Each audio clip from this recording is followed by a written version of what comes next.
What is it with you? What do you got, a death wish or something? That's what it takes. I just want to race.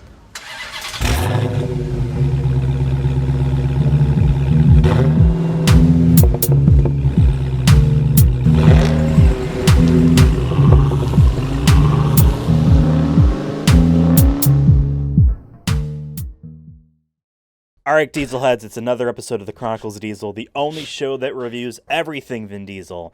My name is Ethan, and with me here to tear it all down is Devin.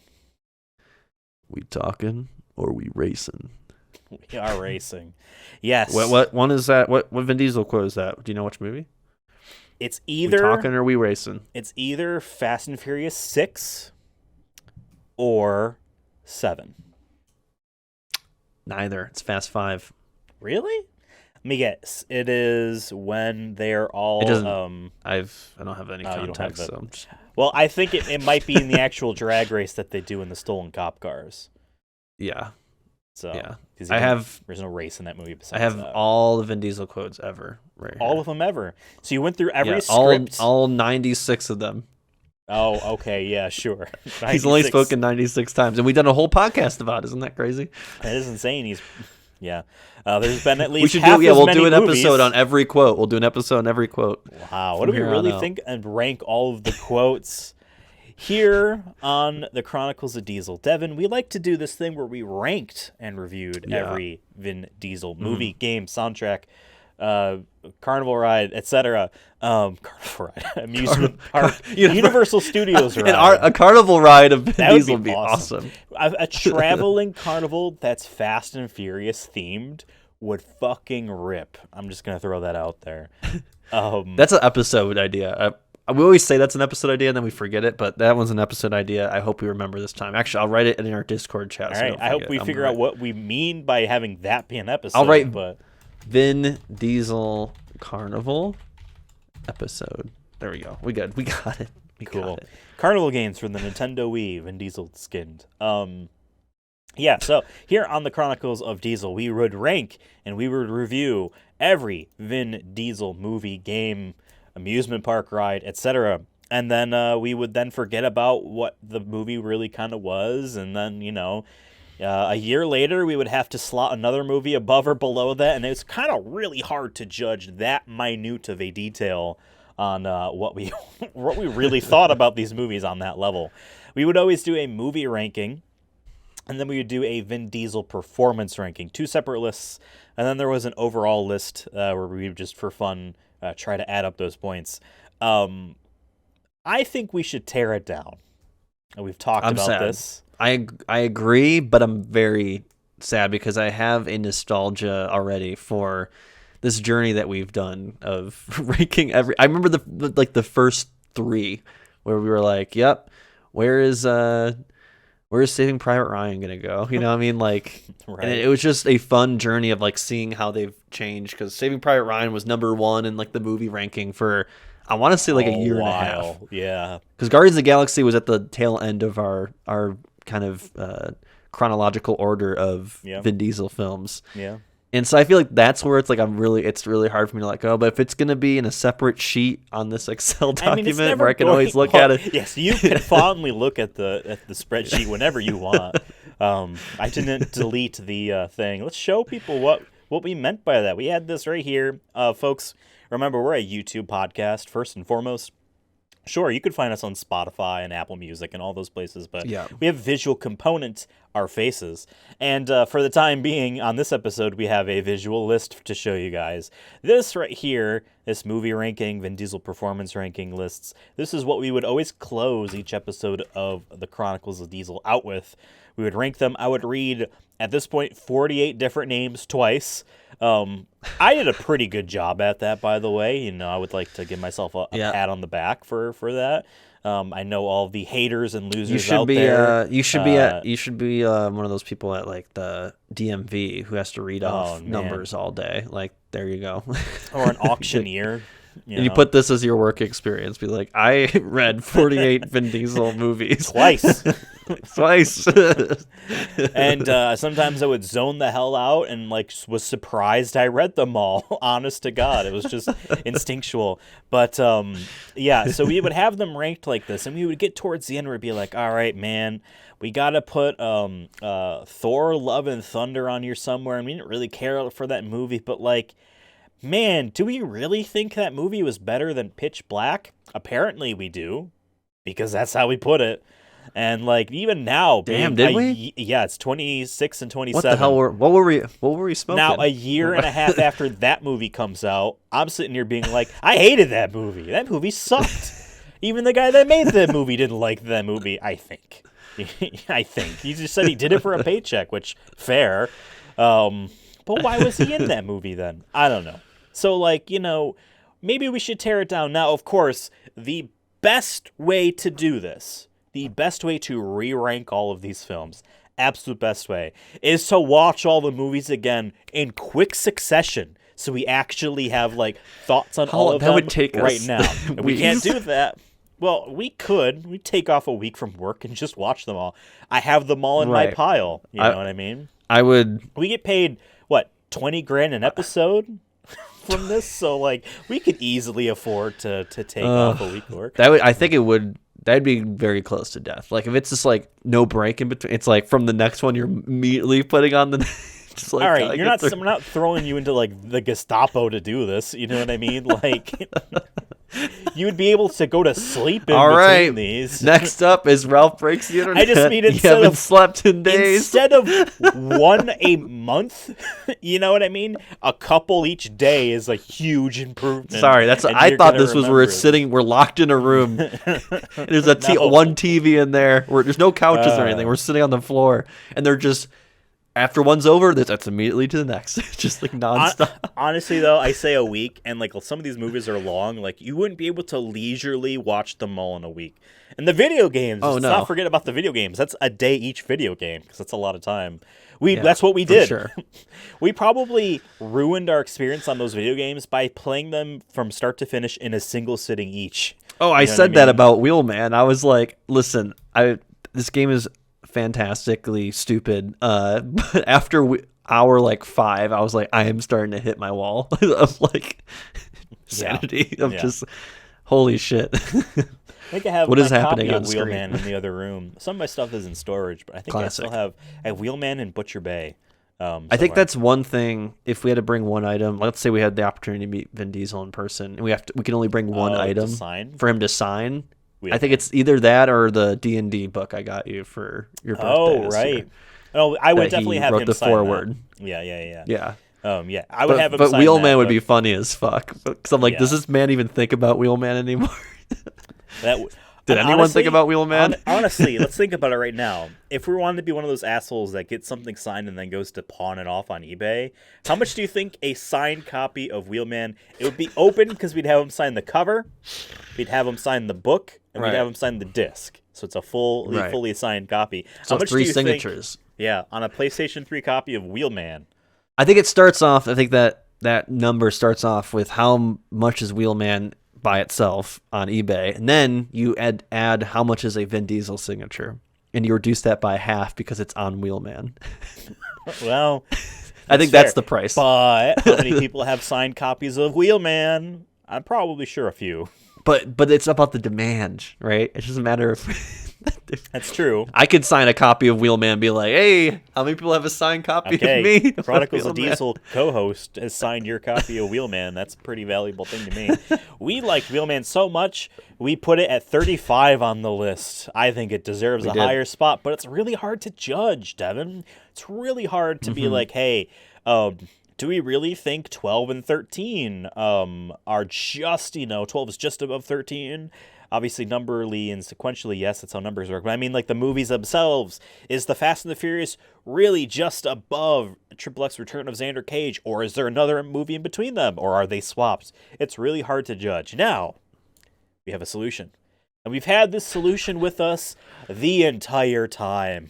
It was called the Sonic Movie Show. And folks, on the Sonic Movie Show, I don't have this to great open. Show. I should have don't know if opened you've seen it, but on the it's side. a great show. we had another spreadsheet where in this just euphoric, clairvoyant moment, we were like, hey. You woke in the middle of the night, I remember, and you called me. I answered the phone. The moon was aglow, beautiful. It shone right in through my window of my Dracula castle I live in. And I pulled up my rotary phone, and I just started doing the C thing with my finger on it. And I called you up. It's annoying. You get carpal tunnel that way. Yeah, because my Devin, phone is all the way in the basement, and I had to go down. We live in the same house? So many flights. We live in the same house. So we called the own number. Could you do that? Probably. What happened? I bet there were people that were rich enough that had that's how you phone check lines. your voicemail. That's how you check your voicemail. Now I remember. Really? That's how you would check your voicemail. You called your phone number. At least that's how mine worked. It's all coming back to me. See, we're not in that Seinfeld, young, folks, but we're also that old. In Seinfeld, it was always recorded onto a tape.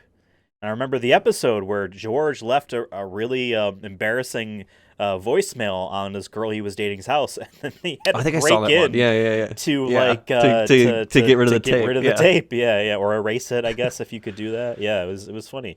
That show's very funny. So something like that happened when we called, and I was like, hey, the Sonic Movie Show, we do tiers. We just say, hey, are you an A-rank film? I don't give a fuck if you think you're better than the other A-rank films. You're just in the A-rank. Yeah. We did it. It's more community vibes rather than division. Yeah, exactly. We really like that here. Because, let's be honest. We know some of these are not as good as others, but, we don't need to get, really mean about it. we don't need to be like, listen, James, you're the worst employee. Samantha's just slightly better than you're both bad. No. You're both F-tier employees. You know what I mean? And we're S-tier employees. So that's what we do on the Sonic Movie Show. We had a few tiers. I'm not going to say the number because counting's hard. S being the best and most greatest. And then A through F. Obviously, the higher up on that alphabetical tier, the better a film is. And that's what we do on the Sonic Movie Show when we review video game movies. Check us out on this very same podcast feed and YouTube channel if you haven't already, and go watch some. We might be doing another one of these soonish, I think. Within the video game movie episodes are, even if you haven't seen the movie, I think are fun episodes. And a lot of these for us to at least record. So probably don't need to see the movie. You know what I mean? We kind of basically tell you that. So yeah, I think we should dismantle this list. We'll keep it saved to the side just so you can look at it, when you're alone at night and you're I'm gonna have it on my gravestone. I miss that would be funny. No, not your gravestone. Vin's. We're gonna break into his. We have his rankings. Be like, hey, in case you wanted to know, the official rankings. Is it a mausoleum?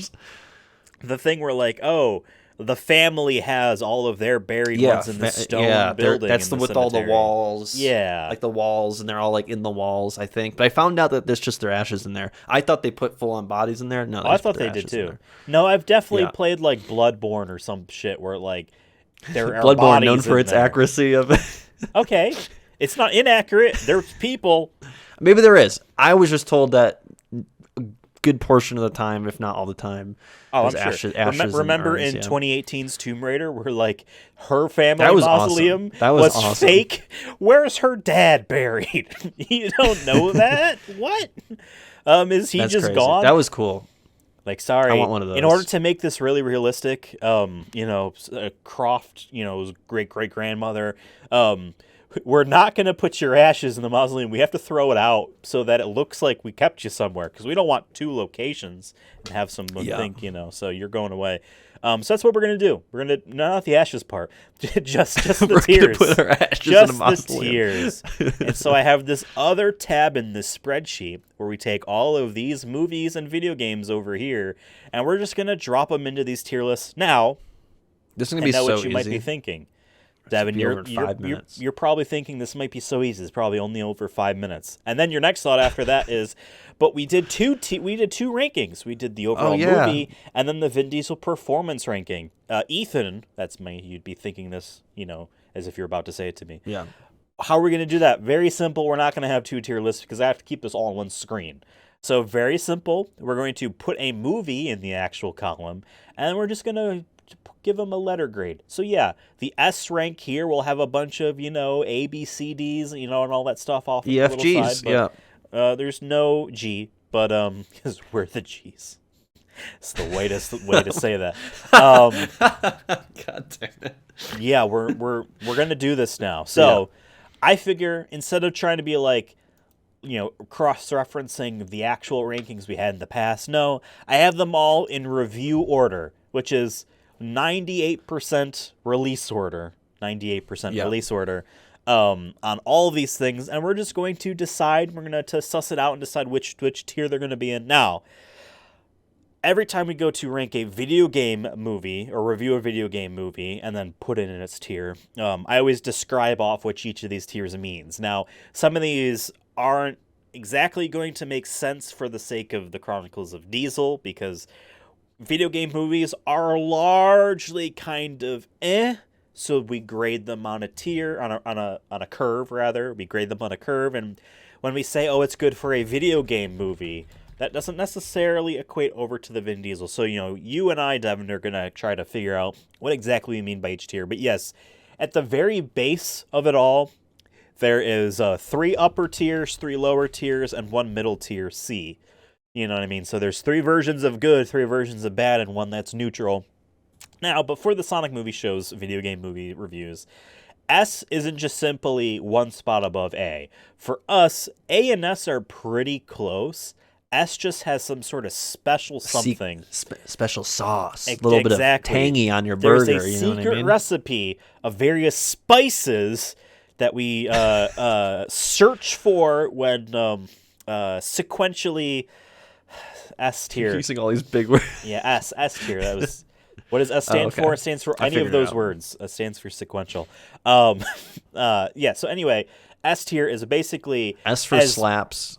It slaps, sure. And A is ass. It's the ass tier. It sucks. But like ass in a good way. Ass in a good way. Yeah. No. But anyway, be serious now. S is, this is as best as it's going to get. There's something really special going on here that brings it just beyond what a really good movie is, right? A is a really good movie. There's pretty much nothing we would change in this. The A-rank films and the video game movie reviews we do often take their source material very well, or perhaps they just take the vibe very well. But for the sake of just movies and games, oh man, we have to put games in here as well. I'm excited for that.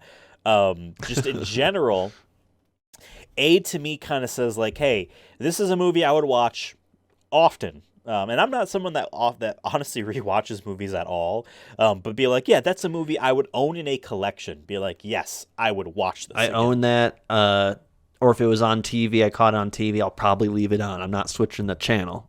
Yeah. Or I would recommend to my friends. I think that's another part of it for me. Can I just do... Man, I'm just going to do a huge tangent here. This won't make any sense to the audience. So, you and I have a friend named David. David lives in another state from me. Guest of the show. Yeah, he's been on the Sonic movie show in 2020 to review The Last of Us Part 2 with us. Hey, we need to get him back on. They're doing a remaster of that game. We should just play it again. It's $10 to get it on PS5. No PC version, and he doesn't own a PlayStation 5.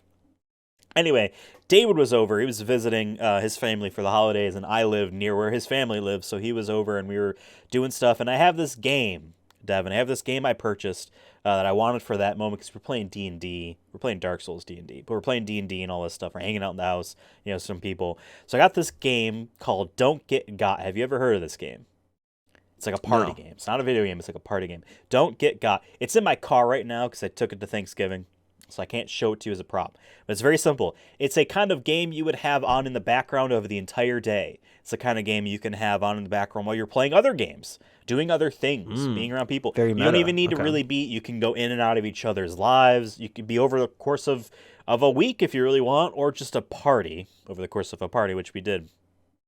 There's a bunch of just little missions. You have a little wallet, you put 6 of them in there. The 6th one is one everyone has, and you're just trying to make sure you get 3 of these missions done.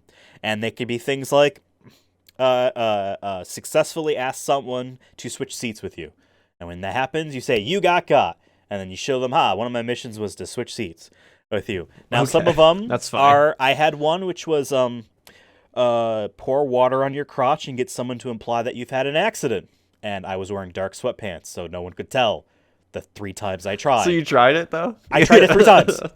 And I literally That's stood up awesome. and I was just like posing, like, and the dark sweatpants. They couldn't tell unless they were staring at my crotch. At your crotch. So there's some of them Yeah. they go from kind of close to raunchy. One of them I think was have your fly be down and blah blah blah. David had one, so we're talking. We're talking. I think someone was picking up a kid or something. So like we stopped playing our Dark Souls D&D game, and we're just kind of chit chatting. And David was asking about this very show. He was asking about the Sonic movie show and the Chronicles of Diesel. Because he's a big fan. He's a big fan, and he's asking about like the movies we've done. And he's like talking about Fast and Furious. He's like, honestly, I don't think I've seen any of them past the third one, which I'm like, Which is I will crazy because correct those are your like behavior in another time. outside of the first one, fifth onward, we have said on this show is you could start there and you'll be so eating good. What are you doing, buddy? Anyway, we're talking about video game movies, and I'm like, yeah, I haven't seen Gran Turismo because of the writer's strike, and honestly, I'm kind of glad because I didn't really want to watch that movie. And same thing with Five Nights at Freddy's, just being honest here. And I said, but I have seen Super Mario, and he's like, oh, that's Mario played by Ryan Reynolds. I'm like, no, he's Chris Pratt. He's like, I think he's Ryan Reynolds. I'm like, no, he's Chris Pratt. There's and you're there's to a whole get me. meme. Yeah, There's a meme. Oh, it's like this you're thing. trying to get me. Okay. And he's like, damn it. His mission was get someone, give the wrong actor for a movie and get someone to look it up online. Like, no, you're trying to get me. Because how this game works is if you think someone's trying to get you, you say, no, I think you're trying to get me. And they fail that mission. That would have got me. Fails that mission. That would have got me. So you would have looked up to prove that it was Chris Pratt. Yeah, because I'm one of those people be like, no, you're fucking wrong. See, but in the context of the game, you're kind of paranoid about everything. Now, so I call him out and say, oh, you're trying to get me. He fails that mission. If he was actually just being weirdly stupid, like, no, you should know this. Stop arguing with me. And I called him out and he wasn't trying to get me on anything, I would fail one of mine. He would just pick a number between 1 and 6 of my missions or whatever, and I would fail that one. That's how that would work.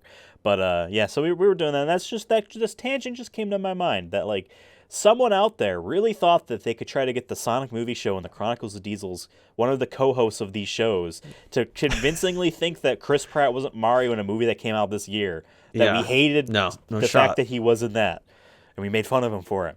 Anyway, Vin Diesel was in all of these and movies. that's an A rank. And this would be the equivalent of an A rank, right? Yeah, exactly. Exactly. We did. Yeah. So, Devin, are you ready to begin? Oh, B. More good than bad. Yeah, I was like, we only got through 2. Fuck it. B is more good than bad. We really dig it. We vibe with it. I wouldn't say this are cult classics necessarily, but like movies are like, yeah, no, give this movie a shot. We really like it, at least in terms of video game movies. For general if you like movies this overall, thing, you might more like good than this bad. one. It's Yeah. in that kind of realm. Yeah. Might not be for everybody, but it's B it's there. for but you see, it's really good. C rank films are average. There's as equal things I would think are I gotta get my hands in frame here. We have these really tiny windows. There's equal good and bad. That's not how scales work, Devin. It's up and down. So they're like, hey, there's a lot I could change, but like it's not terrible, and this is interesting. So you know what? I'm glad I watched fine. it. It's fine. Fine. D, more bad than good. Man, this tier is boring, is usually how we describe it for video game movies. This is a boring film.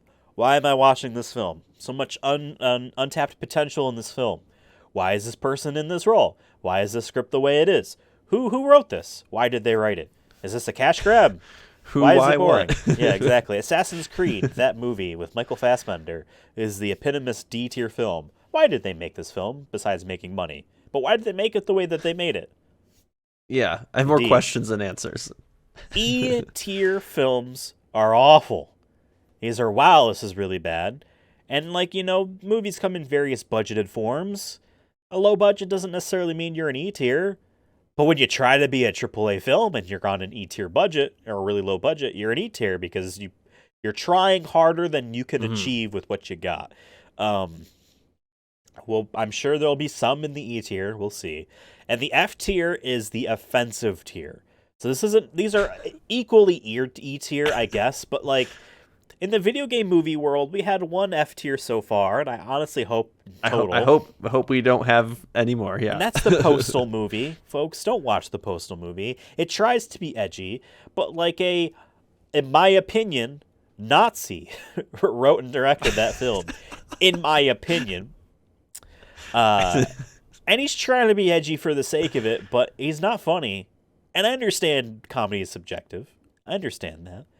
But not in this way. This is objective. It's subjectively an offensive film. Like, you just don't understand how to make a movie. Yeah. Anyway. F is like, I would not recommend it, but also like, I wouldn't even steal this movie. Like, I wouldn't recommend it. Nobody, Right. please don't waste your time. I've been looking through my pile for movies, and I haven't even bothered looking for Postal. You know? Right. I haven't even bothered. I honestly don't. I would be surprised if we come to a conclusion of this is an F tier Vin Diesel movie. Yeah, I mean, I don't know. I don't think we're using it. Spoilers. I don't think we're using the F tier. I hope we don't have to. Vin Diesel, don't make us. Don't make us. That was always our rule of like what would go under. What was it? Where is it? Where is it? Awakenings. First one. Awakenings was our rule was nothing would be on the Vin Diesel performance. Awakenings at the last one because he's in it for 1 second, not even a half a frame. He opens a door. Technically, you wouldn't know that he was opening a door if there was only one frame because you wouldn't see any motion and therefore whatever. But it's so quick that we said previously that if he said something like racist in a movie or like it would have to be like a documentary where he was being meant like to be like a bit. It was like a character. Like, yeah, it's like I believe this. Then that would be below Awakenings in terms of Vin Diesel performance, and I think that applies to the F tier where like unless he does a documentary where he's like, this group of people deserves to die, then I don't think anything's going to the F tier. Right. I mean, we'll see. I understand you're talking Vin Diesel performance, but if we had roped in like other actors, I mean, Fast 11's getting a Palestine denier coming back in the franchise, and who knows? Yeah, but she's not she's not. Let's be real. She's not like the main character. So. Remember she rolled over some Egyptian kids in Wonder Woman 2. That was and then that same movie is like, oh yes, the Egyptian government leader. I forget what the term would be, so I'm not going to try. Prime Minister? His wish was for weapons to blow up his neighbors. Man, that movie. Chris Pratt though, not Chris Pratt. Chris Pine was in that movie, and he was good. And Pedro Pascal was also good in that movie. Yeah, he was. And it sucks that he was unfortunately in that film with everyone else. So yeah. And I want to like her as an actor, but like, come on, man. I want to, but I can't. Awakenings is our very first movie that we ever reviewed on here. Start at the top. I feel like, hey, we're starting pretty close to the top. I will just throw it out there. I think this is a beautiful film, both in terms of just what it is trying to do, what the subject matter is, its main couple actors and their performances. I think Awakenings is easily an A-rank film. A tier film. I would be curious to see what you think about it. No, that's where I was thinking of putting it. It's well shot, well made for the time it came out in. All the acting is phenomenal. It's very emotional. I remember when we started this, we're like, dude, why did we start with such a like deep, like just emotional film? Like I was not ready. I was hoping it would be something. We have his short movies coming up here, and for when we were making the list, we're like, oh, this is what we have to do first. And we were like, damn, we watched it all just so we can see Vin Diesel open a door. It's fantastic. That's called dedication. It's called dedication. Built different. But yeah, I think A tier. I think what's missing for me for S tier is that it's hard for me to remember, like, I remember what happened, but like characters and like, and whatnot. Granted, that's maybe it's not its fault since we haven't seen it in a long time. But I think it is missing that secret something in it to really like put me in the S tier where I'm like, I think part of it to me in S tier also has to have fun in it or some sort of enjoyment that is harder to describe. And I enjoyed the movie, but when we get to Saving Private Ryan, for example, there's a difference. If that makes sense. Yeah. I don't know how. There's not a word to describe that difference, but you know what I mean in terms of enjoyment. Yeah. No, I'm 100% with you there. So in addition to giving it an overall movie tier, man, we got to put Vin Diesel's performance in there. So we can cheat a little bit at least and look at where we put it originally. Here's my rule. I forgot to mention this. We're not looking at the ranking at all. We're not looking at it at all. Can't look at the ranking? Nope, don't look at it. I know where it is. You can remember what you remember, but don't look at it. We're not referencing. I said we're not going to reference that list. Dude, it's my screen. You won't even know. My heart will know. Don't look at it. But yeah. So here's the thing: for the Vin Diesel performance tiers, I guess do we still want F to be offensive? Because nothing will be. Yeah, I like it. I like having an offensive tier. Okay, sure. I would say then E. Because hey, he opened that door well. I was convinced. Are you saying it's higher than E? I'm only saying it's E because it's there's not enough. Yeah, quantity. he didn't say a slur when he opened the door, so it's not enough. There we go. E. I think it's E just because I think there has to be and we'll get to this when we get to like movies like where is it Boiler Room, where we have to have that argument of like quality and quantity, and then quantity versus quality. Right. Having that conversation. I think that's where it's going to get a little bit more dicey. But yeah, I think Awakenings as A, and then the Vin Diesel ranking of that is an E. Yep. All right, that's what we have so far. Next up on the list is Multifacial, a Vin Diesel written, directed, and funded short film. Yeah. Now, I remember thinking, okay, cool. He's doing all of this himself because he's trying to, he wants to be an actor, blah, blah, blah, etc. This is before YouTube, folks, too. Like, where he couldn't just, like, he had to throw show it up this on at YouTube. a film festival. And he got lucky. Yeah. He got really lucky who saw that film at the film festival. I think overall it's like, okay, this is kind of boring.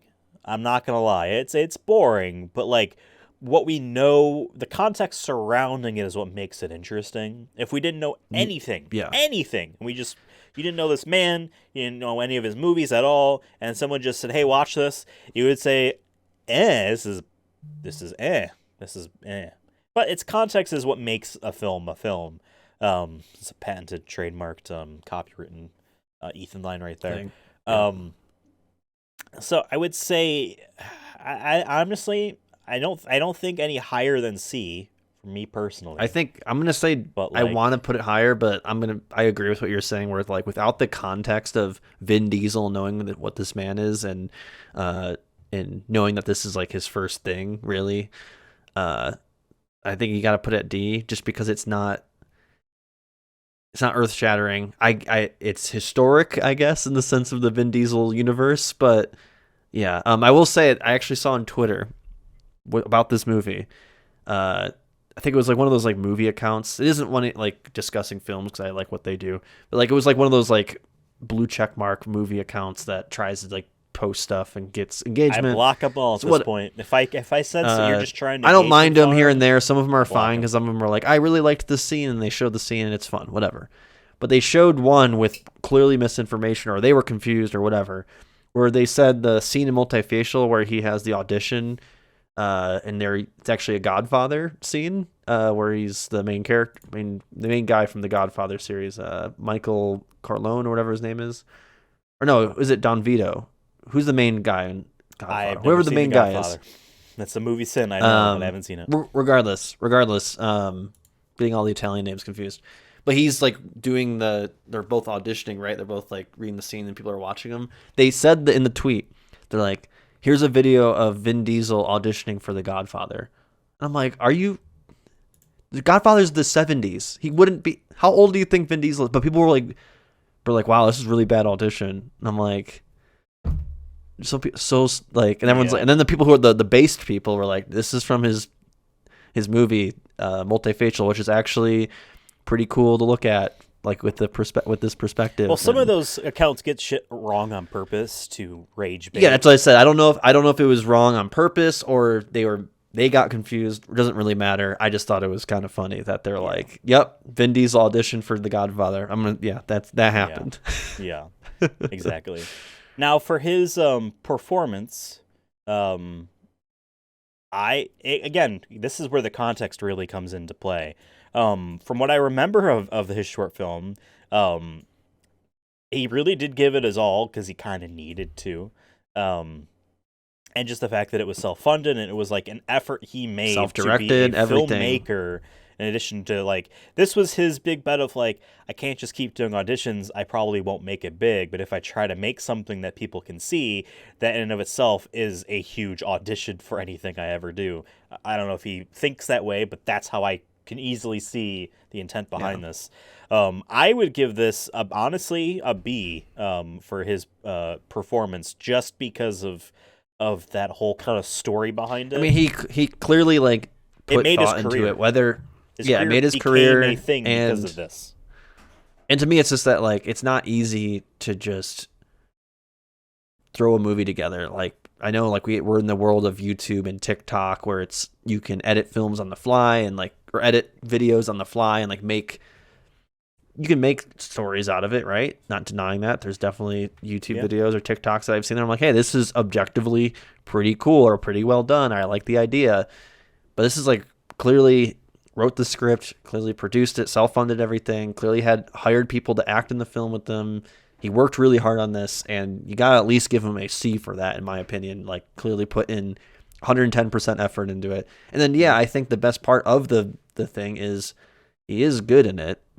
You know, like it's made the story itself is fine, whatever. Maybe it's not the most entertaining visually film, but he clearly tried and it shows, in my opinion. So yeah, I think I'd say put it B. Why not? Yeah.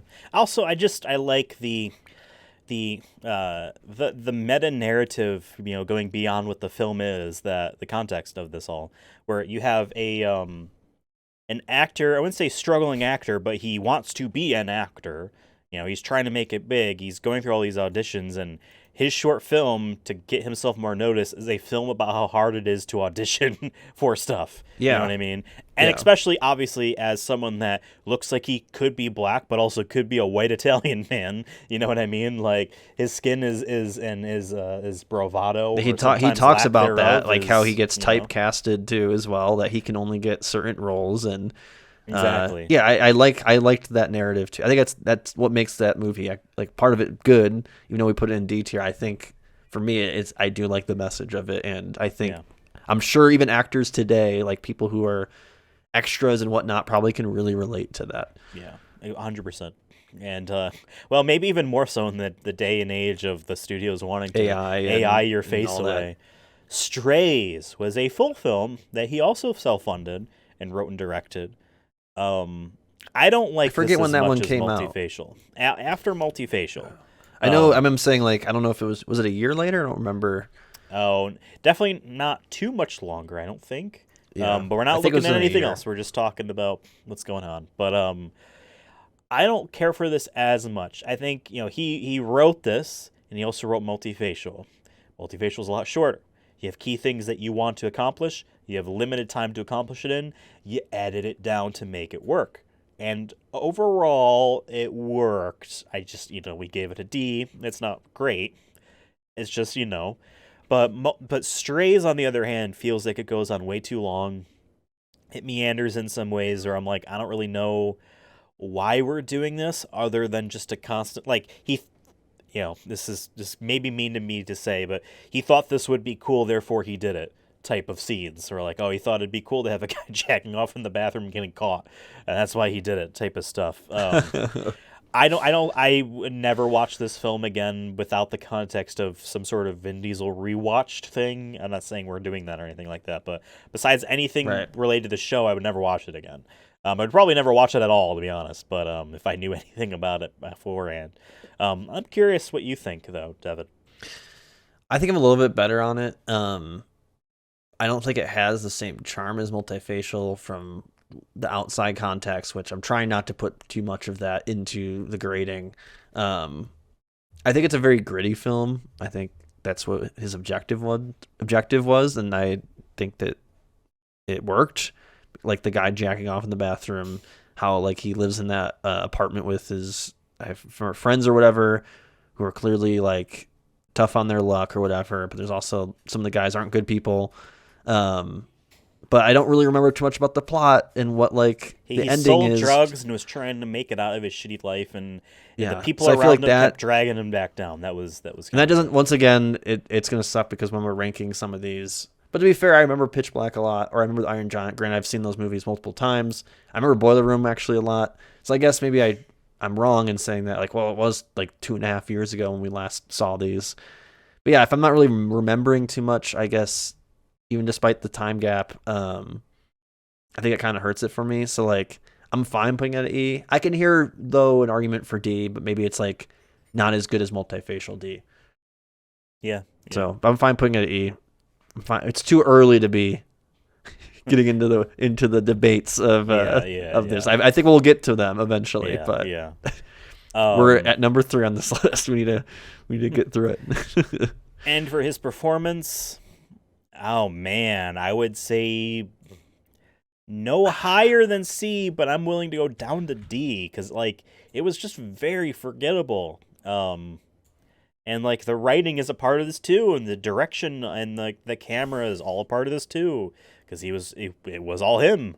So like that drags it all down. Like kind of like when you're an auteur, how well the movie is also how well your performance is if you act in it. So then and I think he was a decent. I think he was probably the best actor in that film.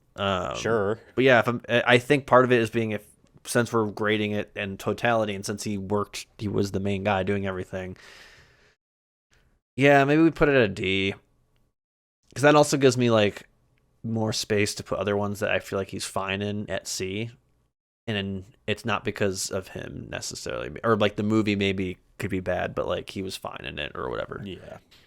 To me, C is we gotta keep remembering is like average. And I feel like this movie average. We ranked it as E. We have to put it at D. Yeah.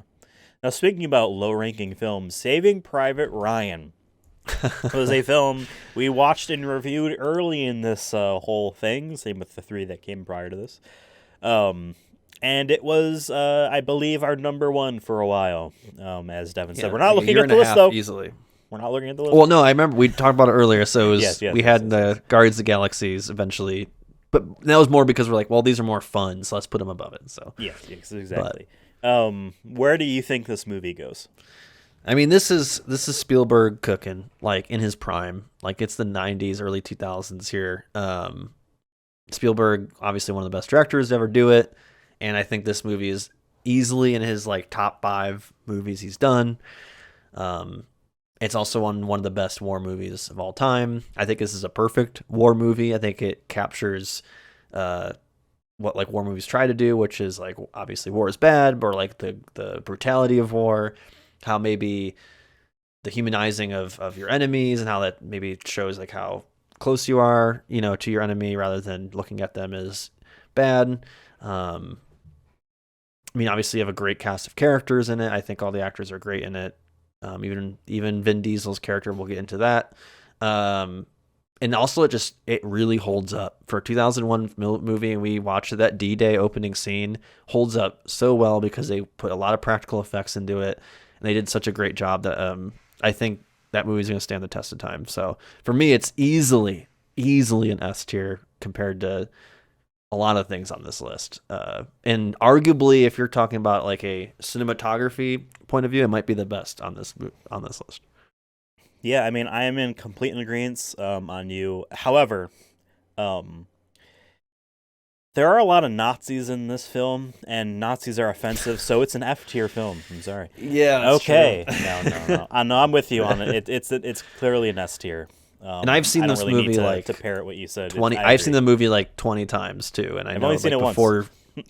Yeah, you saw it the one time, but like I had high like standards going into it again, being like, okay, is it still as good as I remember it? And yeah, it's still one of those movies I watch every like 5 years, where I'm like, yep, still very good. Vin Diesel, however, now we know that the reason why he was in this film is because Spielberg saw his film. Was it Multifacial or was it Strays? I think it was Multifacial. It was Multifacial, yeah. I'm pretty sure. Yeah. But, it could... Well, no, it was Multifacial. He saw that, hey, this kid's got some chops. Maybe he can make it big in the world. I'm Spielberg. And so maybe he could drive some cars. Gives him a minor role in Saving Private Ryan as Private Caparzo. All right? That was his name? I think so. He was a private, right? Just Private Caparzo. And Yeah. he dies early in the film, but he has enough speaking lines to help his career take another step forward. As some the things that I mean, like it is a trivia fact that he was in this film, right? This is not Yeah. something he's known for at all, really. Because people, I think, forget he's in it because he's so young in it, and he's not doing his he's not doing his Dom impression, or And not impression, this his was act, just his before any of character. those movies, so like Yeah, so I think he a lot of people wasn't who on saw people's radar. Saving Private Ryan, maybe haven't seen it since, they're always like, "Oh yeah," when you say it, they're like, "Oh yeah, he was that guy." So they know who he is. It's just they need that Yeah. reminder of like because they probably haven't seen it recently. But when you watch it, you're like, "Yeah, that's Vin Diesel." But Yeah, and I mean, like these yeah, it's people, they crazy. saw the movie, just saw a Isn't Matt guy. Damon? He Is that was Matt Damon? he was Ryan. He was he was young in that one too. That's another one where people are like, oh yeah, that is Matt Damon. Yeah, yeah. But Vin Diesel's performance, I'm willing to give it a B. I'm curious if you think it's lower. I was starting at C, but I know some people don't maybe like it for whatever reason, but I've always liked that scene where he is like obviously dying.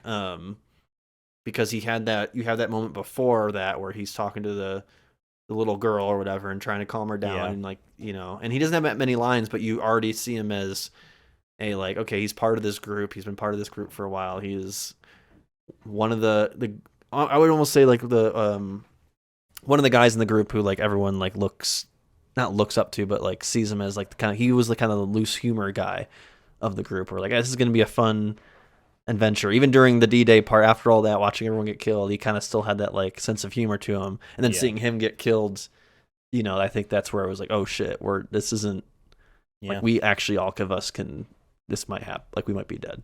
Yeah. And it happens again later in the movie Yeah. when Yeah. like the medic guy or whatever, Mhm. or the one medic guy couldn't save the other guy because he got shrapnel in him or whatever. Yeah, I'm gonna say B just because I feel like one, with the context that like this was his big moment and he didn't blow it. You know what I mean? He didn't suck at all. If anything, I think he did a very good job with the very limited lines he has, and he did have the one big scene where he's dying and and it looked real, looked good. I think if he had more lines, maybe we can give him an A tier, and he was in the movie more, maybe we could give him an A tier. So maybe it's not totally his fault, but sometimes you get what you get. And yeah, I just think this is a very solid performance for him. Yeah. Yeah. So we're saying B? That's what I feel like. B for Boy, that was good.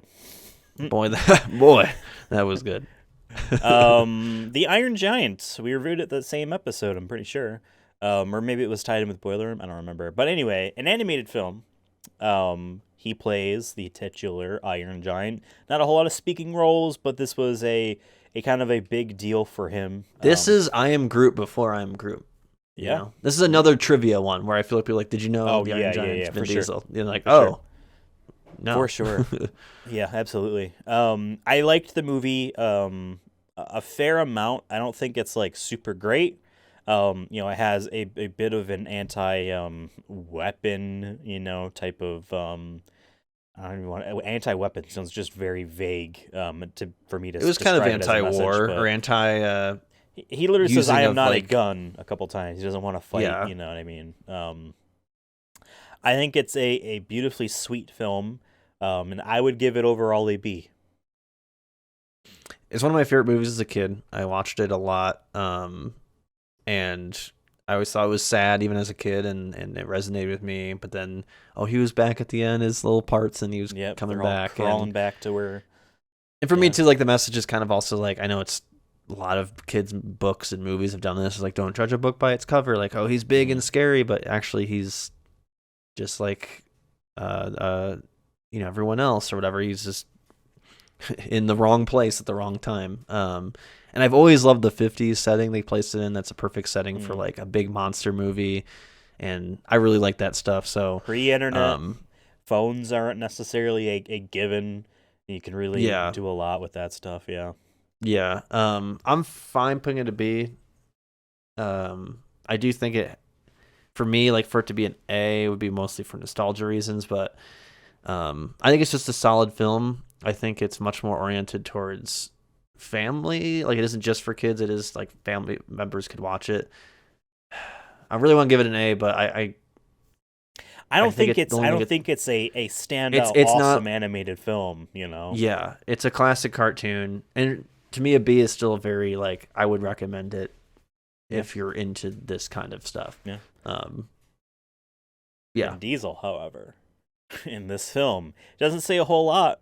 He does try his best in it. He's lots of one word type of noises that he makes as the Iron Giant.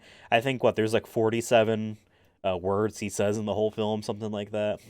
So it's not super huge of an impact that he makes. And he is. This is kind of like he is arguably, when you think about it, he is like one of the lead roles in it, though. Yeah. I don't know. I don't think he does a bad job, and I'm kind of leaning towards a C. I don't think there's that much. I think he did what he had to do. I don't think it was terrible or anything like that. Yeah. Yeah, we agree. Now, Yeah, that's an what do easy you one. think about the film Boiler Room? From what I remember, I think I really liked this movie, and I kind of want to watch it again just to see if because it was very of the time movie, because it's about stockbrokers and also them being kind of schemy, and I like that message because I think they all are schemy. I like the setting, it being in New York, obviously at the stock exchange, but this movie came out I think it's gotta be like 2002, 2003. I think it's 2001, if I recall. 2001. Saving Private Ryan, I think it was 99. Or 2000. No, because Fast and Furious was 2001. Oh, no, it's before 2001 because the Twin Towers are in it. No. In the opening scene. Well, I remember that now. You filmed it before 2001, even if it did release in 2001. But you know what I mean? That like it's Yeah. No, they didn't take like it out. 99 or 2000 then. Because the Fast and I Furious like was 90s. I like 90s stuff a lot because at that time, technology was more the technology that we use today, and like whether it's music, movies, and etc. was starting to be used, but it was still being figured out like how it works, and it has that grittiness to it in that way because of what they had. So it still was shot in film, and I liked our main guy. I'm forgetting his name, but he had a cool story because he was starting a gambling thing in college, and then he kind of got into that and realizing like, oh, I'm screwing over a lot of people, and he was like one of the few like people who like saw that, and there's just a lot of cool dialogue in that film. It's a cool film. Ben Affleck is in that film, remember? Shit, young Ben Affleck. Here's the thing. I did watch a bit of it recently. I found it was in my pile, and I'm like, hey, I want to make sure this is a good version of the film I found in my pile. And I saw a couple scenes, and I watched the ending again, where the ending is he good, tells Vin Diesel's character what's going on. He says, this whole place is about to get raided. Like, help me out. Help me get one person their money back, please, because like everything's. I can't live with myself yet. The guilt of what they're doing. Yeah. For me, with all this in mind, though, and whether you're nostalgic for like '90s films and like that era of filmmaking or not, I think I'm gonna put this at. I kind of want to put it at B because I do like it a lot. It's more memorable. Interesting. I was kind of because I feel like I would recommend it to people who are. I think it is above average, like in terms of movies, and it has a cool story, and it's of the time stories that we're not going to get. On it. I can't think of any like big negatives for me that would put it in the average. I agree, but it's also not A where I'm like, wow, this is like an underrated film. You know what I mean? This is a cult classic. This is. For me, it's like B, and maybe it's a soft B. Maybe it's not like top of the list B. A lowercase B. It's a lowercase B. It's it's, I don't know. There's something about this movie that I like. One of these days I want to watch it again because I really just thought it was of the time, shot of the time. It just feels like one of those 90s movies that people kind of forget about, but it's kind of a gem in the rough. But I guess I would define a cult classic then, but whatever. Yeah. How did Vin Diesel do in the film? I mean, shit, this was the first. I remember us talking about it at the time. I feel like this was the first, like, oh shit. Like, we saw, obviously, we're like, wow, he's insane. He went from Strays to Saving Private Ryan. That's kind of a big jump. But I think it was like Boiler Room where we were like, damn, they give him a whole monologue and he fucking crushes it. That is like one of the most memorable scenes in Boiler Room, and I think it's one of the reasons I like Boiler Room. He did have other scenes in it. Still not like he wasn't like the lead in the movie necessarily. Right, he's but not super integral to the plot. Well, the story, not plot. He's used as a tool to kind of help that story a little bit, but he doesn't need to. He's one of the boys of the group that he's in. Just, yeah, he's not. But if we're talking about like group of boys, like let's like compare it to like Lord of the Rings, he's not Gimli, Legolas, or Aragorn, right? He's more like Boromir, where he has his moments. But he isn't like the main. And just like three. Boromir, there's only one line everyone remembers about him. One moment. So yeah. But hey, I'd rather shit though. Sometimes you become a cool character like that. I am the Matrix. Only thing people know Keanu Reeves ever said. I am the Matrix. Yeah. Yeah. What do you think? I feel like with the context of where he's at, maybe if this was like a new movie, it'd be probably like C or D. But since this was like one of his first big like moments outside of Saving Private Ryan, and he crushes it with a great memorable monologue, B, baby. B is where I was going as well. I was kind of nervous you were going to say A, but no, B for sure. I'm really trying to save A for like the slappers, the bang. Old sorry, slappers are for S. Right. A's are for A. Yeah. Pitch Black is an awesome film. I really Very like underrated. this film. Hold on 1 second. There. Boom, boom, boom. Pitch Black is awesome. And the whole kind of story of it, not necessarily even being a Vin Diesel film, and then it kind of just became a Vin Diesel film, I think is just super neat. It's a very unique kind of a sci-fi horror film. You know, it will be pitch black. The sun will go down for the first time in a very long time in the way this weird planet works. And we are all going to die unless we can leave before then.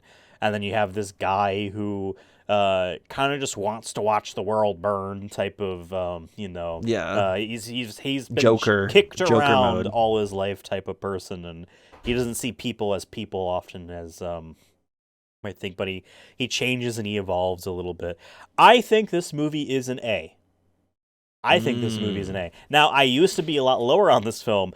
I think this movie is an A. It was a sleeper for you. Like it was I think in this your movie head, and is then over awesome. time. What about you?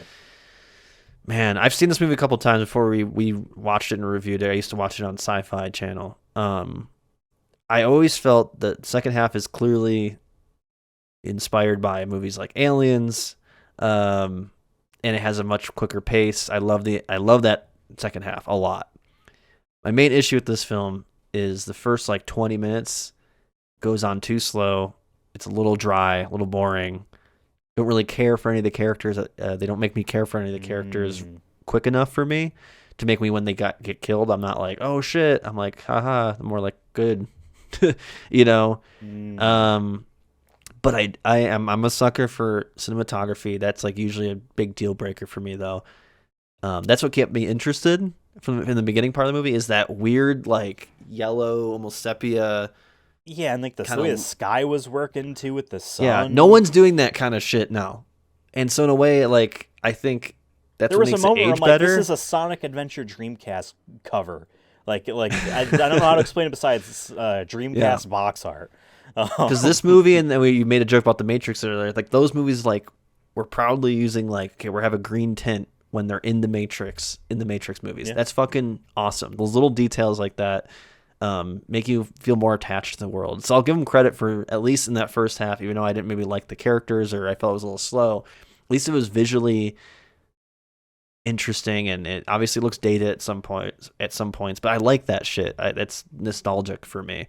Like I said, going back to like the 90s was a time when people were starting to use new technologies in the mediums of art, and sometimes it works, sometimes it doesn't, but in a way nowadays it's like, even if it didn't work, you're like, hey, that I appreciate what they were trying there, because in the days of now where Marvel is the big heavy hitters still, even when they're kind of on the downswing, there's so much green screen, there's like a recipe of like how these movies are going to look, and like people make fun of People make fun of like the A24 films and whatnot, but I'm like, at least they do visually appealing shit that is different than what we're normally seeing in your IMAX theaters.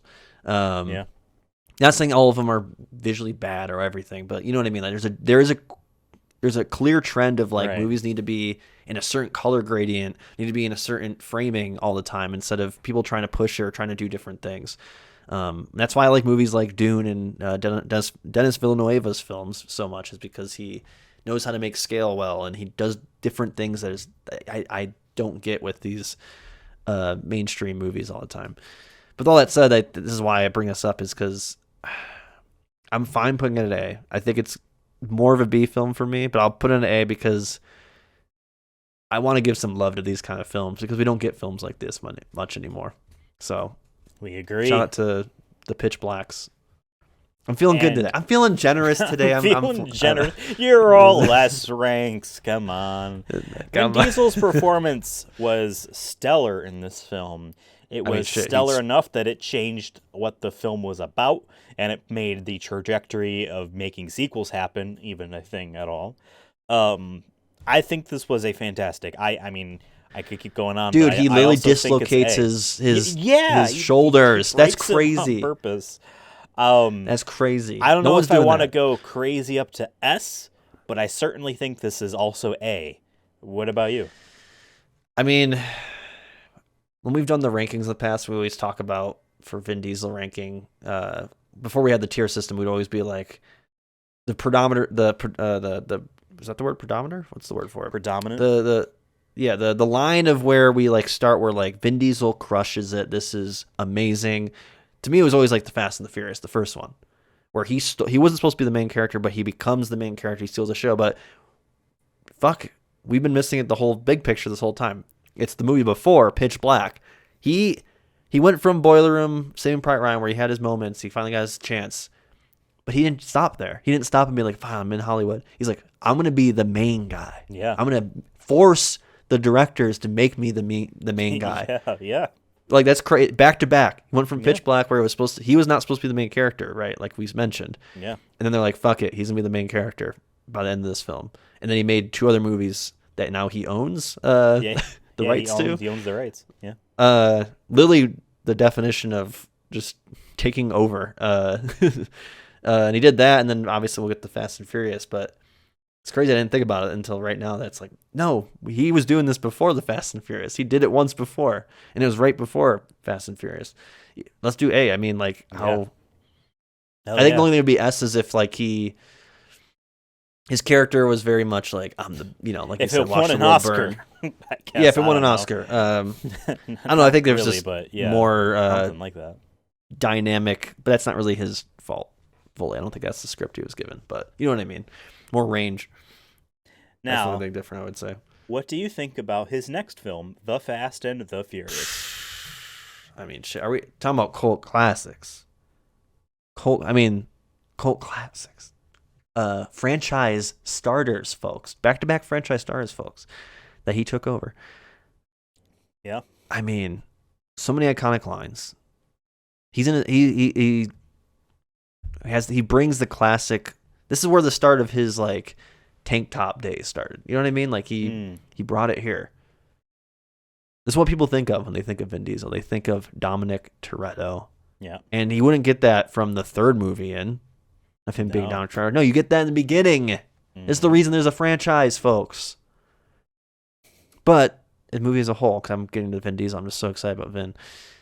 The movie's so good. It's one of those movies that I own.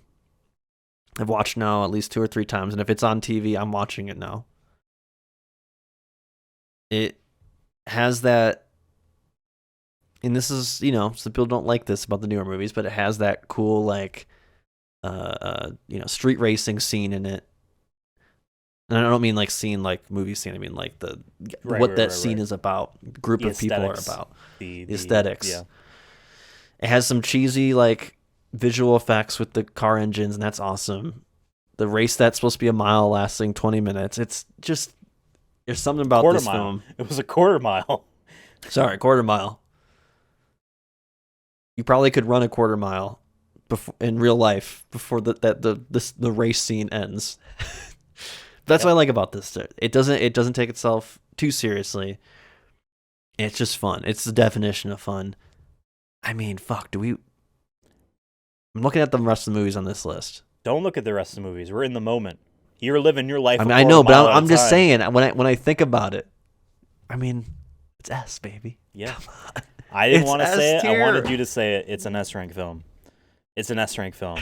And, you know, hey, what do you think about his performance? Just give me the letter grade. S. I mean, It's goddamn right. We're going on a boat. Goddamn right. The Fast and the Furious is probably Highly recommended by the Chronicles of Diesel if you're looking to. You don't even need to watch the other ones after. just it. You can everything watch about that one. everything about the film is just like, hell yes, this is awesome. And like within the context of it being a movie from 2001, makes it almost even better. It like ages even better than a lot of his other movies on this list that we both done and we'll get to. It has you know what I all mean? the cheese of like early 2000s films in all the right ways. It is. Yeah, it's just good. You just had to be there. I wish I would. So This one of awesome. those movies that I wish, like, my mind was blank. I wish I grew up a couple, like, 10 years earlier and I could have saw in the theaters for the first time and being like, damn, that was crazy. And then being like, wow, they're making more. There's 10 of these, Go back in time and be like, and yeah, a wrestler gonna be- is in a spin-off one. Yeah, you ever heard Dwayne? Yeah, The Rock exactly, Johnson? exactly. What? And John Cena? You haven't even heard of him yet. Right, I forgot. All right, Devin, knock it off because we're doing knockaround guys, and it's my segue. I did not care for this movie really at all. I don't remember what I said back in that episode, but just thinking about this movie in post, man, this was kind of just it was a bunch of guys trying to get some money. They're trying to make their way out from the the lowest ranks of the Underdark. criminal type of life within the family organization, and Vin Diesel isn't the star of this movie. He is a side character in this movie, and man, I just did not care for this movie. I don't want to say it's like super duper bad. I wouldn't give it a D, but like I'm sitting with a C in my brain. I don't know. I don't really have much to say. What do you think? I remember at the time I was higher on it because I like these kind of almost heist kind of movies. That's kind of how I would describe it. It wasn't like a one-time heist. It was them trying to figure out, like you said, how to get money. I think they get the money, and then they're trying to. But there's some fun scenes in it. Like I like when they land the plane and the cops are there and they're trying to like ask them questions and they're trying to and they finagle their way out of that situation. I love that the first scene we see with Vin Diesel is him going into like a 7-Eleven grocery store kind of style with a shotgun, and he robs that place. And I think at one point a vending machine is smashed. Well, because if I like remember correctly. the gambling machines, the slot machines, wherever they are, they're his that like are being leased. Right. And that guy's trying to fleece money off of him by not giving him his take. That's what it and was. so yeah. so he beats the fuck out of him and blows up shit. That in was there. cool. Yeah. That was cool. Yeah, And, it's the only cool part of the movie to me. I don't know. I'm fine putting it at a C though, because I don't think it's like a bad movie. I think it's one of those movies that like maybe one day I'll watch again. Probably not though. But also like, yeah, it's an interesting film. It had its moments, but it needed more moments. Yeah. Man, Vin Diesel's performance, I feel like was. I don't want to say it was fine. I don't know if I'd give it a C. Maybe I'd give it a B. It's not super memorable though. Besides that scene, literally that we're talking about, he kind of just fades into being a support character. Yeah, he from- couldn't. you know He what I couldn't. He mean? couldn't steal the show in this one, No, unfortunately. he But I don't think it couldn't. was his fault. He No. should have. So I'm. Could you imagine Knockaround Guys 5? Oh my god! But in like the title way they do Fast and Furious sequels, you know what I Yeah. mean? 5 Knock knockaround, guys. 5 guys. 5 guys. That'd Yeah. been awesome. I go back and forth between B and C, and I'm kind I of say- debating C the most in my head. I What think do you C because it's just you followed up. You went from an S tier film. You know what I mean? You came to this, and it's maybe not all his fault, but if it's not really memorable for nothing's coming back to us when the other ones have, I mean, I think that's shows you something. But I don't think he was bad from what I remember in it. Like I don't think anyone was really bad in the film. It was just one of those movies that's just fine, and Yeah. therefore forgettable, unfortunately. Yeah. To make movies memorable, you need memorable moments, and if there's not many, sorry. You can make it well shot and everything. Like I remember there being explosions, and those were good, and there was a gun shootouts, and those were good, but there was like a sneaky deaky airport scene. Yeah. I'm out of gas or whatever. But like none of them are really like heavy, memorable moments. You need memorable moments. I'm fine putting it C. Speaking about memorable moments, what did you think about the memorable moments in Triple X? Oh, I fucking love this film, dude. I remember this was number 1 in our Vin ranking, if I believe. I think it still is. And it was up there in our top 5 for a while in terms of movies because we talk about how Fast and Furious is like of the times and just a cult classic in a way. It's just like so good from start to finish. I think this Triple X might be. I can hear an argument that it might be better because this movie is. It's just so like the plot, the not even the plot. What the hell story, is going on in this movie? But I'm here for it. Type of yeah, like film. it starts like there's a stunt driver kind of guy who's a bank robber who can do skateboarding and like all this cool shit. He's like a that's cool. YouTuber. That's cool. He sells or gives out tapes of what he does, getting back That's at the awesome. 1%. Yeah. He was before any of that. Like if you try to make a movie now, it'd be he was the cringe, Mr. but like Beast of 2002. yeah, I'm saying that as this a movie. joke. Yeah, this is. No, I don't know. I have nothing but positive about this film. This is one of those movies that I still need to own. I haven't looked for. I haven't seen, to be fair, but I haven't necessarily looked for it yet. A Triple X fucking steelbook. Like this is one of those like this belongs on the shelf. I would get a poster. I would get a poster of this shit one day if I ever have a home, and I have like one of those nice little like basement theater rooms kind of thing. You best believe I'm putting Triple X on that. Either that or Fast and Furious. More than slaps. It double slaps. That's right. It's S rank, baby. His performance in it also pretty freaking good. I don't know. I mean, he's the reason I love that movie more than anything. Yeah, fuck it. Yes. He does all his own stunts in it, looked like, too. He was supposed to be a stunt driver, and he's doing all his own stunts, so. I mean, literally, the opening scene is fucking awesome. He jumps out of the car, off the bridge, and his boys pick him up, like, planned, I got you. Exactly. I couldn't do that. And just, what is he, snowboard down a railway on, like, Sonic the Hedgehog grind some rails with a silver when you think about it, he literally did like a Sonic Adventure movie as a human being. Yo, we've been saying Timothy Clemente should be Shadow. What if it should be just Vin Diesel? Vin Diesel. He should be grinding. Oh shit. Now we're both really up on this movie, but we have conflicting memories on the next one. What do you think about A Man Apart? I think this is I put in the same vein as Knockaround Guys, but I think it's a little bit better than Knockaround Guys because it's a vendetta kind of story. His wife is killed in his sleep in his own goddamn bedroom. Okay? And it's all about him getting vengeance. And you love a good vengeance story. You love I'm so angry I can't die kind of lifestyle that he brings to this film. And this is one of the few times we get a bearded Vin Diesel. Yeah. And I'm all for that.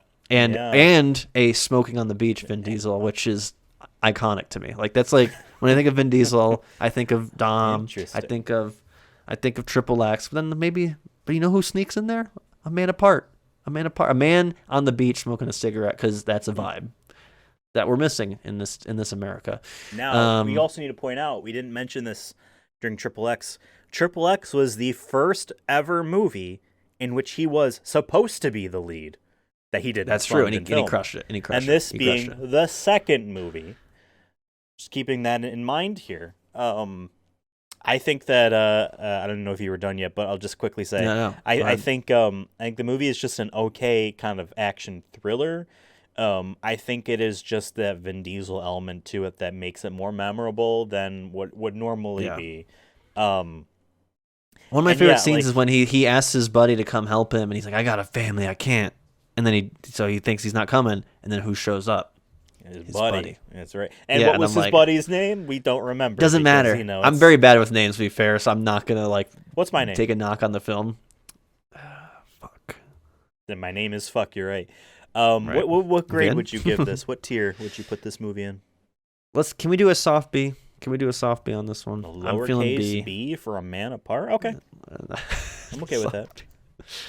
No one will know. We'll forget as well, but it's a soft B. And like it's there, we're not ranking them within these tiers. It's Yeah. just the order in which we put them in, which is release order. So Yeah. I could even do alphabetical at some point to really make sure it's obvious it's not sorted in any other way. But Vin Diesel's performance, what do you think?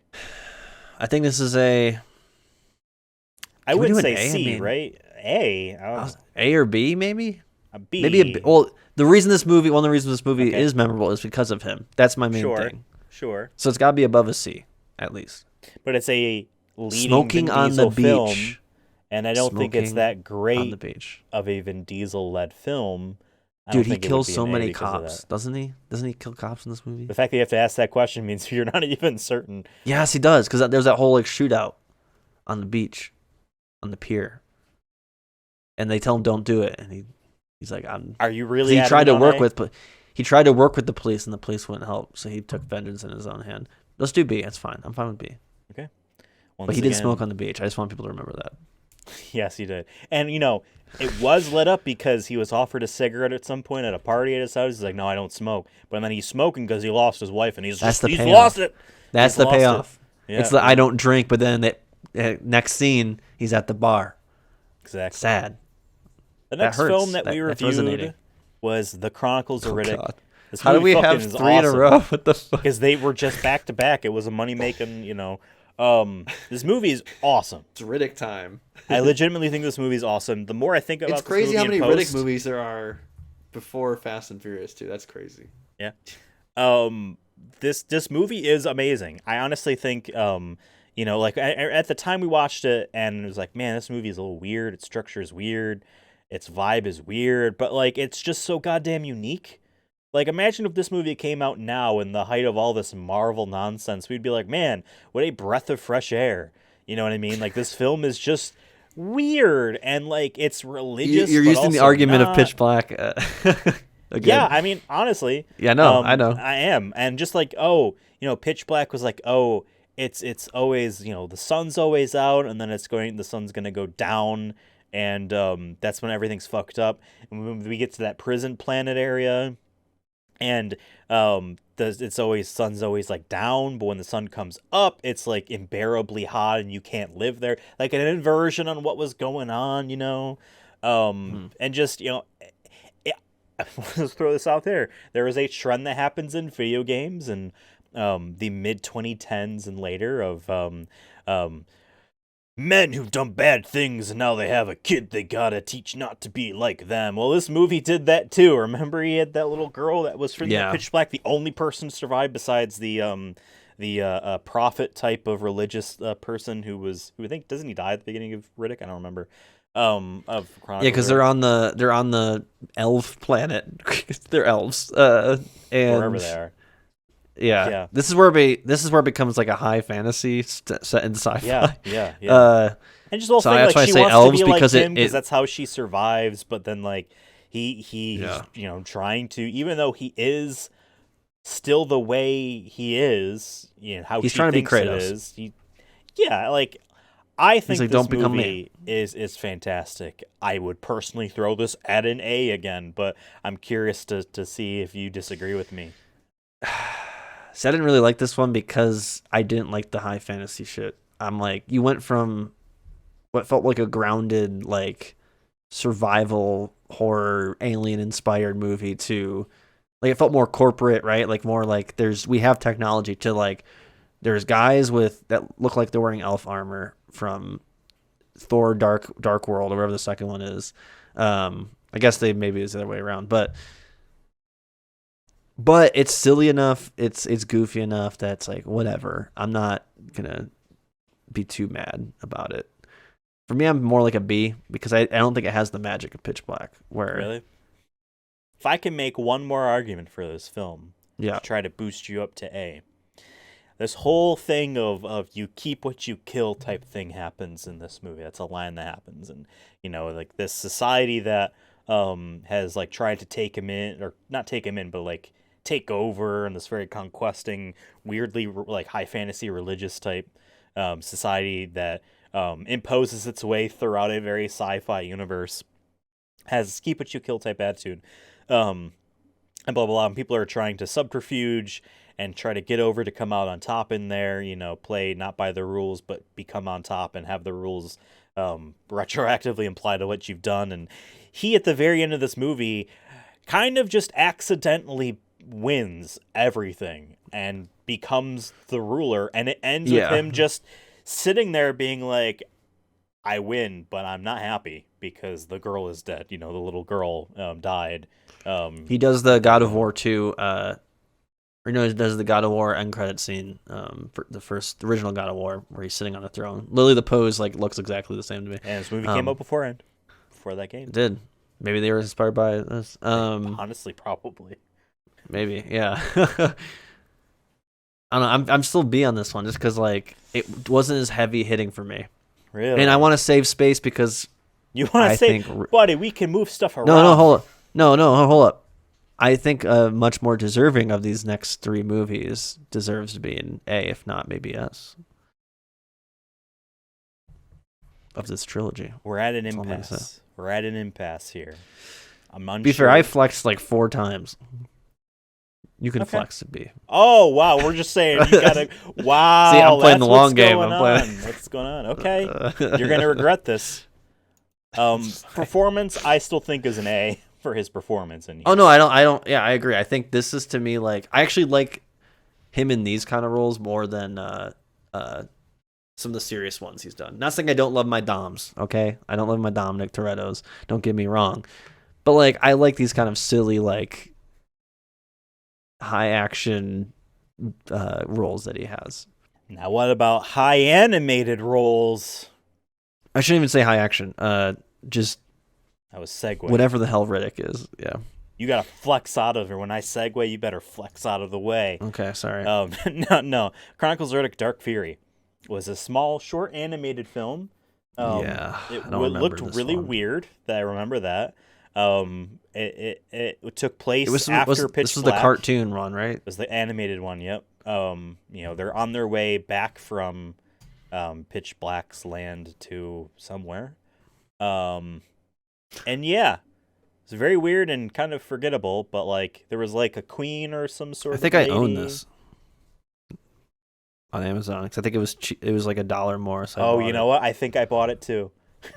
I think because this was in our Amazon Prime era where we're like, guys, it's on Amazon Prime, like idiots. We were like that. Maybe just me. Man, I would throw this down in D. It was cool. I don't looking. remember jack shit about it. I would say the only thing that makes it not an E is because it's cool looking. It was weird animation. At least it's short, right? It was short. And it's short. I don't know. But I could easily go E as well. So if you're thinking E, we can just throw it down in E. I always get... there's too many fucking titles. I was like, oh yeah, this is this one. Because then there's the other one, right, that is basically a storyboard. Oh, yeah. So I'm making sure I'm getting them correct. We've been putting stuff a little higher today. Maybe we give him a little love. Maybe we just give him benefit of the doubt on this one. D. What we do? Okay. We do D. I would say D, not E. Okay. D. A low D. It's a low D. A lowercase D. His performance on this was very boring. If I recall, I would give it a C, if not a D as well. Yeah. This was. Let me put it this way. Should this be an E then? Fuck it. It's the whole film's in an E, and his performance is an E. Basically, what I was about to say, he took the character of Riddick, and in this film, it felt very stereotypical about what that character is, and it wasn't very surprising, and it wasn't more than what you thought it would be on the outset that you would see from Chronicles of Riddick and Pitch Black. E. Yeah, in a way, I think it makes sense to put an E because there's movies that I'm like, I can't believe I'm saying, but movies that are D don't deserve to be put in movies that should be E. Maybe we're being too nice. So I'm like, I like Multifacial a lot more than this film, cartoon, animation, whatever it's called. Yeah, it's just this honestly is a DVD bonus extra feeling short film that was Yeah, this should basically have kind of been made to be like that anyway. extra features, extra features. It was their attempt of expanding, the brand a bit. And this next one is the obvious, main thing about it, a tie-in video game for the original Xbox, The Chronicles of Riddick: Escape from Butcher Bay. I really like this game. I don't think it's an A. I'll throw that out there. Thank But God. I think so first off, it is a video game. This is not a film. So some aspects are more important than they might be in a film. The graphics for an original Xbox game are really good. That's true. It is a immersive sim game, meaning it's a game like the original Deus Ex. It's a game like BioShock. It's a game like 2017's Prey. Game like System Shock. It is one of those types of games, first person, very systems driven. You can kind of do things with the different systems you have and achieve goals in different ways that feel very unique. And it is surprising that a tie-in movie video game would be a very video gamey ass genre that they chose for it, because they could have just done a light gun type of on rails shooter where like it's just going and you're here and shoot these guys, or they could have done some weird shitty stealth game, although there was stealth in it. So it has thief elements in it and a type of immersive sim. I was surprised at how well of a licensed tie-in video game this was. This is the one, right, where we were able to kill everybody. Yeah. And it just let us. That's Yeah. awesome. Yeah. Games like- games either don't let you do that anymore, straight up. It's like or Starfield. they broke, Starfield doesn't let or you they kill break. everyone. Morrowind, Elder Scrolls 3, lets you kill important people, and it just told you can't do certain things now. And this game was like that too. You want to kill everyone? All right, you're not getting. Yeah, all there the was a bunch of side done. quests and prison politics, but at the point we were like, okay, we need to like just do the main story Yeah. because we're gonna be here all day. But then you were just like, let's just try to kill somebody, see what happens. they And we worked. did. And then they're like, can we do it more? We started stacking bodies like in our jail cell or whatever. Yeah. We just had a collection until everyone was wiped clean, but like the main side guy that we needed to like do the main quest for. Right. And we even then, avoided I the feel like it guards was it wasn't just like, oh, you couldn't kill this person because they're invincible because they don't want them to die. There was like certain other things I don't remember, like that just prevented you from even being able to attempt to kill them. At least on our playthrough. For me too. When did Half-Life come out, or Half-Life 2? Well, Half-Life the original was 98. Half-Life 2 was 2004. This is before that. It felt kind of Half-Life-y too. I know you're talking about immersive sims. And Half-Life is an immersive sim. It's a light immersive sim. But you know what I mean. The visual was like the color palette, like all that felt very much like Half-Life, and I think that's what I liked the most out of it in terms of the visual. There's still some things that it suffers from for being an older game and and whatnot. Yeah. And I know we're gonna talk about the other game later, and the other game that was brutal. This I at least had a fun ride with. I don't know if I'd put it at A just because I'm comparing it to other video games, and I don't know if I'd put it up there that I'm high. very much a retro guy, and if I were to rank all the original Xbox games, I would put this as an A on there. But that's not what we're doing, right? We're talking about. Maybe I still think it's good to have that perspective. I feel like a I'm B. fine. I'm fine putting it that's a where I B would put it. because unless it did something that like no other game's done before, maybe then I'd put A or S. But at least it was fun, and that's the most important to me in a video game. Is it fun? It was fun. It has it had some issues with it. I know we got stuck at some parts, and we shouldn't have played it all in one sitting. But Yeah. hey, that's what you do with a movie. So I guess we just we want try our best. We had one copy of the game, and we weren't gonna get multiple systems and all Swap that. it, yeah. So like We didn't he have came that. over, and we did it in one go. But So for his performance, I would not give it a B for his performance. I would give he it was one of the weak C parts or of D. the game. I would say D for his performance, but he's also like a video game character, so like we're not really supposed to have him be talking But we know, all the damn time, but we know he can do voice acting. I mean, I know Iron Giant isn't the best example, but he's done that, and he also did Dark Fury, obviously. Yeah, which he wasn't great in. So We gave that an E for performance. I don't know. If this was his first time voice acting and it was his third movie ever or third thing ever, that's a different story. But like, yeah, it wasn't memorable. Maybe it wasn't like awful. I don't remember it being awful, like Wheelman awful. Wheelman wasn't awful. We'll get to Wheelman like when we get to Wheelman. I It would was give bad, this dude. a D or a C, but I'm kind of leaning towards D. Let's just do D. I'm fine with D. It wasn't. It was just for video game standards. It wasn't good. Fair. The Pacifier. What do you think? How was that movie? I remember going does it in. We slap? were worried. You don't want to put it like an S. No, I don't. Be like, yeah, here's the four all-time Vin Diesel films. Same prior on Fast and Furious, Triple X, and The Pacifier. Exactly. No, I remember going in. We were like, oh, this is Disney. This is like mid-2000s Disney comedy.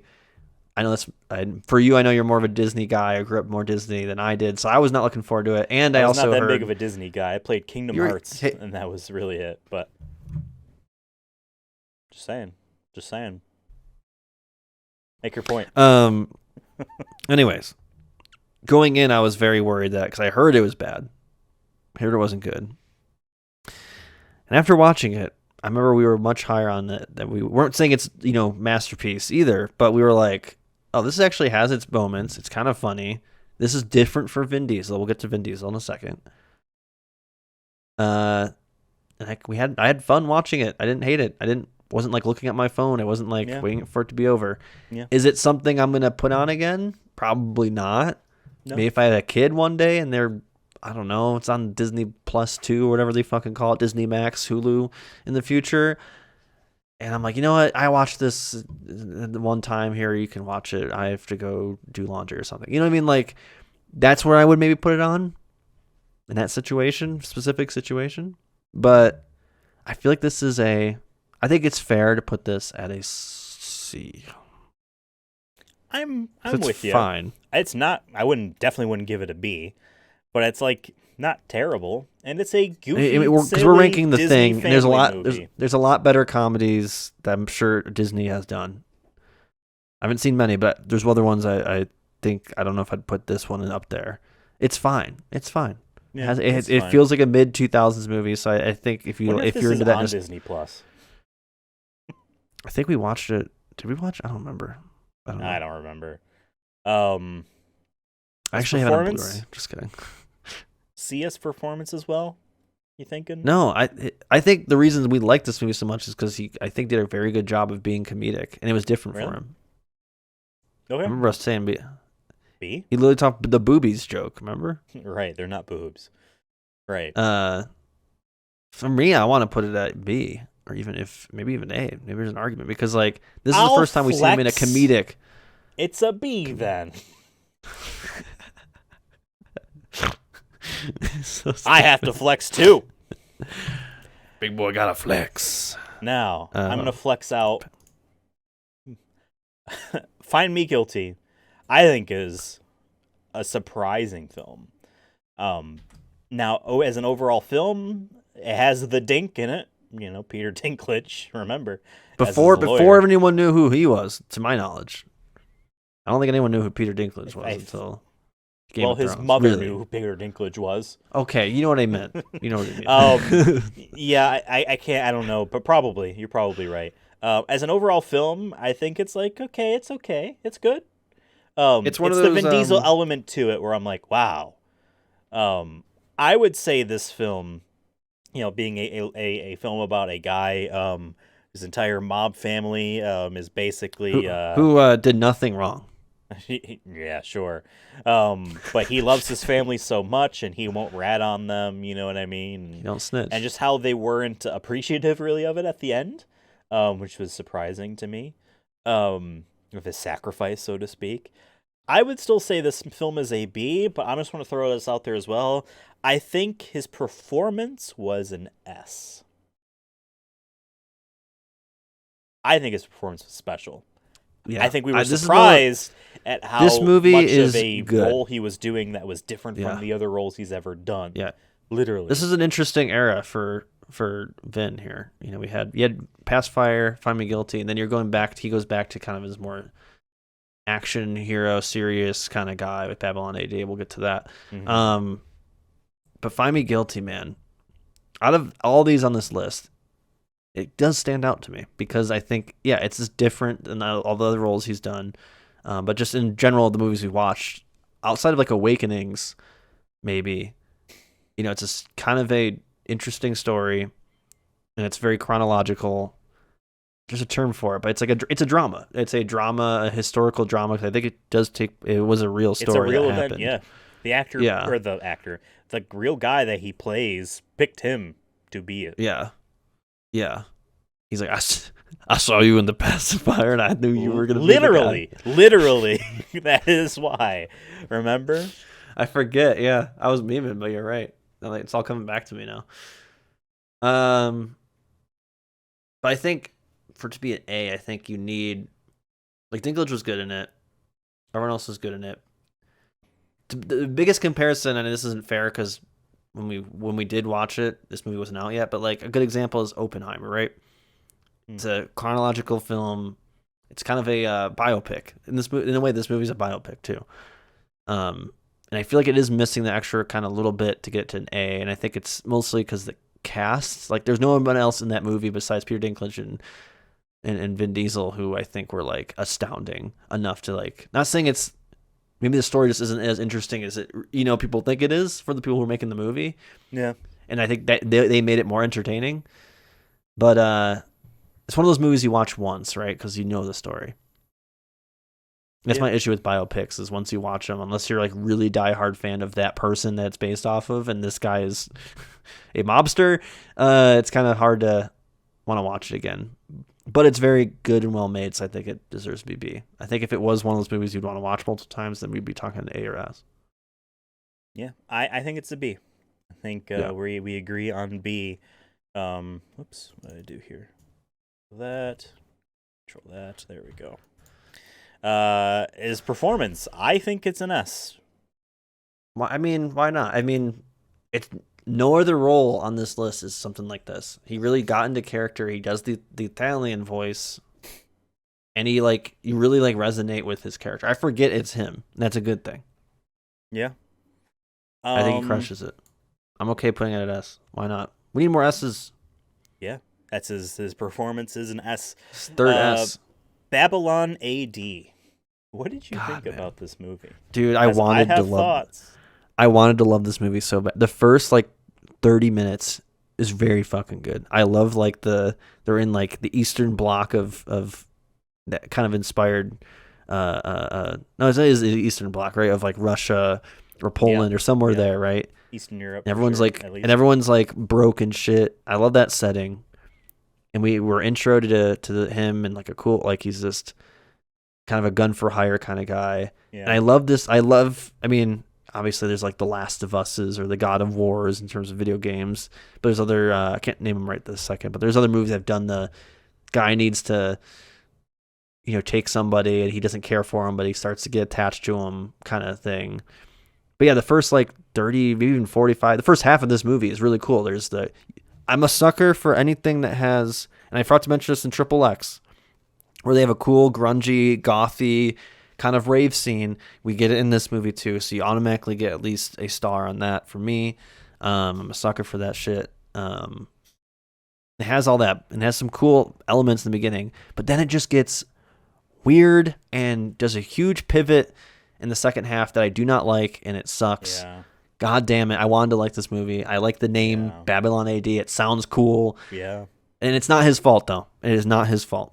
I'll stand by that. And I don't know where to put it yet. I'm thinking a C, unfortunately. Wow, that's high. I'm willing to give this movie an E. I think this movie is awful. I think squandering an opportunity is sinful in the eyes of a movie audience. And I am the audience of this film. No, I think attempting to set up an interesting film like how you describe would be something I'd be like, oh, that's really cool. But its pivot into weird sci-fi nonsense and like weird like savior mentality nonsense ruins anything they set up because they don't actually get to really do things that they did set up. I think the whole like And it grates on you because once you realize this film is not doing the thing that it was setting out to do, it means that when you look back on those beginning parts, you're like, wow, actually, this is kind of stupid. I feel like without paying off anything, your kind of build-up becomes weaker than what it could be if there was a payoff. No, I get it. That and the director said Vin Diesel's the stupidest person on the planet or whatever he said. And what's that guy doing now? What's that guy doing now? He could be doing something amazing or something awful, and I wouldn't know because I don't remember his name. Yeah. But he was French, wasn't he? I think he was a French guy. Yes. Yep. That I do remember. And the French. We were making jokes that we were comparing him to David Cage. That was our joke that he. I think at the time we were like, yeah, they're from the same family tree or whatever. Yeah. Can we? Do we want to meet in the middle and throw it in a D? I think so. I like D just because we call that a compromise. I did at least enjoy we're both it. flexing. Yeah. And as far as his performance goes, I don't know. I wouldn't say it's E, even though I have the movie as an E. He's not the reason the movie sucks. He's one of the reasons the movie is watchable and enjoyable in the beginning. C. Okay. Yeah. Now, he Kevin. couldn't. It'd be S if he saved this film. Sure. Yeah. Like at the ending, he's like, actually, honestly, yeah, dude, let him cook. Let him do a director's cut. Let Vin Diesel do an actor's cut of Babylon AD. The director's cut would what have you do? him What you do is person. you cut the second half out completely, and you let Vin Diesel reshoot the second half. Question.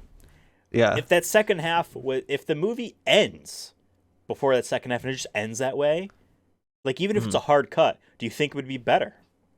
Yes. I think it would be okay. That's not a good sign, but yeah, okay. But no, I'm saying like do it be like 20 years later. Then you start it. Boom. And everyone's aged. You just get all the same actors. Get the gang back together. Babylon AD is savable.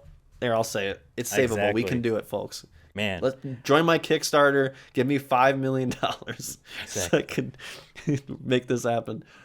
All right, folks, we're going to take a quick break, and then when we come back, we'll be moving on to the Fast and Furious, Tokyo Drift, and the rest of these films.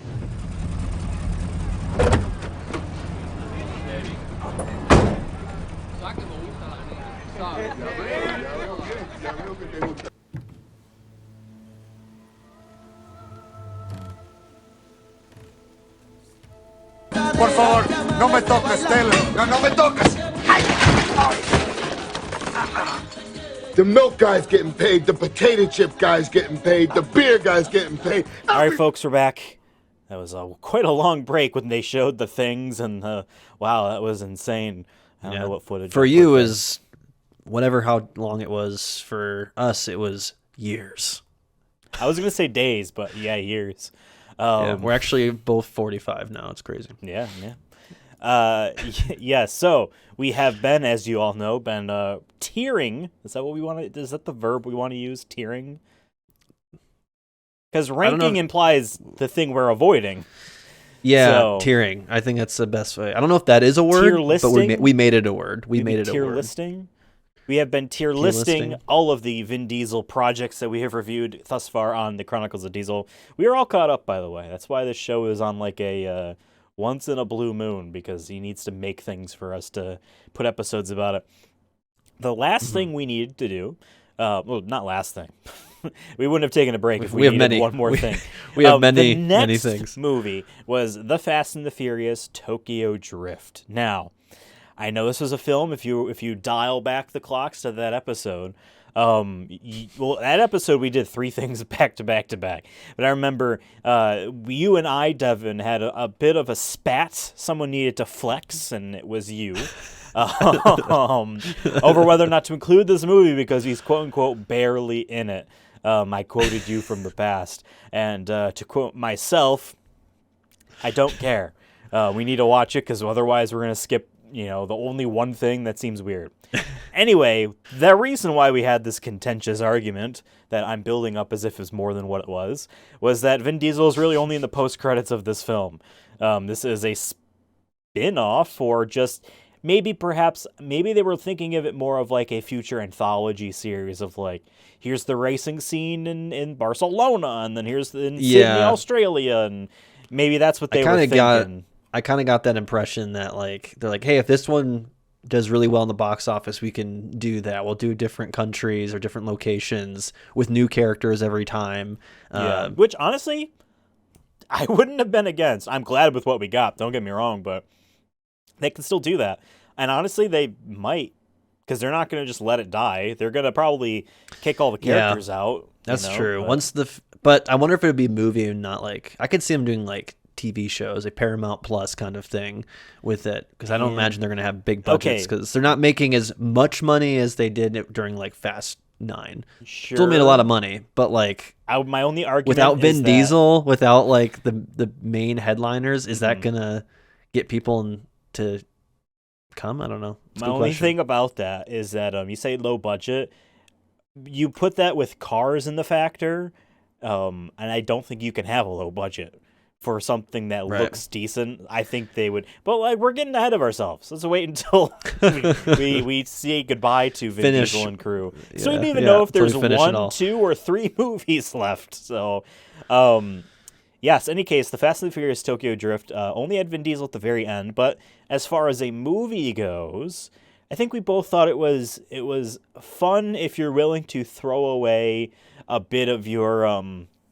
pretentious ego about being a film connoisseur. If you're willing to be like, these dudes, these ladies, they're gonna be drifting down a mountain. They're gonna be filming it on flip phones, and somehow that's all synced together so you could watch the entire race. And somehow that'll be normal when the movie's supposed to take place when it's retconned later on. Well, they can't help that back in 2003 or whenever. I know, but I just like the idea, like, hey, they all had flip phones in 2010. That is funny. Well, you know whenever what? It's supposed to take Honestly, place. It's like 2014. I think the movie technically would have to take even place later. Yeah. If that's the case, then yes, they could actually have live streaming in fake looking flip phones, but. Or maybe Mr. Nobody put it was all a thing. You know what they should have done instead? Yeah. I understand it was supposed to be like a street kid kind of scene, so that's why they did it. But like, you really want to show how people are able to watch the whole race? Get a helicopter up there, and you can track them. It's just there was all on one side of the mountain, right? So they should have really doubled down on the Mr. Nobody thing, and they should have just said everything you saw in that movie is didn't happen. A lie. Didn't happen. Nice. And this is what actually happened.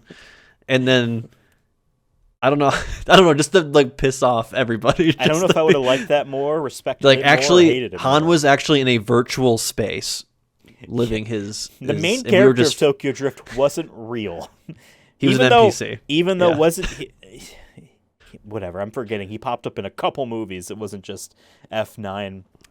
He's in NCIS Louisiana or New Orleans or whatever. Something. Quebec. Where do you rank this? What tier, what grade, what letter, what spot do you put this movie at? Man, I don't know if it's because we took a break or anything, but I remember not liking this movie, and I'm thinking about it more. I don't really like this movie. Really? You take away Han. Oh, sure. If you remove a critical element of the movie, then yeah, it suffers. Sure. I'm saying Han's only like one of the redeemable things in this film. You enjoyed watching a 38-year-old man pretend he's in high school. You enjoyed that. You enjoyed little Bow Wow. I mean, here, I'll give it a C. Hulk car. I'll give it a C. I was honestly going to give it a C.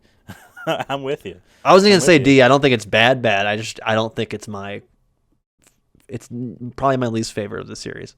Outside of the second Fast and Furious, which I have not seen since we watched it. Really? No. Man, that spot where Paul Walker and Tyrese Gibson just fight in the dirt. Oh yeah, I remember that. I remember you sent me a video clip of that again or whatever. It's so bad, but like it's art. I do like the ending of that. The final set piece of it, though, the boat and everything. Yeah. Now to compare that to like everything else in the series, you're like, that's like wow. Boring. They fell out of a fucking plane. They chased a submarine. They went to space. Yeah. John Cena died with a flipping around like a rocket boost, rocket jumping car. Yeah. Vin Diesel. Crazy. Shows up at the end of the Fast and the Furious Tokyo Drift to race the new Drift King in memory of Han. And he was when he was rolling with me was the line we remember.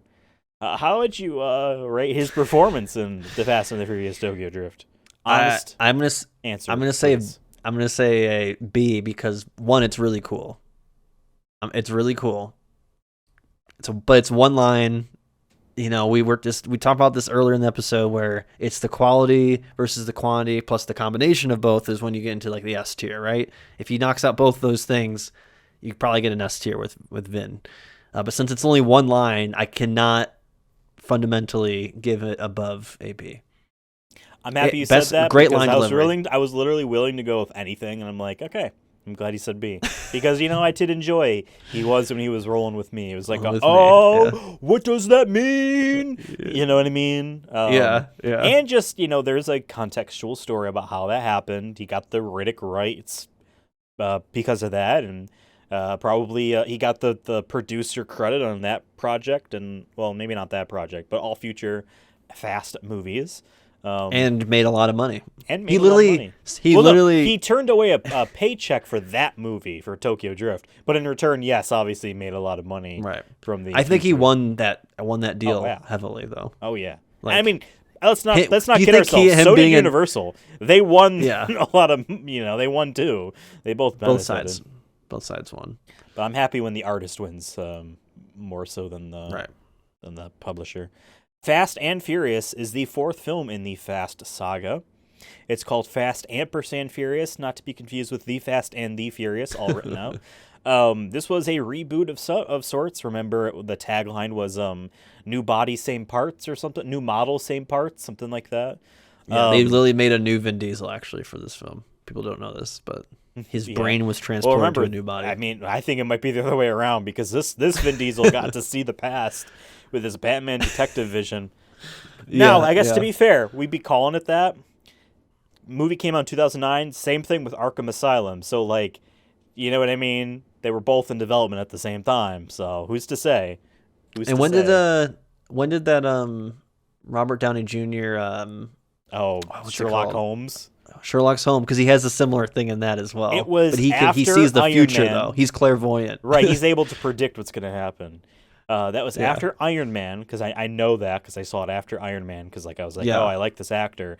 So at the very least 2008, but most likely 2009 or 10.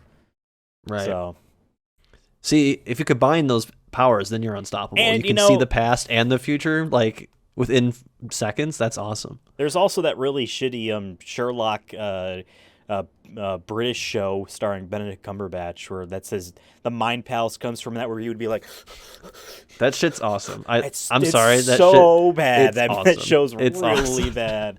It's written awesome, by someone that doesn't know how to tell a story, and I mean that with as much respect as I can muster. Nothing to do on the actors. I mean, you had Doctor Strange and Bilbo, because what's his name ended up playing Bilbo was Watson in that show. They were doing Elementary Fortnite in that show was a better Sherlock Holmes adaptation. Lucy Liu was Watson, and Lucy Liu. Yeah, my brain. Wait, I'm thinking of little Luhu or whatever from The Grinch when he said that. Oh God. You're not thinking about the end of Kill Bill Volume 1?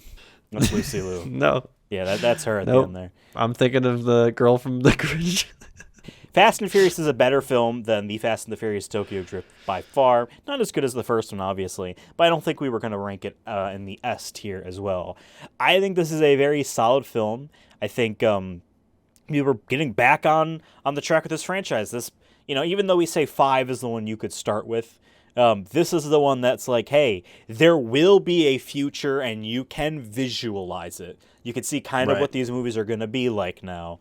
There's a mix of street cred racing and a mix of high action, special effect type of films. This was the blueprint for all the movies going forward, even though there was more drama, like interpersonal drama in this than I think any of the others besides maybe 8, but that's surface level. Vin wasn't really around to verbally fight any of them.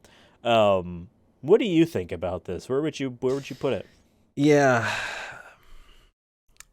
I feel like it's like you said, it's like the stepping stone to what 5 and onwards will become. think it's like the blueprint almost of like, hey, we can actually get away with making this kind of like a soap opera with cars kind of recipe here. But I still think they were figuring it out. It still had some of that street racing, still had kind of the beginnings of the original Fast and Furious movies, but it's definitely the transition to what Fast and Furious is known for today. So, but I still think I prefer the other ones onward. I don't think it's the worst one of the series. I think this is a B. I think this is one of those, like, if you like Fast and Furious, you'll probably like this one. But if you're a general person, you might not as much. Or you might not understand why this is like the way it is. Like, especially if you watch the first one and went from that to this, you might be like, wait, what? Yeah, I can kind of see that, but it's not what I want. You know what I mean? I'm with you for sure. This is definitely more good than bad, aka a B. But also, like, it's a solid film. Hey, they were really trying to change this into a different direction, and like they didn't fail. They did some interesting things, you know. I even like the twist with Braga being the first hand man, whatever the term would be, all along. Even though you could kind of tell, because like, wow, this guy is very interesting, and we haven't seen the bad guy really at all. And I don't, you know. And I never really liked the whole Michelle Rodriguez's character being killed, and then the Batman vision's just a little bit too much of a stretch, and that's those things. I think that's like that the negative reminds I have me for of it, that's but, something you would see on like the CW. You know, yeah, what I mean? that's where the soap opera stuff comes in, though. You know what I mean? Like, they need to introduce it to us. Does it land every time? Maybe not, but we get from that to eventually fits. And once you add The Rock to it, it works. So, but we're not there yet. You know? Yeah. Vin Diesel's performance was solid in this one. He again, there's interpersonal drama with him and Paul Walker. And, you know, we see him go to turmoil over the death of Letty and all this and that. I don't know. Like, for me, I don't think it was... it's not the best Dom that he's done or anything like that. But it's a solid effort. I would also give it a B for his kind of performance. Were you thinking something similar? Or? I'm thinking that, too. And honestly, like, looking at this list too,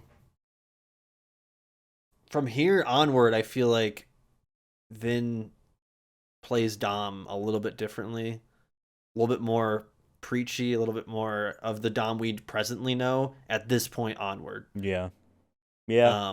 Whether you like that or you don't, it doesn't matter. It's just how I feel like it changed. Because in the first movie, he's kind of, you know, you're from the perspective of almost said Little B. Blanking on everyone's fucking names. Brian. Brian. Jesus Christ, I'm thinking of his son. Brian. Paul Walker's character. That, like, it's from his perspective of how he kind of interprets Dominic Toretto, and he's kind of like this criminal or crook, but he's smarter than the average crook. You know, they're you know, he's spying on them, so you have these he's learning to like them, but he's trying to keep his, you know, his allegiances to the police and all that. But this one, it's like a little bit more straightforward and a little bit more cocky, which we like. I don't think if we didn't like that, we'd enjoy the other movies. Onward. But I'm just looking at this, and and then he's really kind of in that role for a while, outside of, if you don't count the video games, until Riddick. Like, from here onward, for like a good 5 years, he's Dominic Toretto. But yeah, I'll agree with B. I think it's solid. I don't think it's his best Dominic performance, but I think it's the set of the standard. Right. Much like the film itself. Now this movie Start of the standard. It's set the tone for the future. Set the tone. This film, Fast and Furious, had a prequel short film, which I believe, if I recall, was directed by Vin Diesel again, right? Am I yeah, I believe here? so. I He was back on the he's back on the director's chair for the first time in a minute. Yeah, this was called Los Bandoleros. And what did you think about it? I remember being pleasantly surprised about the the kind of vibe, I guess, of it, or the tone of it, where it was much more grounded than what we were expecting. We thought it was going to be like this quick 10-minute like action-packed thing, and it really wasn't. It was more focused on Letty and Dom's characters and their relationship, and also it showed how Dom, I believe, met what's the two characters' names, or he had a relationship with them. Were they? Oh, yeah, I know who you're talking about from the first movie. Yeah. Right? Yeah. Am I misremembering? No, they weren't from the first movie, or and Han's in it too, right? Han is in it, yeah. Yeah, maybe that's what I'm thinking of. But the two guys were in it though, right? I forget. Leo and Santiago, I think is their names. Yeah, that sounds right. They're like the side guys, you know. Yeah. But yeah, I remember being pleasantly surprised by it, and I enjoyed it for it being a short. I think if it was the entire movie, I don't know if that would have been as entertaining. But for a short film that's supposed to be kind of like added context, or like just added character development for the relationship between these two characters and Dom to other characters, I think it does its job, and I think it's a cool bonus for like the diehard Fast and Furious fans, which I think is its intent. Yep. It's not meant to be a standalone thing for sure, but for what its goal is, I think it accomplishes it. Also helps you kind of remember that Letty has lines, because she dies in 4 in Fast and Furious so quickly that it's like, oh yeah, she's not really in that movie, and she's not in the next one either, you know? Yeah. So for me, like, since it does its job and was interesting and different from what we were expecting, and in a good way, I feel like it's got to be a B, right? I mean, I don't think it's like so crazy that it gets to be put in the A or S rank, but I think this is surprisingly solid, and I would only recommend it, obviously, I think it's its one downfall is that I would only recommend it to, not downfall, but one negative is that it's niche. So I don't think if you've never seen a Fast and Furious movie, this is extra credit you can take, you know? Like, this is where the trivia goes, you know what I mean? Like, this whole movie is a trivia question. I'm okay with B. I was kind of leaning towards C, but like, there's nothing really I have against it. It's kind of just like you said, it's unnecessary. It's kind of cool, but it's like, I would be perfectly fine not knowing it existed, you know what I mean, and watching 4. But that doesn't necessarily mean that the short film as it is isn't bad, because now that you say that, like, I probably won't watch it again, and I feel like that's where the C comes into play, where it's, you can be good and be in C. I mean, it's average, I guess, to be fair. That's what we say. And B is good and A is awesome. It's so weird. I could see it being both. Because it's not something I'd watch again. Do we want to make a C.5? No, I'm kidding. A C.5. The Los Bandoleros tier. Let's put in C. That's fine. That's fine. And Vin Diesel's performance. It's a high C.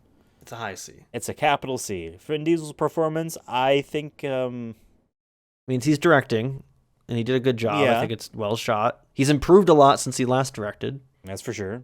But I'm sure there's also a lot of help. The budget's there. And having actors. But hey, it could have been worse. Like, even like having all those resources and then it being bad, that'd be a detriment to him. Right. But I would say B. B? Yeah. If it was longer, if it was like a full length film and it still had the same quality, and if it was boring, I'd be like maybe higher. Maybe I'd consider it. Now, it's not easy to make a movie. Next on the agenda is what I consider the best video game on the list. And a video game of all time. No. That's obviously Fast and Furious Crossroads. Right. No. Best video game on the list, easy. A very unique type of open world car game. As far as the overall projects go, I think pretty easily throw this at least in B, but I'm really leaning towards A, because I think this is just a rad game of airjacking. Is that what they call it? When you just jump from one car to the other, even in ways that physically don't make any sense, like which is an innuendo. Opens my mind to many ideas. There's air guitar and there's airjacking. Now, it has pretty awful gunplay and on foot sections. that really confused the hell out of us. But it gave us such beautiful gems, such as him rubber banding into a tree and dying in the most horrific ways that really made us bust our guts laughing. Like, Honestly, I saw a Let's Play of this game before going in, and I was really worried. I'm like, well, maybe I'm misremembering how it went in the Let's Play. I remember it being kind of silly. I hope Ethan likes it. I hope I still like it. And it still, like, I think exceeded those expectations. The main issues I have with the game is the voice acting is very bad. Some of the side missions can be repetitive or feel a little too much, but at least they're quick for the most part. There's some parts we did get stuck on. I remember we had to like look up. I think at one point we had to look up something to like where we were supposed to go because it's like either the mini map was broken or something. Yeah. I mean, it was of that PlayStation 3 era of just these Western games where like you can't tell if this is trash or treasure what they intend by what they intend the game to kind of act like. You have to, you know what I mean? There's a lot of funk in that generation of video games for sure. I just think it was just such like it is the perfect. Well, okay, I want to throw that word out there. It is an extremely good like B movie video game where you're like it is what that very typical early YouTube Let's Play type of culture would be. Here's a bad video game. We're gonna play it and have fun. You know, we're not sitting here playing. You know, it's just a very emotional game or one that we want to actually respect. Right? Yeah. I think this is an A. I think this is an A. On the fun factor, it's an A, and like I said earlier in this episode, for video games for me, it's got to be fun. And even though maybe at the end we were kind of getting burnt out on it, or at least I was getting burnt out on it, at least there's so much like it kept me engaged, and I'm fine putting it at A, even if it's kind of a meme. That's fine. And Vin Diesel's performance is S tier. What? No, it's not. That's odd. Yeah, I would say it's probably a D. Like, he's really weird. bad at some parts. Like It's you can not tell good. that he phoned it in. I think it's worse in our next thing, but where it sounds even more phoned in. At least it seems like I don't know. It has his name on it though. It's called. I guess technically the full title is Vin Diesel's Wheelman, but I didn't throw that on. You here. put your name on it and then you deliver that. Yikes! I don't think we can put it as an E because it's not. It's just boring. It's not like god awful. We're not being like, what the hell is going on? Did they like do it all in one take and he threw up halfway through? Like, you know what I mean? Like, I don't know. Maybe you're remembering it bad. I don't know. I feel like I really thought it was bad, but. I'm fine putting it at D, as long as we put the next one for Vin Diesel's ranking at E, because that was bad. That's at the barter we're doing. We're flexing back and forth. The Chronicles of Riddick: Assault on Dark Athena, released for the PlayStation 3 and Xbox 360. A sequel of sorts to the Chronicles of Riddick: Escape from Butcher Bay. Follows generally the same type of gameplay, with a little bit more actiony stuff and some wider environments. This game is interesting. Remember, it also has a multiplayer mode where we played in the year of our Lord 2021 or 22. 21. 21. 21. It was 21. It was definitely not 22. The year of our Lord 2021, we found someone from Australia to play. The best part about this guy, his PlayStation username is Balefire. I'm still friends with him because you just don't give up someone like that. I put out a call on psnprofiles.com, a trophy hunting website, being like, hey, I'm not trying to boost any of these trophies, but wanted to know if someone wanted to just play the multiplayer with me so I can capture some footage for a podcast. And this dude, Balefire, pops in and he's like, I own the game. I've never played it. I'm in. So his only experience with that game is playing one-on-one multiplayer. So obviously we didn't get the full experience. For 20 minutes or however long it was. So it didn't feel that long. And it was kind of like a Halo, right? Like that's what it kind of felt like or looked like. It was smaller maps, and there was jumping around, and there was weapons Halo you picked up. Quake, maybe something like that. There were some weird modes, and like I looked at the trophy list recently. I texted you a picture, or maybe Discorded it to you.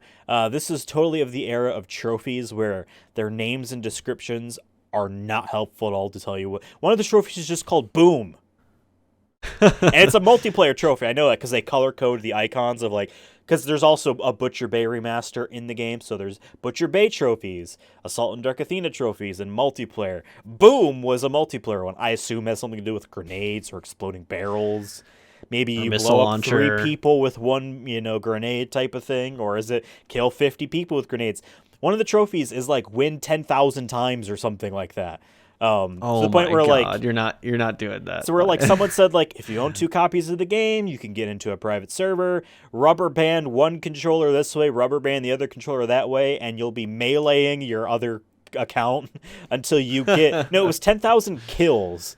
And it was win like kills. 1,000 times or something like that. It was an insanely high number for a game that will never have that.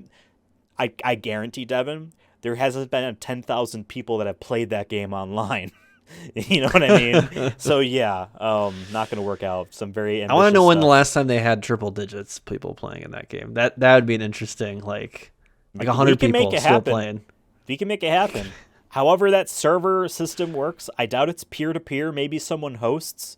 Because that is a true thing with fighting games of that era. You can play, you could probably play right now your DC Universe versus Mortal Kombat game online because it's peer-to-peer. There's nothing in between you and me. It's just, so I doubt a multiplayer game that has more than 2 people could be like that, but maybe someone hosts and it's really shitty internet connection between all of them as you're trying I like to the pull idea from that me, maybe. Vin Diesel actually has a computer at his home that hosts just these running. servers to these days. Yeah, he just has it constantly running on emergency power. It's kind of like a radio station where it's only one map at a time because it's only able to serve one game. You know what I mean? At a time. That's my fantasy that I have in my head. That it's in his basement in his mansion in West Hollywood or wherever he lives. So. As the main game there. Now, we're not including in this conversation. I don't think we should. The Escape from Butcher Bay remaster. If we do, then it's higher for sure because it's got a better game than this one in it for free.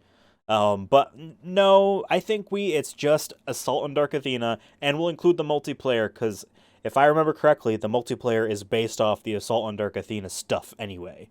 Yeah. So it's that engine mechanics, etc., guns and whatnot. So keeping Butcher Bay out of this conversation here, it's not as good as Butcher Bay. The story meanders. I think the level design was worse.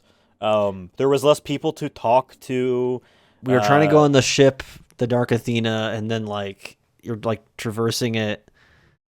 And I just remember we go outside and get a rail gun and then spend forever trying to get back because the game was hard. We talked to Ron Perlman, who definitely did his lines in one day at most. But so did everyone else, it seemed like, in this game. I remember Vin Diesel having some very bad deliveries where we're like, come on, dude.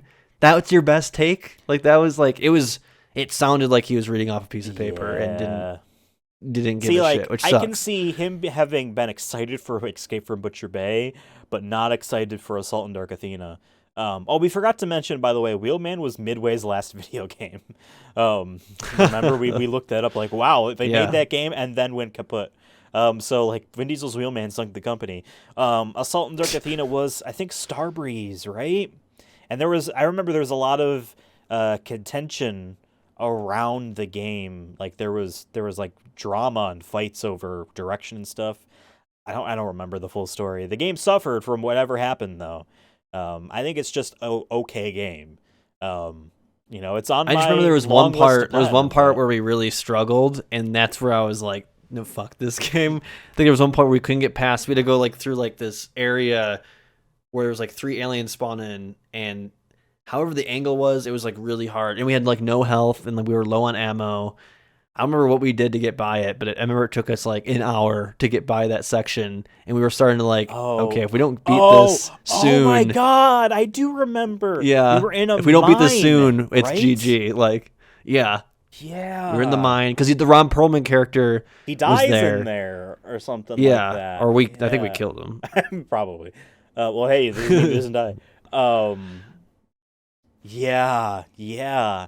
But it's tough. I feel like all the magic of the throw, first game isn't in the second bone game. a little bit. I agree with you, but just throw it a bone a little bit. This is an immersive sim type of game. We definitely doubled down on one approach for an hour, as opposed to figuring out other ways to do it. But so I don't want to completely take away. I remember that out of all the levels, I remember but- that very vividly because it Yeah. was so Oh frustrating. yeah, I can lay it out in my mind right now. I can lay it Yeah, out. I know there was a pipe too that you can climb up on, and we But to get to that potentially, part. we weren't sure if you could or not at first, and it took looked us a like it. while. Yeah, It looked like it, but then there was also right before that, there's one of those like Walker AT-AT inspired kind of things walking around that we had to sneak by a couple times because then we eventually auto saved. I think right before. Because we tried, we thought it was bugged or something. So I remember I think we retried it, like getting back to that point and not, because we thought like we needed more health or something like that. Because we're like, oh, we're fucked because we saved too late or whatever at that point. Yeah. But then after that, I do remember like there was all of a sudden like you're outside and then you have like a bunch of guns and there's that boss fight or whatever. But man, what video game has given us this many memories? I think it's an S tier. So no, I'm gonna go C. I think it's an okay game. It's not a bad game. It's an okay game. There's cool because there's a lot of the good Butcher Bay mechanics and stuff are in there, so it's not like it's an unplayable mess, which I feel like is where you get down to E. And D, I don't know. I had more fun with the first one. I don't remember having too much fun with this one. I think after the first 2 hours, I was like, man, we have to finish this game. It lost a lot of the charm. So that's like, for me, I'm feeling like it's D. And I don't again, think it's to good. throw the game a bone, nowhere does it tell us that you have to play it all in one sitting, including the multiplayer. True. To be a little bit But hey, fair. but the best games you can do 8 hours in, and you know what I mean? Sure. I will say this, though. If we had a third tier that was best menu visualization, this would have won. Because remember, it was like the cube with all these It had different... the Tesseract or whatever and cube then it would from turn around and Transformers. more... and they'd slide It was the Transformers around. cube, yeah. Yeah. That was the best. And someone made like a screensaver or something like that. I remember we retweeted it. Someone made that or something. D or C, you just tell me. I'll pick. Whatever I'm one telling you D. I did not have as much fun with this guy. Hey, you gotta flex. Yeah. I'm fine. I'm fine with that. Okay. See, now if we put it as a B, it would be in the same column as Escape from Butcher Bay, which means I would have more space in the spreadsheet to visually put things. Oh, and his performance, we want to just say it's an E? Yeah, this is a big stinker for him, unfortunately. I didn't want to have to say it, but all right. I can't remember one good line delivery in that thing, or at least seeming like he gave a shit. Devin, Fast 5. What did you think about this movie? We're bouncing back after this game. One of the best Fast and Furious movies. If someone says it's their favorite one, I get it. Totally get it. You have The Rock. You have the fucking Rock introduced in this. Yeah. Show me the damn veggies. That's right. Show me the damn veggies. One of our favorite lines. Yeah. And then you have the end, the last like 30 minutes of this film, that whole set piece with the freaking cube, the safe. It's actually the cube from Dark Athena. Yeah, you had cube. It's actually the main menu cube. Yeah. Like that whole set piece. That's when we were like, oh wait, are these? I mean, we were kind of. I remember when we first watched these movies before we did the show. I remember being like, dude, these set pieces are fucking awesome. Like this is like the first one where I'm like, this is really cool, actually. Yeah, I get it. And with The Rock just doesn't. I'm obviously a huge Rock fan, and when he knocks it out of the park in this film, and that's like one of the main reasons I love this movie, because he's such an asshole character in this. Yeah. But it's awesome, and this is one of the last like heist. This is the last time like the group, the family is like quote unquote the bad guys, right? This is the last time that they're stealing something. Yeah.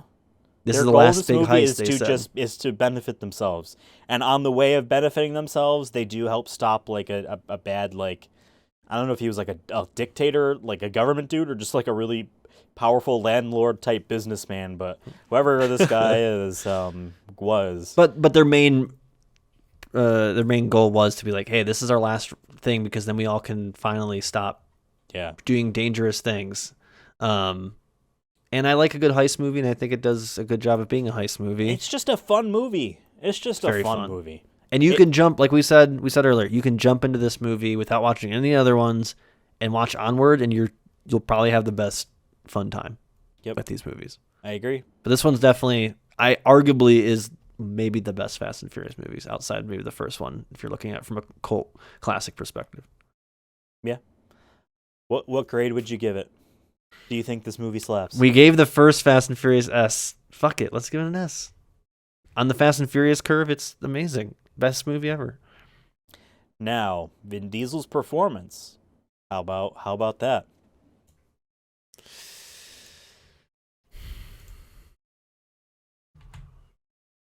I will just throw out there, back when we did the episode and the subsequential episodes when we talked about ranking other performances near it, he was the lead, but he wasn't the main focus. This was definitely a movie about the team and focusing on everyone. So he took not a back seat, but he wasn't in the driver's seat. You know what I mean? He was riding shotgun though. But like, so are most of the other people as well. If that's what you know. What I'm trying to say. He did do some of the DJ. Everyone had a hand on the wheel. It's dangerous. Everyone yelled what way to turn. Yep. Right, it was like left. Twitch plays Pokemon. It was a bunch of votes on what left or right or gas or brake. What would you give his performance? I think he did good, but I don't know if there's any like scenes that are really like. I mean, he did some cool fight scenes with The Rock. That was cool. But there's nothing here where I'm like, wow, he had a great. I remember this one line, or I remember this one thing in particular. But I don't think it's a bad thing because of what you're saying. He's not supposed to be the main focus. So I guess you don't want him to outshine when he's not supposed to necessarily either. But I guess that's how you got the Fast and the Furious, to be fair. Yeah. But how about B? I Okay. think it's fair. He isn't the main reason I like this film.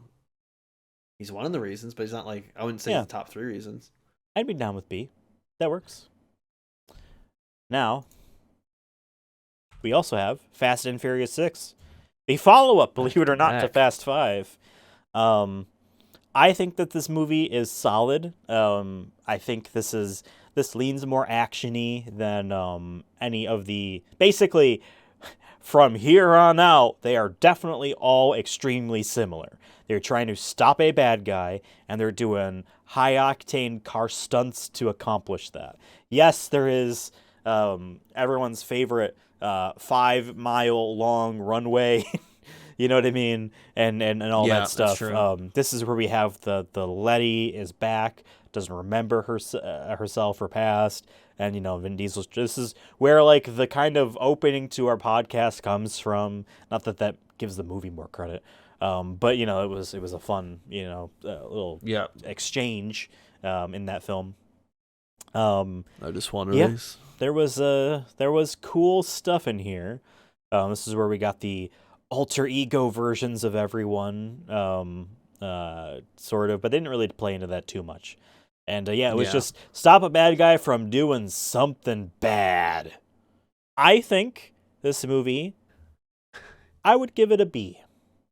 I don't think that this movie is top 3 in the Fast and Furious saga, in my opinion. I think honestly, it's probably 1, 5, and 10 are in the top 3 for me. I don't know. Maybe I differ from people. I don't think it is. It's certainly in the. If I were to rank all the Fast and Furious movies right now, I think this movie might be halfway, or just above the halfway point. You know what I mean? Yeah. So I think, and that doesn't make it bad. I think it's a solid one. It's a good one, but it's not of the top of them. Yeah. And I don't know if you'd want to watch it without having the context of the fifth. Or any intention of watching the ones afterwards. Like, just, Yeah. this is the only one I'm going to watch? You know what I mean? It'd be like, all right, maybe pick other ones I'm instead. fine with B. I think, yeah.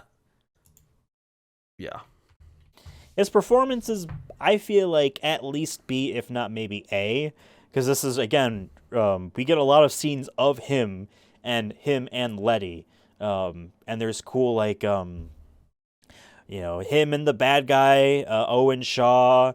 And there's a sniper on either side pointing at him, and there's like a standoff type of thing, and again, him and Letty and blah blah blah. I liked that.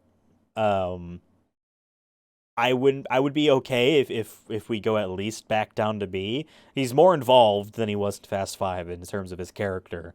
So I would say higher than a B for sure. I'm curious what you think though.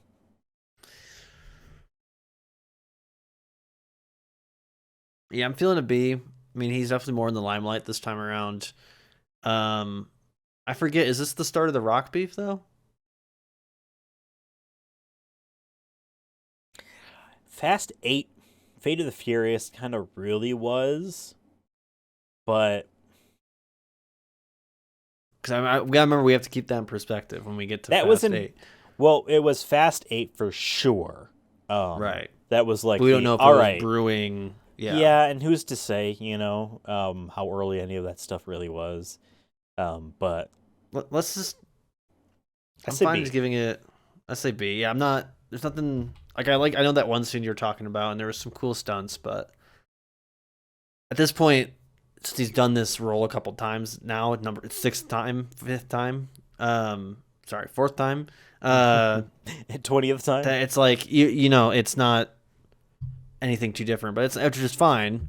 But yeah, well, when we get to Fate and the Furious, we'll talk about that. But Riddick Blindsided. This was an animated storyboard. So it was a story. It's a storyboard with motion effects and audio to the beginning of the Riddick film. With, I think, maybe a slightly different ending just to make it a standalone thing where you're not like, and scene cuts off halfway through type of thing. Wasn't it shown at like Comic-Con or something, but like to tease the new movie? Yeah, I think you're right. It's also obviously an extra on, the home Blu-ray DVD of Riddick itself. But yeah, Riddick Blindsided. This one sucks because it's just like, it doesn't provide anything different from the Riddick film itself, and arguably, in my opinion, which obviously I wouldn't say it if it wasn't my opinion, I would argue that just the storyboard itself on paper would be more interesting and entertaining than the kind of ugly storyboard nonsense that they did. Like, it's colored, you know what I mean? They don't need to be colorized, so like they spent time to make it something. It was something. I would personally throw it down into the E tier. I'm not offended by it. Yeah, I mean, it fits the same. Didn't call my mom something, you know what I mean? It's not trying to be mean. It's just like, why? No, it falls in the same bin as me as Dark Fury does. So, if not worse than Dark Fury. Definitely worse than Dark Fury. And this is the only part where I would say Dark Fury might be a D, only because this is certainly worse than it. But we're not talking about Dark Fury's ranking. I think we both agree E. We have to. And I kind of want to forget about it because of how much I like Riddick when we're about to talk about that. His performance was not lines from the movie. I don't think. It wasn't. I don't remember. There's no I don't remember if it's straight audio from it. I don't think so. I'm trying to remember when we reviewed it. But that's how forgettable it is. Throwing that out there. We can't even tell if it was its own recorded lines or if it was just ripped audio. How much did he was he involved at this point of making sure that thing was? Did he even know it existed? Well, yeah, Right. He would if he owns it. He owns it, so yeah, he definitely knows it existed. I don't know. I'd give it a D. Yeah, probably not Just an to be E because I nice. don't remember it being bad in terms of his audio, like of him delivering it. I just the whole package kind of just ruins it, regardless, even if he did good. So, yeah, I'm okay with D there. Now, I know you mentioned Riddick a little bit there. Why don't you tell us more about Riddick? Yeah, so Riddick is the kind of like it's the third one, right, of these movies, but it feels almost like a reboot in a way of, or at least much more grounded. They're like, hey, that sci-fi stuff, which, like I said, I didn't really, or the high fantasy stuff, which I didn't really care as much for. We're kind of quickly getting rid of that and going a different direction. He lands on a planet. I don't remember if he crashes there. He lands on this planet, and he kind of just lives off the land, and he befriends some sort of dog thing. But I don't know. It's just like his character has a little bit more sense of humanity to him in this movie that I really liked, and I think he brought out. And he doesn't, when he's like talking to the dog and stuff, his actions I feel like are relatable if you've had a pet or whatever. I don't know, it just humanized his character more in a way I think we needed at this point. And it felt more mature in a way compared to the last two movies. I don't know, I just really dug it, and I really liked the kind of, hey, the setting is on this planet, the plot is on this planet, everything is on this planet, and it feels more modern too. I just really liked this movie. I remember we were like, okay, we'll see where it goes. We don't know how they're gonna pull off this whole king thing or whatever he's doing, but they quickly are like, yep, let's scrap it. Let's go a different direction with this. And I really liked it. I think it's one of those movies I want to get on DVD at some point or whatnot and rewatch it again whenever Riddick 4 is supposed. I know that he said he's working on it. I don't know when we're getting that, but I think it's one of those things that I want to hold on to and to get ready for the movie. So all the three of them, this is my favorite one. I agree. I think I like this. As much as we talked about Pitch Black earlier, I feel like this. I like all three a lot. But I'm with you on it being higher. I think, obviously you mentioned that it was like a bit of a reboot because it harkens back to the original survival on a planet that will be dangerous soon. I think it was the weather, right? That was going to come and destroy everything, like a flood or something like that. Which is cool because it's the same idea from the first that was then inversed in the second on a smaller scale, or at least a smaller portion of the film dealt with that. And then we're bringing it back again here. Very similar with different results because he is, again, a more likable person. He is gone. And I will say, this is art. You could watch this as a standalone, I think. Yeah. Because the only context you can watch all three of them as standalones, to be fair. Yeah. I think the second one needs a little bit extra of like who these characters are at the beginning. But this one has like no ties to really anybody. He quickly is like, I'm gone off this ship. So well, they try to. The thing people are like, hey, he didn't win fairly. I mean, he won fairly, but like, no. And so they were just gonna try to kill him, right? Yeah. And that's he was like, all right, I'm out of here. What letter grade would you give it? What letter grades do you give my boy Riddick in his last outing? It's better than Pitch Black, but does it belong in S tier? I feel like everything on S tier is things I will definitely watch again, or I have watched again since, in some capacity, whether it's like it was on TV or whatever. I think, but I feel like this is a really strong A, but I feel like it's just missing that special something to get it over the edge. I don't know what it is. Maybe it's because like I think it's A, but then I have thoughts on Vin Diesel's performance. Maybe they make me feel better about it. I'm with you because like I was debating myself. That's why I asked you to give myself some time to think. Do I really think it's an S just because, but like in a lot of ways, this is a very similar reflection of that first movie. And like,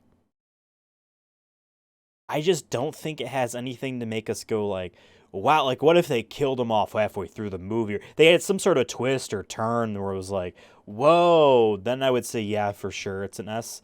I'm with you on it being an A. Now you said you felt down and you needed to feel better. So what would you talk about as Vin Diesel performance? I say give him an S because at this point where we were watching him too, we had the Fast and Furious movies where he's being Dom, he's right, and going from that to back-to-back Fast and Furious movies, which are fun, don't get me wrong, but going to that to Riddick and being pleasantly surprised of like what he brought to this character. And I do know he was a producer on this film, so he definitely probably had some impact of what this character does, and how he acts in this movie. That I was like, cool, I like Riddick more because we named this show before seeing any of the Riddick movies. I mean, I saw Pitch Black before we named the show, and the Chronicles of Diesel just kind of like made sense of what we're chronologically going through. And I was worried. I'm like, man, we named it after like maybe his weakest original material that he's part of. Like maybe we should have named it after Fast and Furious. But then like after watching this, I'm like, I felt validated because I'm like, okay, good. We did name it after like not just this one-off sci-fi movie with 2 sequels that are not very good. Like, no, this is the best one. I think after, for me, it was a dip in the second one, and I feel like it went back up past Pitch Black for me personally. And I think it's because of his performance. Everything I said about why I like this movie is because of Vin Diesel. So with that, make me feel better. S. I'm with you. Guardians of the Galaxy, the 2014 original, directed by James Gunn, as we know, starring Mario, the blue lady from Avatar, a wrestler, and Vin Diesel, and A Star Is Born guy. Yes. / Silver Linings Playbook guy. That still blows my mind. That's when you know you're a good voice actor, is that if I can't picture your voice with your face. Like when I heard that Robert Pattinson is the heron in the freaking new Studio Ghibli movie, and I heard it, and I'm like, what the fuck? I thought he was just like, I thought it was gonna be Batman voice. You know what I mean? Like, or something like that. Like I watched a trailer, then knew like who was who.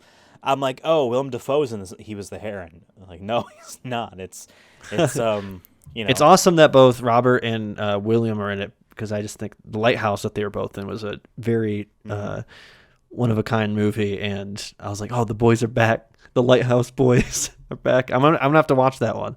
Also, Robert Pattinson is such a weeb, so it makes sense that he would want to give it his all in a Miyazaki movie. But we love him. We love this. Yeah. We love that man. Guardians of the Galaxy has nothing to do with this, though.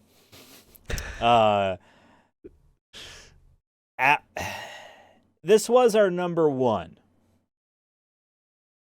I think just based off our own prior review of this film, it would be S just by default. However, let's take a step back and just think about it again, just to be safe. Because, this whole part is about dismantling the list, tearing it down, ripping it apart, burning down the house, and rebuilding something new.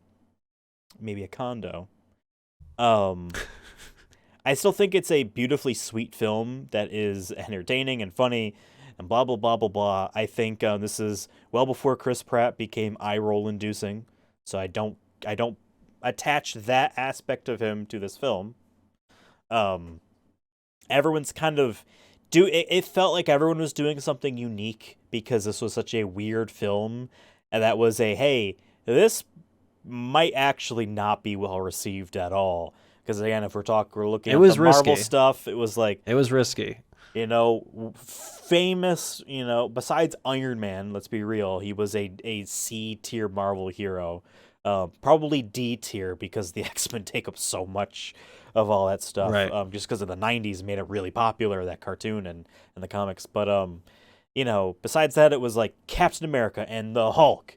You know what I mean? Like those are really, so Thor, we're getting, even. Yeah, and Thor, which is not on the Hulk's level, but still, in terms of famousness, Guardians of the Galaxy, way down there. That's like you're already a comic book fan who gets a lot of Marvel stuff already. And then, you know what I mean? Like, it's so niche. I never heard of Guardians of the Galaxy. I didn't even know it was Marvel related when it first came out until someone mentioned it. And I'm like, yeah, it's part of like the whole universe. And I'm like, before I don't think anyone said the word MCU, or at least I don't remember it being really much a thing yet. And and being like, what? And then like I saw the trailers and I'm like, I don't know, it looks kind of weird. And usually this is the issue with trailers, right? They try to like, we talked about this before, like last episode, 2 episodes ago, where yeah, they try to cater to a specific audience, maybe that needs the most convincing.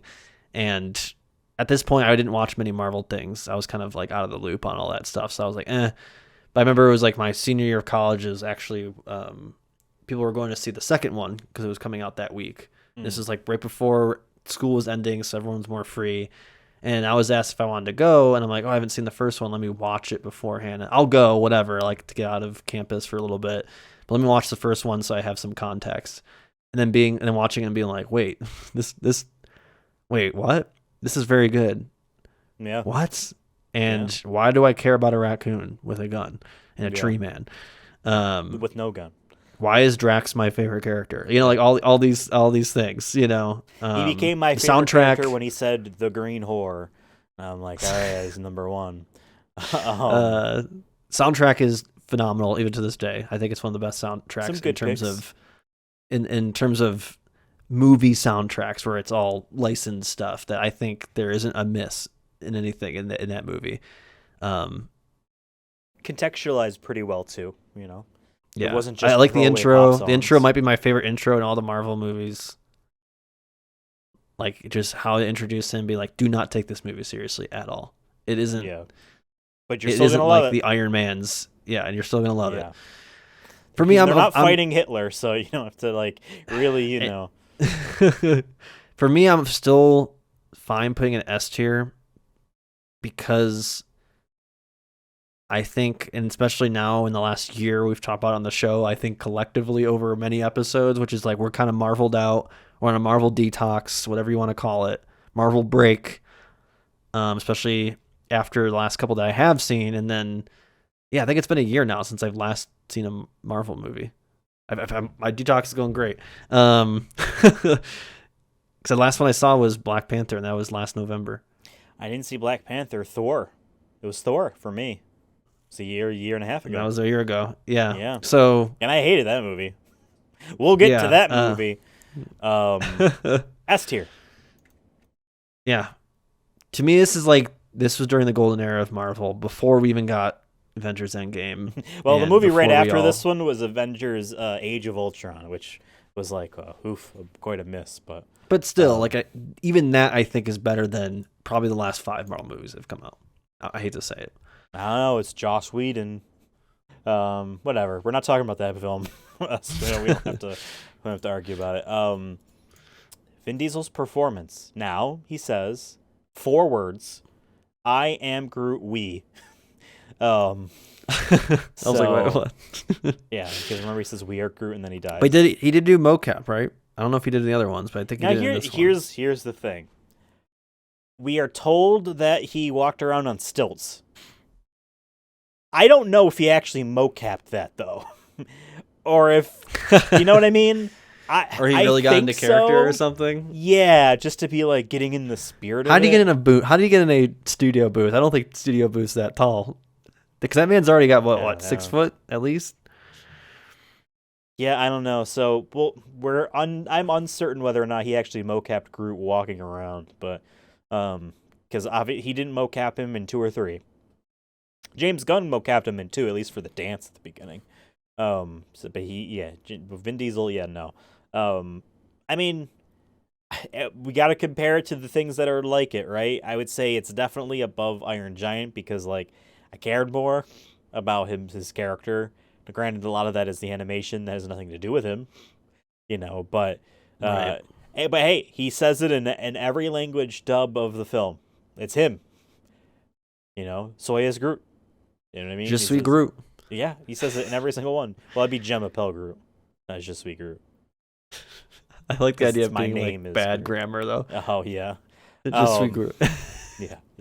He's like, I did all different languages, and it's like he just used Google Translate for everything. Didn't even ask anybody. That'd be awesome. You know, in Japan, Konnichiwa Groot. In Japan, there is first-person pronouns. So you would actually use a first-person pronoun, and there are just so many of them that like you could pick like any of them. Boku Groot perhaps is what they would be Boku used. Groot. It's like kind of like young boy, what a young boy might call themselves. Or like you ever see anyone be like on Twitter be like, "Oh, Kojima's the best, Kojima-sama," because Sama's like saying like "my God, my Lord" type of thing, where they're like, "Oh my God, dude, stop embarrassing yourself." Groot would Hey, to be probably fair, call himself he- Sama. Kojima tweeted yesterday when the Ferocia trailer dropped for the Mad Max thing. Oh. He like wrote on Twitter, he's like, "Thank God" or something like that. In all caps. And I'm like, that's the most relatable tweet. I don't even like. I watched the trailer; it's cool, but then I wasn't like eagerly waiting for it to come out. He loves over these George Miller. But I just thought it was funny, like him, the way he tweeted. I'm like, that's just reminded me of like a lot of people, including myself, about anything I like. Right? We're like, thank God, yes, God. Just like him writing in all caps in English. Yes, God is funny. There's a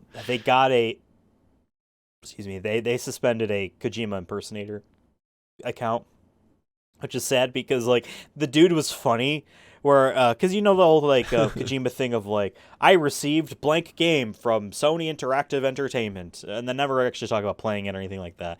Or like, I watched this film, but then like for the things he really likes, he will go in depth. But it's always like Shaun the Sheep, you know what I mean? That he goes really in depth with. Anyway, this I forget a lot of them were, but the main funny one was played Metal Gear Solid. I'm a fucking genius. That was it. Or he played something, he said, I played this, and someone said, that's bad. He's told him to shut the fuck up.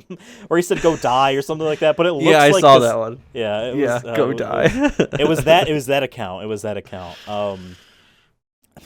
Yeah, God bless Kojima, though, for real. Kojima, I would actually want you to make a movie. I know there's supposed to be a Death Stranding movie, remember that? But, like, he's kind of just, like, not really a part of I know we've talked about it, and maybe if we ever do one day our Kojima podcast idea of, I do believe he watches way more movies than he does play video games, and it shows so much, I think, in his work, 110%. Oh, yeah. Like, I don't know if he actually plays video games, like, maybe at all sometimes, because I'm just like, he talks so much about movies on his Twitter. I'm like, there's no way you have this much time if you're working on a game and playing games and watching movies. He did like a tour of his day, and he definitely like watches at least a movie every day, even if it's a repeat. And he makes his workers. He makes his workers. I don't know. It's probably volunteer, but like watch movies for like source purposes or like research purposes, and like it's just this shitty little amphitheater they built inside Kojima Productions, where it's like y'all are sitting on what looks like concrete hard benches.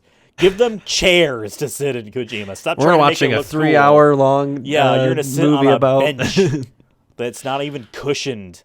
Like my God. I get it. You don't want them falling asleep on the job, but any case, whatever.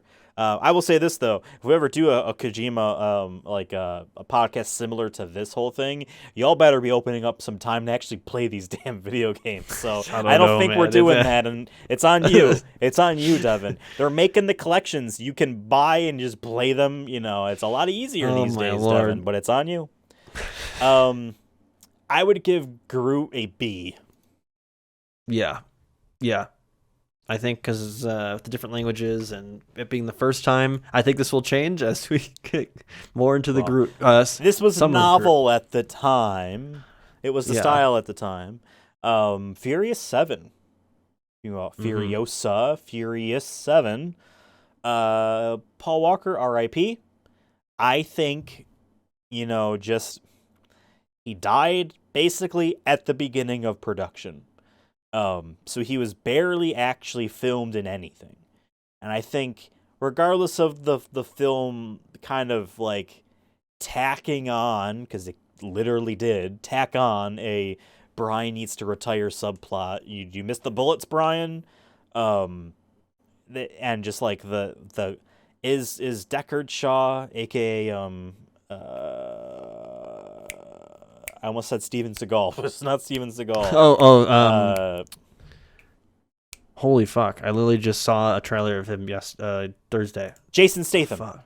Jason Statham, our boy. Yes. Even though he was like, all right, yes, he's coming back for revenge because of the brother from the 6th movie. It would be a great thing that they do reuse for the 10th one, which is fine, but it's not brother, it's a father. It just felt like kind of like, all right, but what's this guy actually trying to do? He's trying to do something. What is he trying to do? This was the most like, what the fuck is the MacGuffin? And what are they doing? God's Eye was the thing, but why? God's Eye, Skynet, whatever. Why was he doing? We get Ramsey introduced in this film. But I digress. I think I liked it still maybe about the same as 6. Maybe a little bit more. This is where we get the plane dropping them out of the thing. This is where Ronda Rousey's ass shows up to fight Michelle Rodriguez. That's right. I did really like the whole Abu Dhabi like whole sequence. I did love a lot though. Yeah. Like that felt like, once again, back to the heist stuff. This is the last of like the heist-ish. Granted, they're for good guys. They're not stealing. They're trying to steal a car instead of money this time because it has. Well, they just want the thing in the car, but then they couldn't find it. So they're like, we need to leave with the car. Yeah. But no, driving through the buildings is cool. And then I did like, I don't know, I think they did a good send off for him though. You know what I mean? Like a very respectable. It's the best way they could have gone about it. That wasn't distasteful. You know what I mean? He blows up or something stupid. Yeah. Yeah. And his brother did a good job of coming in there. Oh, and yeah. I did look at his Instagram before the show too, because I always look on there for VNN stuff, and it's just crazy how much they look alike though. Like it's crazy. I'm like, oh shit. Yeah. What do you think? What letter grade would you give this? I mean, you also have a classic, iconic song because of this movie too, though. That's on its own, buddy. Yeah. Till I see you again. Don't get us copyright stricken. I know. It's so good. That's going to get copyright stricken. I don't know. I'm kind of feeling... I feel like A. I don't know. I just really like the set pieces more than 6. But... I will say, I'll just throw this out there. This isn't fair to this film. I rewatched Mission Impossible 4 recently-ish, and there is a Dubai heist. Similar kind of tower as Abu Dhabi's from this movie. It's the same one, actually. No, it's different cities. And I don't know. I like that. I liked that heist. They did a more. Tom Cruise scaled the outside of that tower, literally. He starts halfway up. Car. You didn't drive a well, car. they didn't either. That wasn't real. Wait, what? Yeah, I know. Right? This is also the movie. That's where half the budget went. That's where half the budget went to them. Like, we're actually going to really do this to rebuild and fix the towers after they drive. This was the movie that gave us Mr. Nobody, and his weird. We do love Mr. Nobody. We do love Mr. Nobody. But I love me some Kurt. Peak Mr. Nobody. Peak Mr. Nobody is the I can do the magic. The Han is actually alive. I'm fine putting it B. I think it's a high B, though. I'm flexing. I didn't even say anything about it. Bring it down. And just Vin Diesel's performance. No. I mean, can we give him a S tier just because of what he did for his friend? And his acting was good in it. And he did it like it was him and Paul Walker the entire movie, pretty much. Those are all the memorable parts. And out of respect, I think we gotta give our boy S. That's fair. I can't imagine even wanting to maybe do a movie with your coworker / best friend for the last 10 years, and then especially with like the first movie being about them too. Yeah. Okay. So. I'm down. He gets an S tier Vin Diesel performance. Now, Wiz Khalifa featuring Charlie Puth, "See You Again." Speaking of which, is the song, the solo, which is Wiz Khalifa featuring Charlie Puth. The song is called "See You Again." Vin Diesel is in this because they use scenes of mostly 7, but also some of the other films of him. Vin Diesel's credited in this. I think that has something to do with the way music videos and their record labels like legalese operate, where he needed to be credited in this.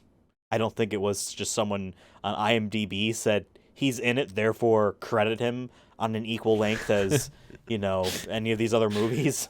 It should have been Wiz Khalifa featuring Charlie Puth and Vin Diesel. See you again. That's what it should have been. They just should have called it See Vin again. Not See Vin again. See Vin again. I just think overall the song, it skates a line between beautiful and okay. Well, like the context of it, you know what I mean? It's like that's where the beauty comes in. I don't know if this song would be good. I don't really think the Wiz Khalifa parts of it are all that interesting. I just don't really care for it. It's really Charlie Puth carrying this song, 100%. Which I've never heard of with his before. vocals. Yeah, I don't know if he's still I don't know. I haven't heard anything. Maybe I have, and I just don't know it's him kind of situation. And I'll be real, like, how much of this song would have been on, like, because I know this was like Billboard #1, I think, at one point. It had to be or up there because of this movie. Would it have been by itself? I think people like tie it with the movie. And like, listen, I'm a big Childish Gambino fan, but like, This Is America, the song, is more related to the music video than it is actually being like one of his best works. Like, I think the song's just all right, but with the music video, it adds to it. And in this situation, I think the music video adds to it, which is what I think we're actually grading here. I think we should add that, not just to the song. It should be the music video as well. But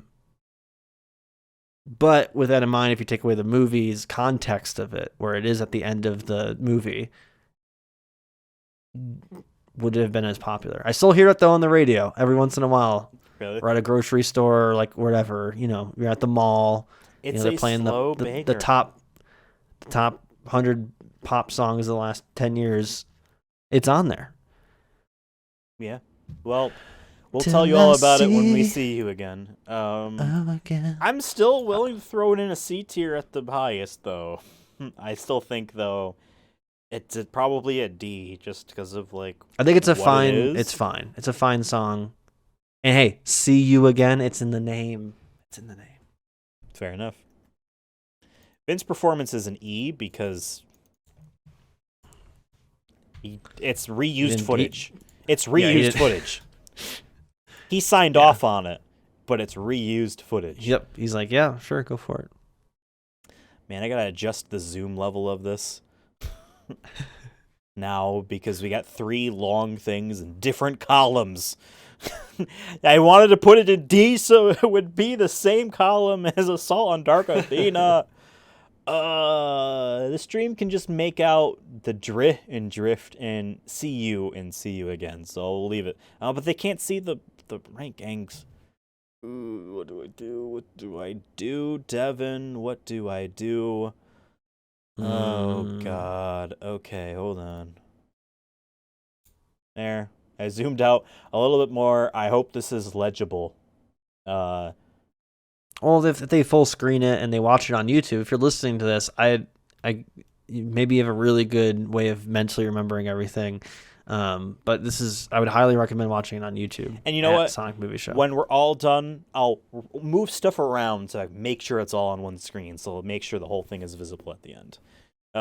Fast and Furious Supercharged, the Universal. I hesitate to call it a ride. This is an experience, because you're basically in what feels like a bus I would argue carriage the that show just that we're shakes doing. around. The show we're doing is an experience, though, too. Sure, I'm just saying it's not a Universal ride, in my opinion.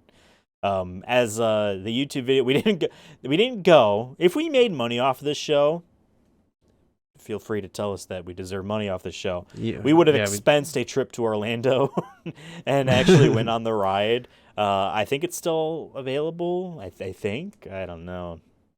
Rides have, honest to God, a low shelf life these days because space is especially Universal. Is valuable. Universal, I think, usually tries to have something that is recent. Even if you are Fast and Furious, they might be like, this isn't from like the most recent movie. This isn't the Fast X Supercharged. You know what I mean? Like, it doesn't have Jason Momoa in this. So yeah, I think they still have. Well, yeah, I don't know. Anyway, regardless if it's still there or not, this sucked. Just to watch, and it didn't look like the people had fun. I think that's the main part too. Obviously, we watched a YouTube video of it. Of someone's first person experience. There was no at the end where they're going down and there's like a water splash or something and everyone yells. It was just they're in carts like train trolley carts that just shook around a lot. They didn't race. They didn't move. You know what I mean? It wasn't a ride. It was an experience, and you watch on a screen next to you. Which sucks, is because like that's what I would happening. want from a Fast and Furious ride. I want to be like in a car. Yeah. I get it. I know the cars are on a rail system, but like I would want to be like the Imagine like two Indiana or maybe Jones three. or Go on. I was gonna say Indiana Jones or like I'm thinking of Disney rides that I've went on 2 years ago. Or like Jungle Cruise is like literally on the water and you're on a boat. Yeah. It's on a rail underneath the water, so but it makes it feel like I want something like that where it feels more immersive to me than just a dark room and you're in a seat and it's basically a 4D movie. Like that's what this is, and it's not even that good. Yeah. This is that 4DX experience type nonsense. Imagine, if you will, a roller coaster that had 3 different tracks and 3 different, shorter cars, like maybe like a short bus type of situation, and they raced each other. That would feel more of a Fast and Furious ride than make it competitive where like, and maybe it's not. Oh, like it's there's 3 different like buttons modes, or pedals or something. Everyone needs to press the pedal. Maybe you use the NOS at the right time. Where did I followed this this person on YouTube and on Twitter, and she does lots of, I wouldn't even call them like video essays because there's not much production to them, but whatever. She's done some theme park type stuff recently, and on Twitter has gone to a bunch of different theme parks. Might have been at Disney World when the naked guy was at the Small World thing. I don't know if you saw that. No. She tweeted about it, I don't know. But anyway, there was some like water world type, very small theme park type thing. Like, hey, some of the stuff might not actually be working, and so it's shut down most of the year type of situation. And there was a trolley type thing on a sky rail that went over the park, which was cool, as you could see all the the animals or whatever, and it was entirely pedal powered. You are pedaling, and there's people on other ones waiting behind you, so there's that pressure to just keep it going. Now imagine Fast and Furious doing something like that. You want to beat the guy next to you? Keep fucking pedaling.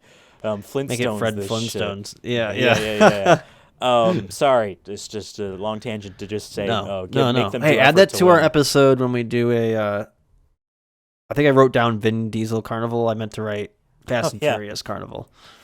Add that as one of the rides. So well, remember, I said his movies, games, and carnival rides. So yeah, I guess it'd be Vin Diesel's Carnival instead of just Fast and Furious. Yeah. I will throw this into E, and if you want to stop me, you can go ahead and try. That's fine. It was very disappointing. I wanted to like it. Don't get me wrong. Even I was trying to get benefit of the doubt of the YouTube video, but E as well. This was literally a cash grab performance. E for everybody involved. Yeah. Let's just double E down for on everyone. E for everyone. What did you think about The Last Witch Hunter, Devin? This is one of those movies that I grew up in. My dad liked a lot of those kind of like. This reminds me a lot of like Underworld or the Van Helsing movie with Hugh Jackman. That kind of stuff where it's like it's a mix of fantasy but in Hugh real Jackman world. was in a Van Helsing movie? Yeah, he's Van Helsing. I should watch this. You haven't seen the Van Helsing movie? No. I have it on DVD. It's not good, but okay. he's in it. It's a good like one of those movies you see on Sci-Fi Channel, and this feels like one of a better. I'm gonna say it's like the best. It's like a masterpiece, well shot, like every cinematography heavy. Like it is like the underworlds of the early 2000s, but it feels more modern.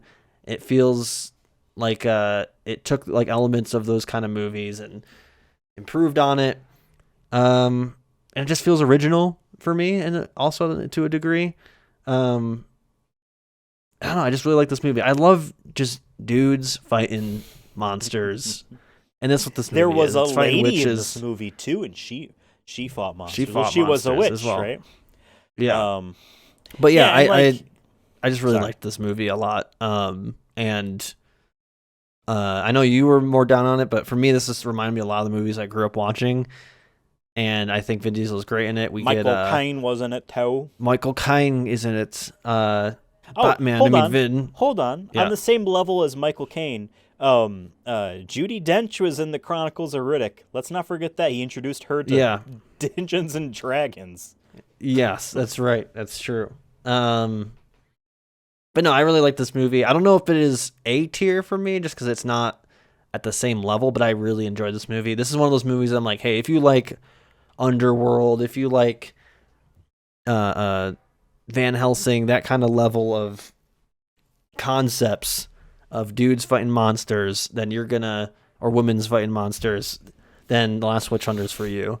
I totally get why maybe you don't like this, or maybe other people won't like this movie, but this is my type of movie where it's just like, these are fun movies I can put on that aren't serious. I'm not watching it for the plot. I'm watching it for dudes fighting monsters, and for me, it's a B tier because of that. You know, it does its job. It would be cool if this movie was a part of, was the actual start of the Dark Universe, and just say it was a part of it. You know what I mean? Like, I meant like instead of like the actual Universal monsters, it was just vibes. You know what I mean? Vibes. Yeah. You know what I mean? And obviously have it be with the original Mummy trilogy part. Put that in there as well. Hell yeah. Yeah. I'm higher on this movie than I think I was back in the day, just because there's a lot of bad Vin Diesel stuff, you know, or just okay Vin Diesel stuff, and this was okay, but also fun and different than what he usually does, even though he's still in this, I'm a badass and I'm gonna lecture you and tell you what you did wrong type of person. But he's like Blade in this. Like, this all same idea. Like, yeah, there's like a gothicness to it, but it's not too on the goth side. And there's blood, there's guts, there's violence, there's people blood, fighting guts, monsters. and token nuts. Yeah.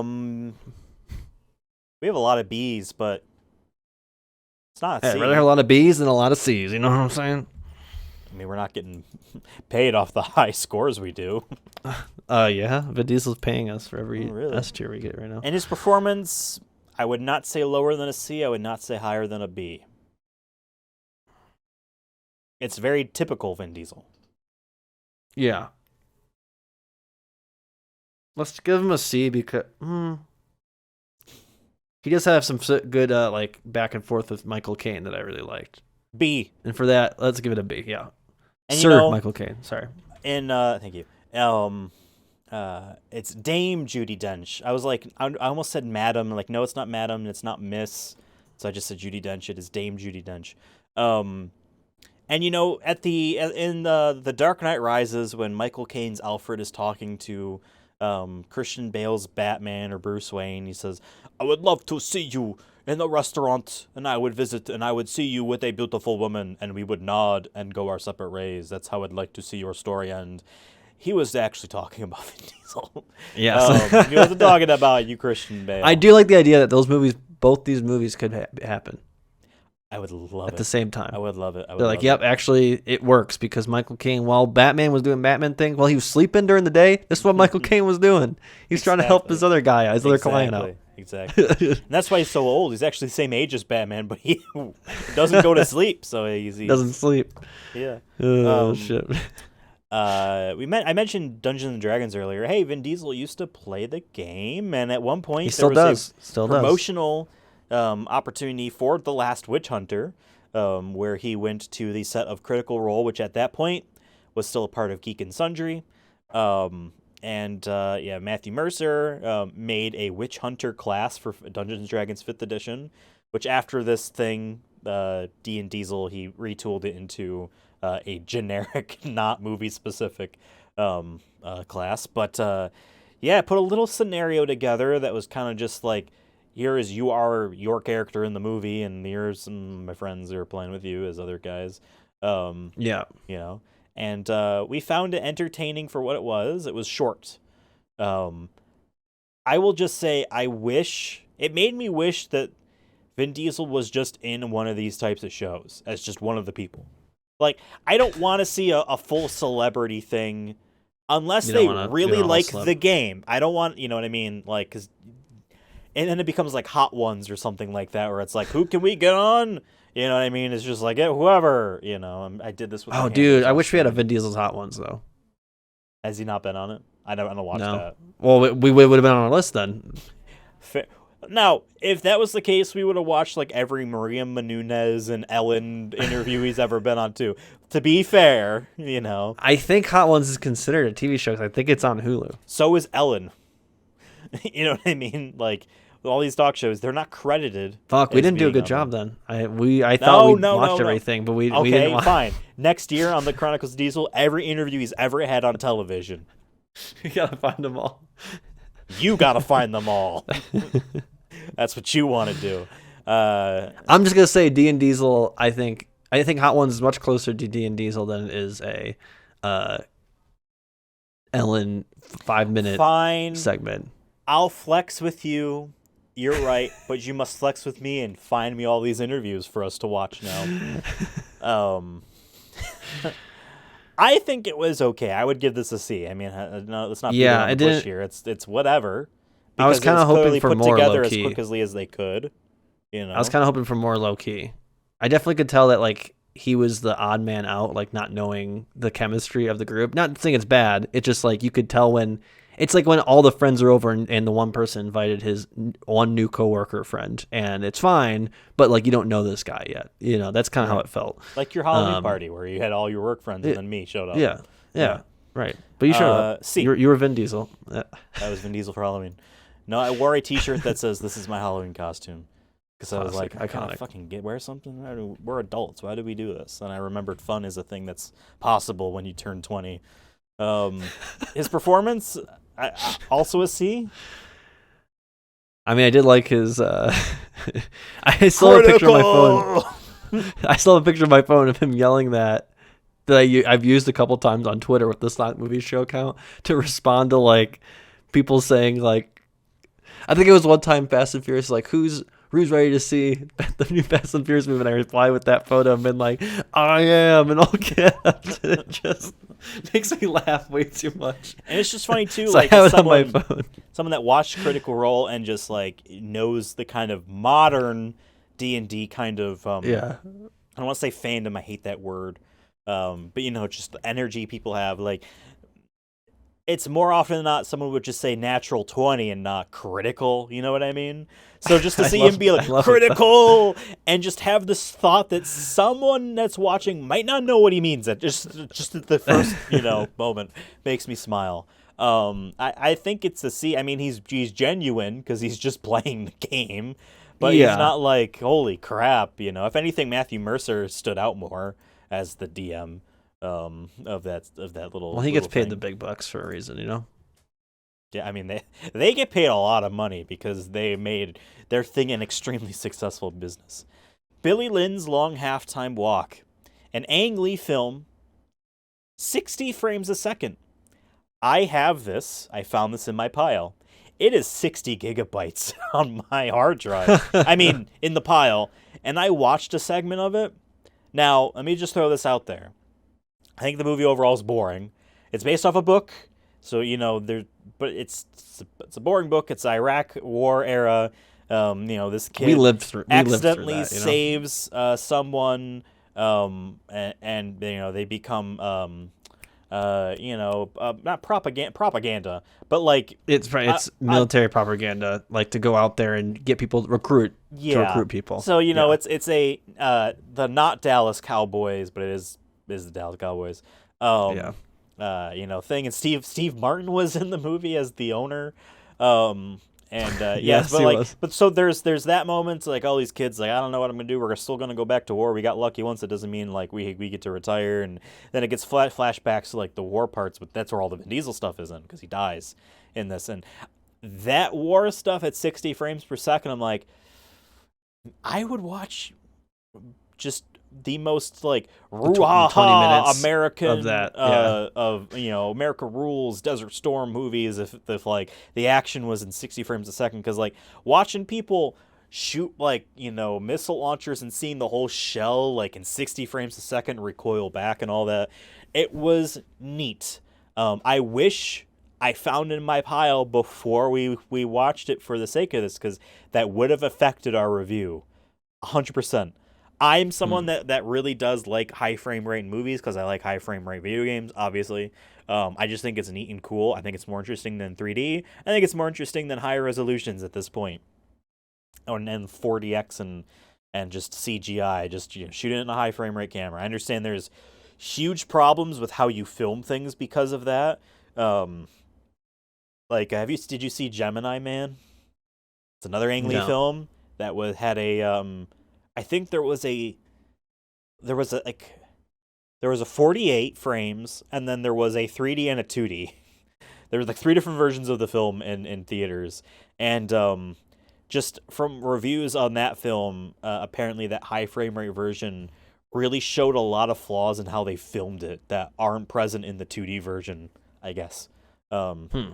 Anyway, like something to do with like how light works when the aperture takes it all in and that type of stuff. Well, I guess because, I mean, like, yeah, if you take like a high frame rate like video sometimes like with your iPhone or whatever of certain like lights, sometimes it flickers because the light of how it's working is slower than the frame rate. And just the general like motion, type of blur and effect. I saw this video of a helicopter where like they matched the frame rate of the video and to it just looks the like it's helicopter static. spinning. So it's like floating. It's so eerie, eerie looking. Fake Destiny's Child is in the film, which is just embarrassing because like the audience knows and they're not interested. It's cheeky, get it? It's not them, but like it's kind of lame. I don't know. What did you think about this film? I mean, I definitely was a mix of a critique of, I think, of military recruitment and the reality of being in the military, especially when you're young. I don't know if I'd call it an anti-war film though either. I don't think it's looking at it from that lens. I thought this movie was fine. I thought it was going to be a war movie just straight, and I was kind of glad with the dialogue it had. So I think the movie was just fine. Like my expectations were kind of low going in, but I wasn't like blown away by it either. I was like, oh, at least it was interesting. I don't know if I'll watch this again though. Yeah. Even at a 60 FPS, I don't know if you want to cut down the military stuff maybe to I could 5 minutes. I could do that for you and send you a 5-minute file. Yeah, maybe that, but just send it to you. Other than that, I feel like it's a C for me. I don't think it's bad. That deserves a D, but I think it's just fine. C. I'm willing to throw it in C as well. And for his performance, he does the I'ma teach you today, but he's actually in a mentoring role, and it seems more genuine. That I would just get quick and over with. I would say that's a B. I don't know if you disagree or not. I'm fine with the B. I mean, I know this is a little bit of a different role for him, but it wasn't as, I don't know, it wasn't what I was expecting. I thought he was just going to be your generic kind of war general guy, but he brought some character to it. Oh, by the way, because I was looking through our Twitter, trying to find that picture of Vin Diesel during Dean Diesel, and I said earlier that that Twitter account that said Vin Diesel auditioning for what was it?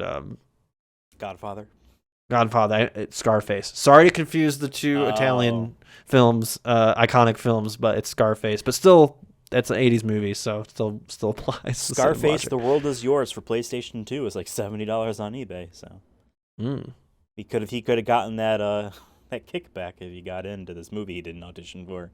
What did you think about Triple X Return of Xander Cage? A fine film in which Xander Cage, his character, I think they somehow topped, or to a degree got very close, arguably, to the magic of the first movie. I was worried. I'm like, especially after watching the second one, where we watched it doesn't have him in it, with Ice Cube, which was just okay at best. Man, that was such a us from the hood are different from y'all, white people over in the nice places. Yeah. Because it's Baltimore into D.C. and then what are they trying to do with this movie? Yeah. It's I feel like a very 90s, kind of early 2000s film though. in that regard, and I don't think that aged as well. It was that nice especially some year of of the effects. 2005 where all this shit, Especially a bunch of shit films happened. yeah, and the effects weren't very good in it. Don't hold up as much. But Triple X, Return of Xander Cage, the return of S tier. I'll say it. Really? Dude, he fucking skateboards. He skateboards. That's a shtick. That to me is like top 3 iconic Vin Diesel. The moments. opening is great. I will give you that for sure. And We- I and honestly the like bit- the the Ice bit- Cube the- showing up at the end is also good because they're like, Yeah. "Hey, we thought he wasn't going to be in this, and he was. That's awesome. And I like the bit of Samuel L. Jackson's character dying in a ridiculous way and coming back Yes. again. Oh my God, that's an S tier just because of that. It's an S tier. His performance. He did it twice. He did it in the first movie and then in this movie. Fuck it, S. Why not? Why not? Why not? it. We need two. We need two Fuck it. SS's on here. Come on now. Whoa. We don't need 2 of Wait, hold up. SSs. Whole shit. I meant boats. I'm talking about boats, folks. Wait, did you say U-boats? The Fate of the Furious.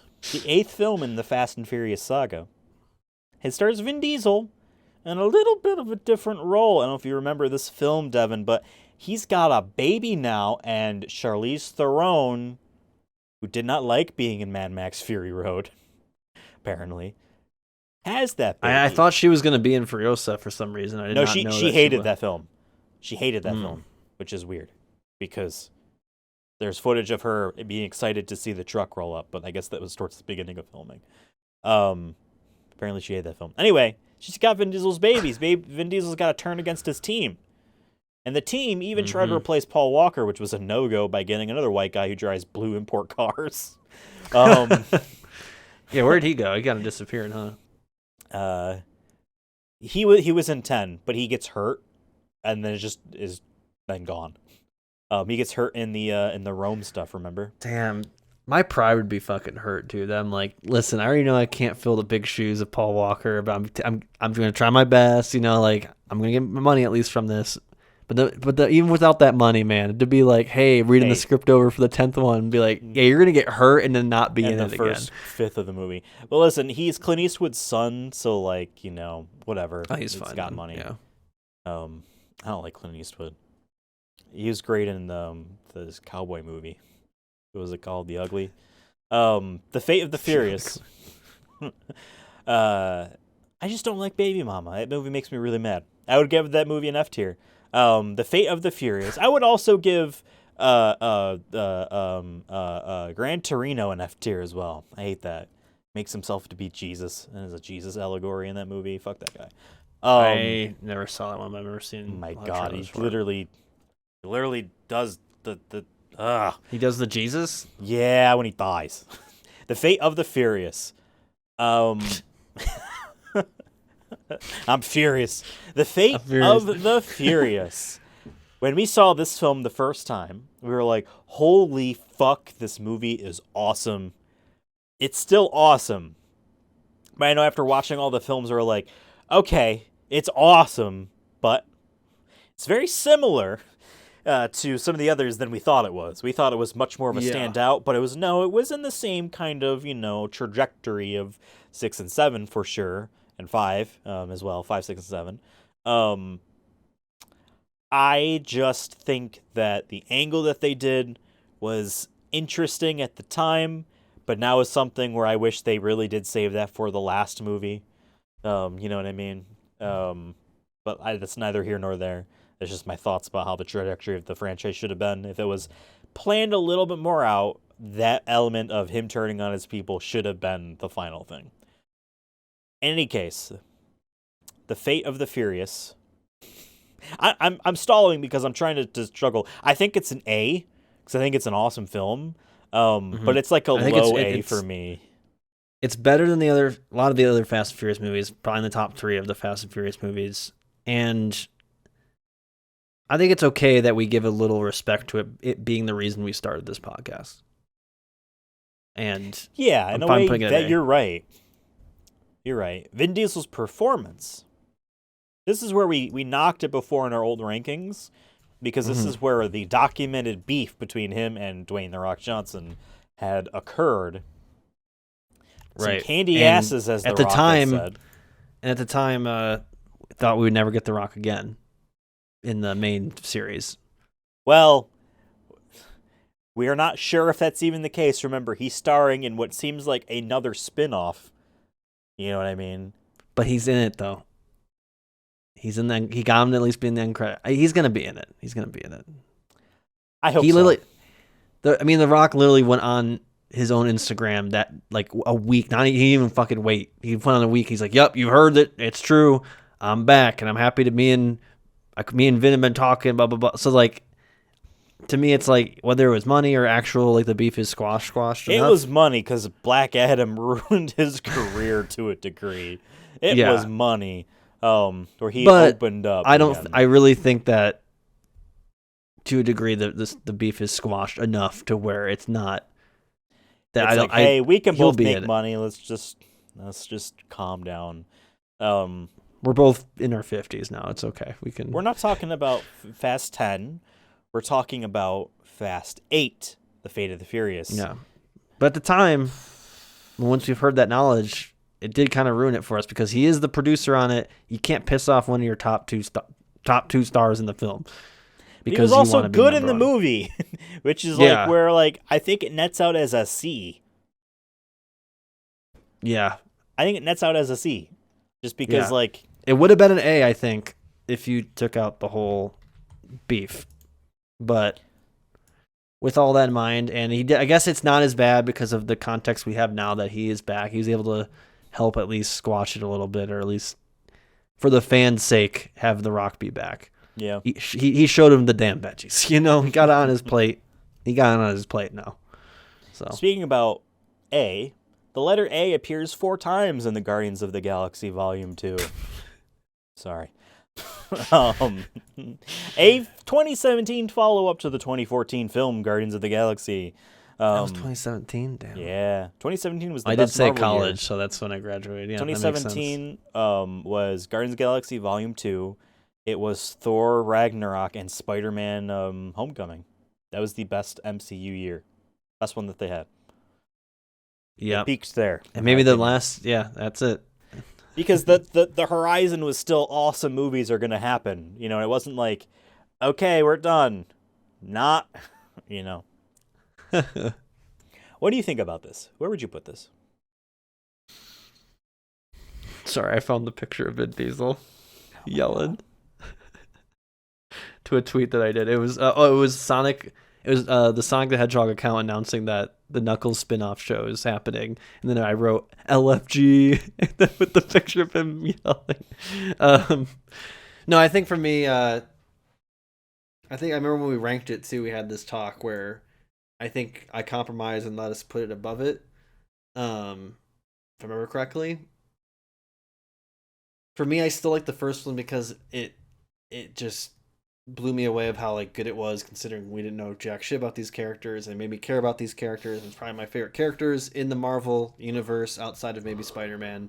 And he delivered again. James Gunn delivered again. This is where I was starting to become a James Gunn fan. I still would say I'm a fan today. It made me trust that anything he puts out will at least be an enjoyable ride, even if I have some nitpicks with it. But I feel like it just doesn't have the same level of like I'm gonna pick the first one to watch every time. I think. I kind of put them both in the same equal pedestal on how often I would But rewatch we're them. not ranking them. But with that in mind, I think it gets still S tier. It is really good. It's a really good movie. It's a really good movie. Fuck it. Yeah, I'll just fuck it. I'm with you. That way, like we both win because then we don't we have to be like, well, like we were doing before, where it was like, I think it was just preference, but I think yeah, his I think performance in this was a C.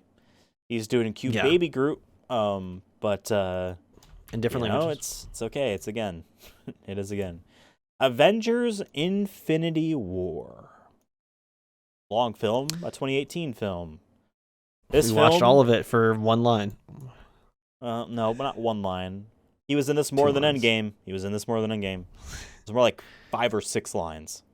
Let's be real here. I mean, half of his body got turned into Just his arm, and he grew it back. his arm into a Yeah. He stick. sacrificed a lot of. He went through a lot of pain to make sure Thor got an axe, and Thor: Love and Thunder is not even a reference to the fact that the axe is made from someone else's arm. And the Thor choked. He literally had the jump on Thanos and he missed. Oh, I see what you're saying. You can't choke him. You can't choke. About. So all the people dead is really on Thor. Yeah. I mean, if you really want to go to it, it's Chris Pratt. Chris Pratt. Yeah. Which I think James Gunn didn't like that aspect. No. Because it seems a little bit too irrational for the character. This was the Russo brothers taking in a lot of characters that were handled by other people and trying to make something out of it. And I think they did a good job. Endgame is a better film. It's just more exciting of a film. I'll just at least say that, But this is an S tier. I'm gonna say A. I would say that as well. I didn't know if I want to be spicy and throw it down into B. I think I wasn't there. I wasn't there opening night because I caught up by watching that before we went and saw Endgame, and I was like, damn, that's crazy. I just didn't really like the whole like fighting in Wakanda thing, like the terrain they were fighting in. It was just kind of Star boring. Wars Episode 1. Yeah, and then that like where they fight Thanos, where it happens, right? Is forest. In a forest. It could have been at some park. You know what I mean? It didn't feel catastrophic. What's the word? Whatever that word is. Climatic. Yeah, it just felt like, oh wait, these some dudes fighting in a park, and they actually ended half the universe. Like I actually liked the beginning movie where they're fighting, like he's fighting on some Mars-looking planet with Spider-Man and all that. That was cool because it felt like the universe is at stake because it's actually taking place in a place that isn't on Earth. And I get they wanted it to be on Earth because that's where all our heroes are. But I feel like they could have picked fuck it, they could have done New York City again. That would have been better, in my opinion, than having it be in Wakanda, but didn't even really feel like Wakanda because you're just showing trees and grass. Like you're not even doing it in downtown of the city of Wakanda or anything like that. And remember too, Wakanda was introduced for real in a movie that came out 2 months prior, or 3 months prior. Yeah. So it really felt like we were really being shoehorned into this place. Granted, yes, Civil War, Black Panther's in that. Yeah, I don't know how much of Wakanda was as actually in that film. I think maybe just the end, like teaser to show that that's where Bucky's going. But, yeah, I mean, fuck it, fine, fine. I'm in a Marvel hater, like I know, both same. are, so it's hard to like want to give it kudos, you know. Vin Diesel's performance, I'm gonna say D. We're just working our way down. We're working our way down. Yeah, working our way down for the Groot stuff. Yeah, Ralph breaks the internet. Oh God. This movie was honestly very boring.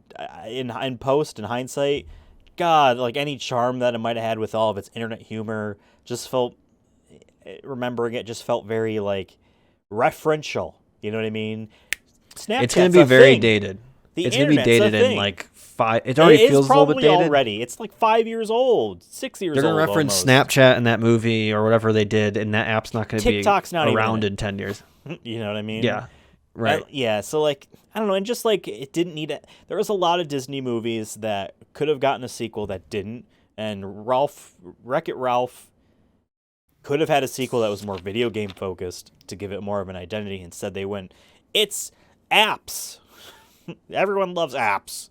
And I feel like around this time I don't know if it's totally fair to criticize it for it, but there was also the Emoji Movie, which I feel like has the same shit. Oh, God. Which I think was around this time. Yeah. If I remember correctly. A Sony Pictures original. The Emoji Movie. D. Do you disagree? But it is pretty, though. Pretty obnoxious. Sonic is in it. Less than he was in Wreck-It Ralph. But he's in it. You haven't seen Wouldn't do Sonic Ralph. like that? I haven't seen Wreck-It Wreck-It Ralph. Ralph was a joyous movie where I'm like, cool, you know. See, for me, not seeing that movie, I feel like this movie Okay, Gal was... Gadot's in it. But that negates your Sonic thing. I'm not going to really fight you. It's fucking Wreck-It Ralph. Whatever. Put it on D. Vin Diesel performance ranking?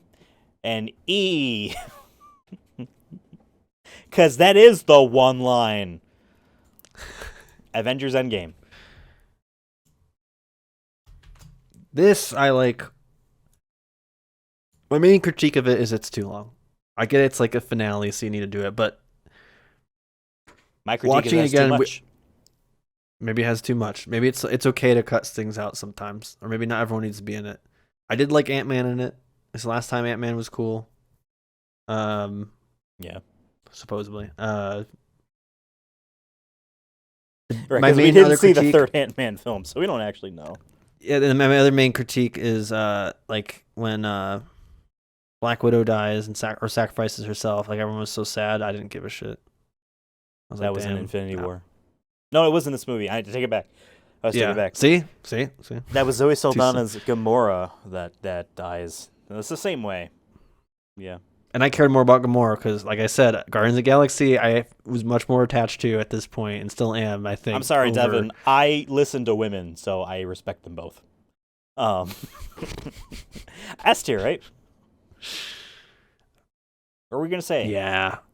S Yeah. tier. No, I mean, I think it's better than. I will say, as a standalone, it's not good by any means. No, it doesn't You make have any to- sense at all. Yeah. Infinity I would War love to know. is hard I would love to know watch. someone's perspective who's never seen a single Marvel thing and they just jumped right into Endgame. And it was cool. Yeah. I did like the opening when we saw it in theater, and I still think it's one of the. It's not as good as the Guardians of the Galaxy opening because it's more fun, but it was pretty baller to have Thor not miss this time. And we're like, oh shit, he killed Thanos. We did not expect that. We thought Thanos was gonna. It was gonna take him a while to get to Thanos. I think that was what we thought. Yeah, the that movie was the gonna big be, twist. and they got there. And they got there in 10 minutes. They're like, nah, he's dead. That was S tier. Yeah. Really And I fun. do like the concept still of the blip. And I still wish Marvel would do more stuff about that, but make it actually good. Yeah. Instead of doing this whole displaced homes people, they still matter type thing that like they do sometimes. Vin Diesel performance, E tier. That is your one line. I mean, it's I am Groot. Bloodshot. This was the technical start of our podcast because we reviewed the film before ranking it. We ranked it many, many years later. Bloodshot is an okay film. What feels like they have a formulaic Vin Diesel performance. There's an interesting element to it. There's some cool action in it, some cool visuals with it. Ultimately, I don't think it is anything special. It feels like Vin Diesel is a actor. This is the film, really. I know, like you could maybe say this about Last Witch Hunter, and you can maybe say this honestly about some of the other things he's done, where it feels like, oh, he is typecast because this is the type of character he can play, and he is just, this is what we need, so this is him. This is where it really feels like that is the case. Not saying that that's a bad thing, but it's an uncreative thing. He is just a Vin Diesel character in this movie. That being said, it's not awful. It's just fine. Do you disagree? What do you think? Yeah, I feel like in the vibes I get from it, and I haven't seen these movies, so that maybe I'm just talking on my ass. Probably am. So maybe take this with a grain of salt. Is that I feel like this is his Venom. Yes. And like I like Tom Hardy. Tom Hardy does cool shit, right? He's done Mad Max. Talking about Mad Max earlier, right? He's done We other are stuff. Bloodshot. We are blood, but it kind of feels like that's like the Yeah. tone they were going for in this movie, where he's an anti-hero or whatever. I did like some of the effects of it, of like how he gets shot and like kind of heals and everything. But Yeah. at least yeah, then you're right. it felt like we're not doing Marvel, we're doing our own thing. But then it just kind of looked, Our own thing's just okay. it kind of felt like what I know of Venom and even Morbius to a degree, of like that kind of you know what I'm saying, like tone where it's like he's not a hero, he's a villain, but he's not a villain, that kind of thing. See? Yeah. Vin Diesel performance.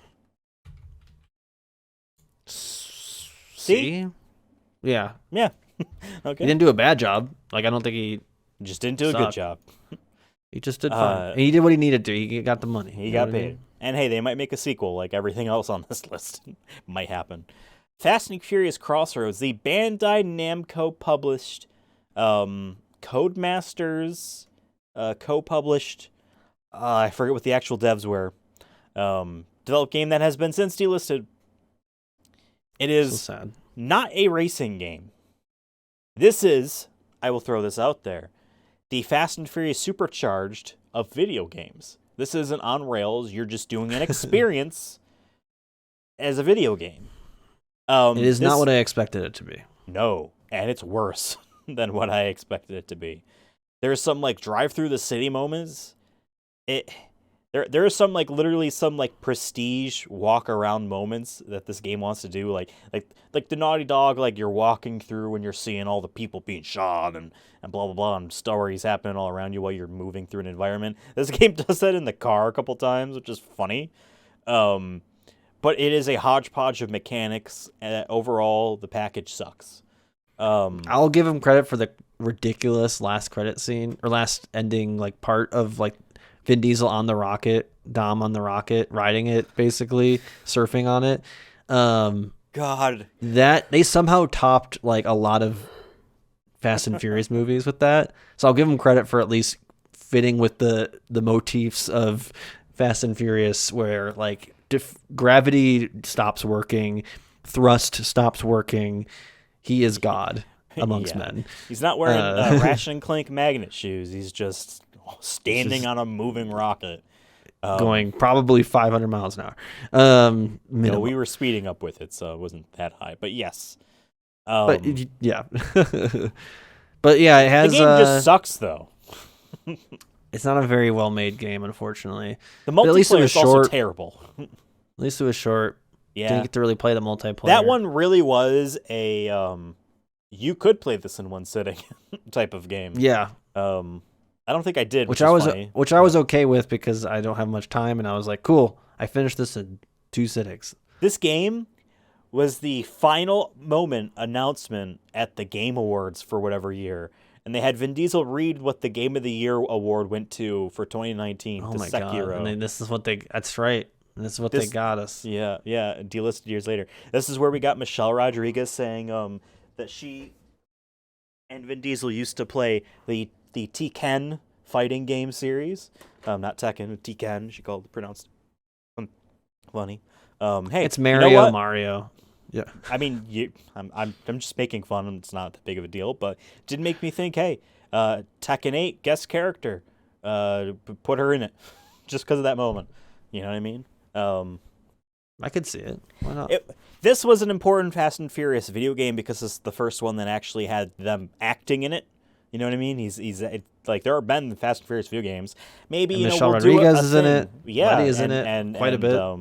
And Tej and Roman are in it. Sorry, Tyrese Gibson is his character's Roman. But like, I would say this is a D. This is the worst video game.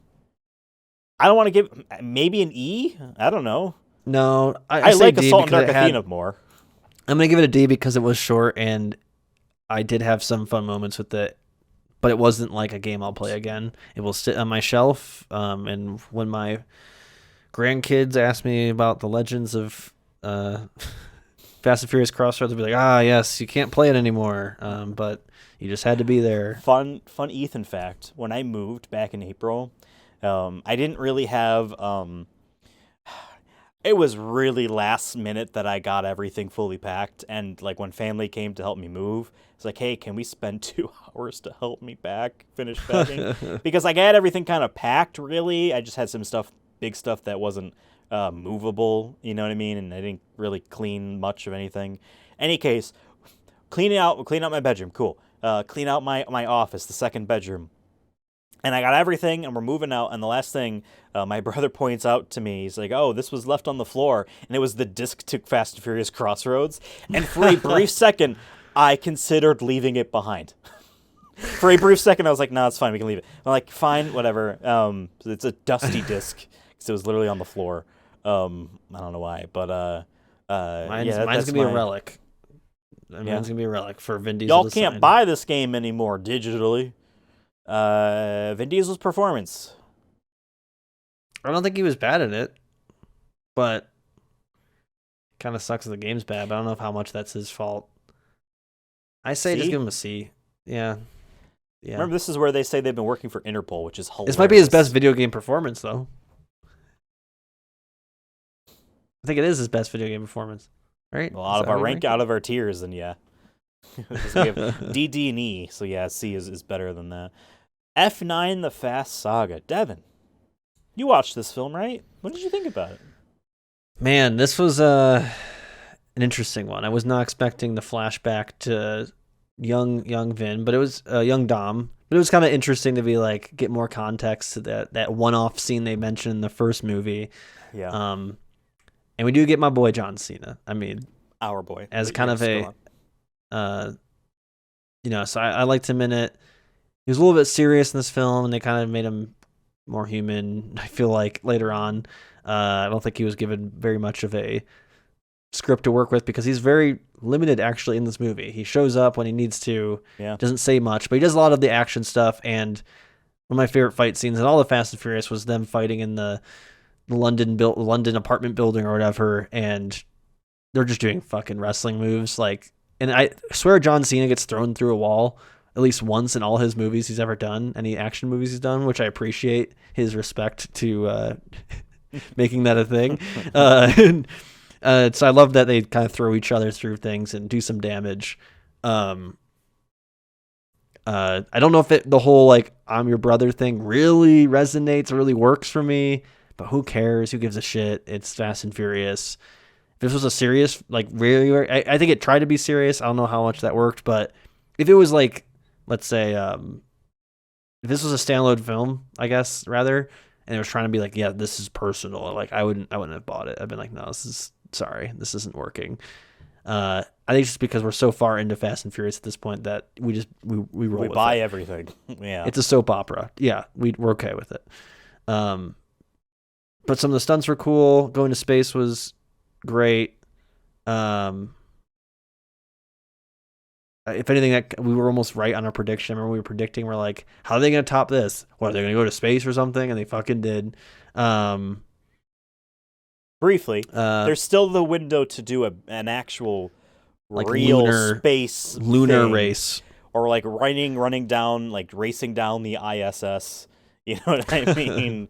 That right. type of thing. We have to go to Pluto to save Dom's. We need to go to Pluto to save Uranus. What'd you call Uranus? Yeah. That's right. That's the type of Tej and Roman humor. Right. I think this is a B. I think there's a lot of things wrong with this movie, but it passes because we're this far in with Fast and Furious.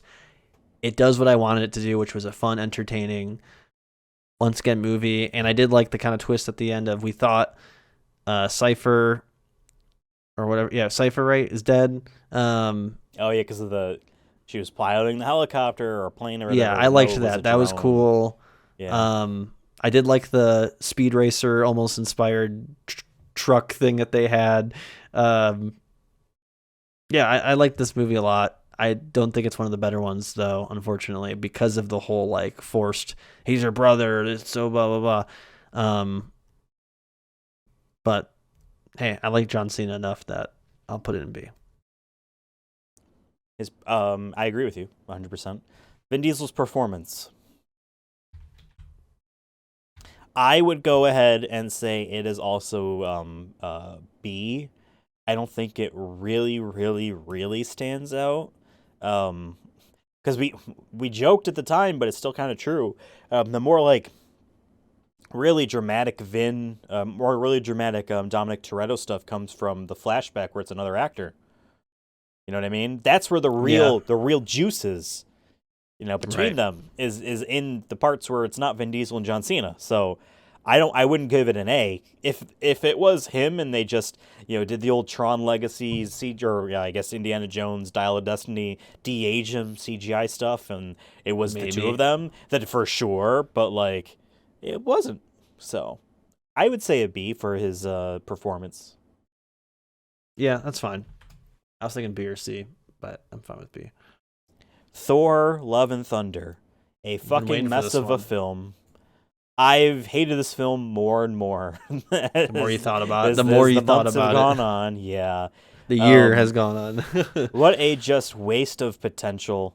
We had a text exchange where like Taika Waititi said, like I was poor for the first Thor movie, and I had 2 kids, and I took it the job as a job, and I respect. Hey, because like I said, hey, he did way too much, way too quickly, but I get it, and I do not hate that at all. Because sometimes in Hollywood, you're You're in and you're a out. flash of the pan. You You're don't flash have of the pan. control over it. Absolutely. So like I can't like people want to hate on Chris Pratt and Tom Holland for like this is Hollywood's trying to make a new white male, movie action star, Mr. Hollywood, and I don't necessarily believe that much, but at the same time I also am like, hey, get your money now cuz it will stop. You know what I mean? So Yeah. my Especially if only you're doing thing- action movies where you have to be a certain age where you could be physically fit enough to do it, where people buy it. I mean, shit, like Arnold quit acting to be a governor. You know what I mean? Like, Yeah. and he was at the top of his game when Yeah. he kind of stopped doing Yeah. that stuff, probably Well, because I mean, the physical toll it takes on you. his book And had Tom come Holland does a out. lot of more like art house kind of shit now, anyways, because I think he knows he's got his bag, so he can do those more interesting. I'm not Yeah. saying Peter Parker isn't interesting, but you know what I mean. He doesn't have to be the headliner guy on some Marvel movie. He can just He can like, be I a really Daniel wanna- Radcliffe if he wants. Yeah, Shout out to Daniel Radcliffe. I Who love was that. That also man's doing someone crazy who shit. got his bag and then decided to just be cool. Yeah, yeah. He decided to be a cool guy. But yeah, no, I've hated this movie more I've thought about it. My thing about Taika Waititi is that, like, I respect it, get it as much as you can, but why is he in a lot of these films? He's not that funny. He's not that funny. His character in Thor Ragnarok was a funny side character, but he speaks more in this film than I swear Loki did in Thor Ragnarok. He's in this film way too much, and he's not funny at all. I think this in it. film missed Loki. I think Loki was the punching bag / joke deliverer for the most part. He is, and Tom Hiddleston there. He's He does a great. great job. Like, I love Loki. Loki's one of my favorite characters, villains. It's one of the reasons I cared about the show. I'm gonna wait for that show to be over in probably a year. Season 2. And when Did you ever watch season 1? Yeah, I liked season 1. But I saw it was on, and then I heard no one talking about it, so I thought that was a bad sign. That Well, I think maybe- everyone's kind of tired. Yeah, so I was like, we're canceling Disney Plus. I'm like, in 2 years when we're back on it, or if there is an Avengers thing, I'll maybe check I'm my interested pile. again. It's probably in there. Okay. I think also, hey, you guys were handed a golden opportunity to have the Guardians of the Galaxy be in this film, and you squandered it hard. Not only did you squander it hard, it made us feel like you resented the fact that you were given the opportunity, right? I wonder how much, though, it was not in his control because of how many actors are involved with Guardians of the Galaxy. Like I'm saying, Chris Pratt is now worth more, I think, than Chris Hemsworth at this point. Yeah, probably. So I feel like He was in Mario. that could have been part of it. He's Garfield. Maybe Marvel told him not to do it. I don't know how much that is on him. It does suck though that they were kind of advertised heavily though, and then they're in it for 5 minutes, which is what we predicted was like our worst fear, and we were right. Yeah, like because we watched it for I Am Groot. First off, I mean, I wanted to see it anyways because of Thor Ragnarok, but then like I Am Groot has. I don't think he speaks at all, does he? I don't even remember if he says. I think he says I Am Groot once he says a in the couple beginning. things. He says a couple things, but it's just forgettable. It's just whatever, And there was potential, I think, with the whole other gods thing. Christian, with they Olympus ruined. and, Listen, you're given 2 very good actors. You're giving Christian Bale and Natalie Portman, and you ruined. I don't want to say you ruined it, but you squandered a lot of potential you had there. Like the whole Christian Bale's cancer character thing was didn't cool. work out. But he was in like 3 scenes, and he was just a creepy bad guy. When like there was some really serious like I don't want to say like philosophical debate on whether or not he's right, but he's just a creepy bad guy, and he's barely in, and he kidnaps kids. You know what I mean? And like but and just like the whole cancer part wasn't done. I don't want to say they didn't give it respect or anything like that. I think they treated it a little bit with some care, but like it was kind of just like whatever.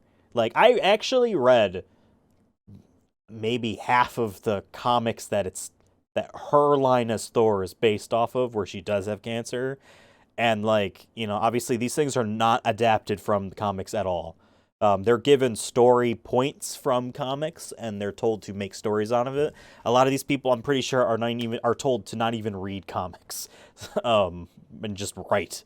But the whole her having cancer thing, Jane Foster having cancer thing, was much more of like a deal that actually felt like it had impact on the reader than this movie does. Like the best this movie does with that is the not that I've ever had cancer, but the sudden violent outburst that you might have, and she smashes a sink once, kind of just in this freak I'm upset thing that goes away really quickly. It's the closest that they get to that.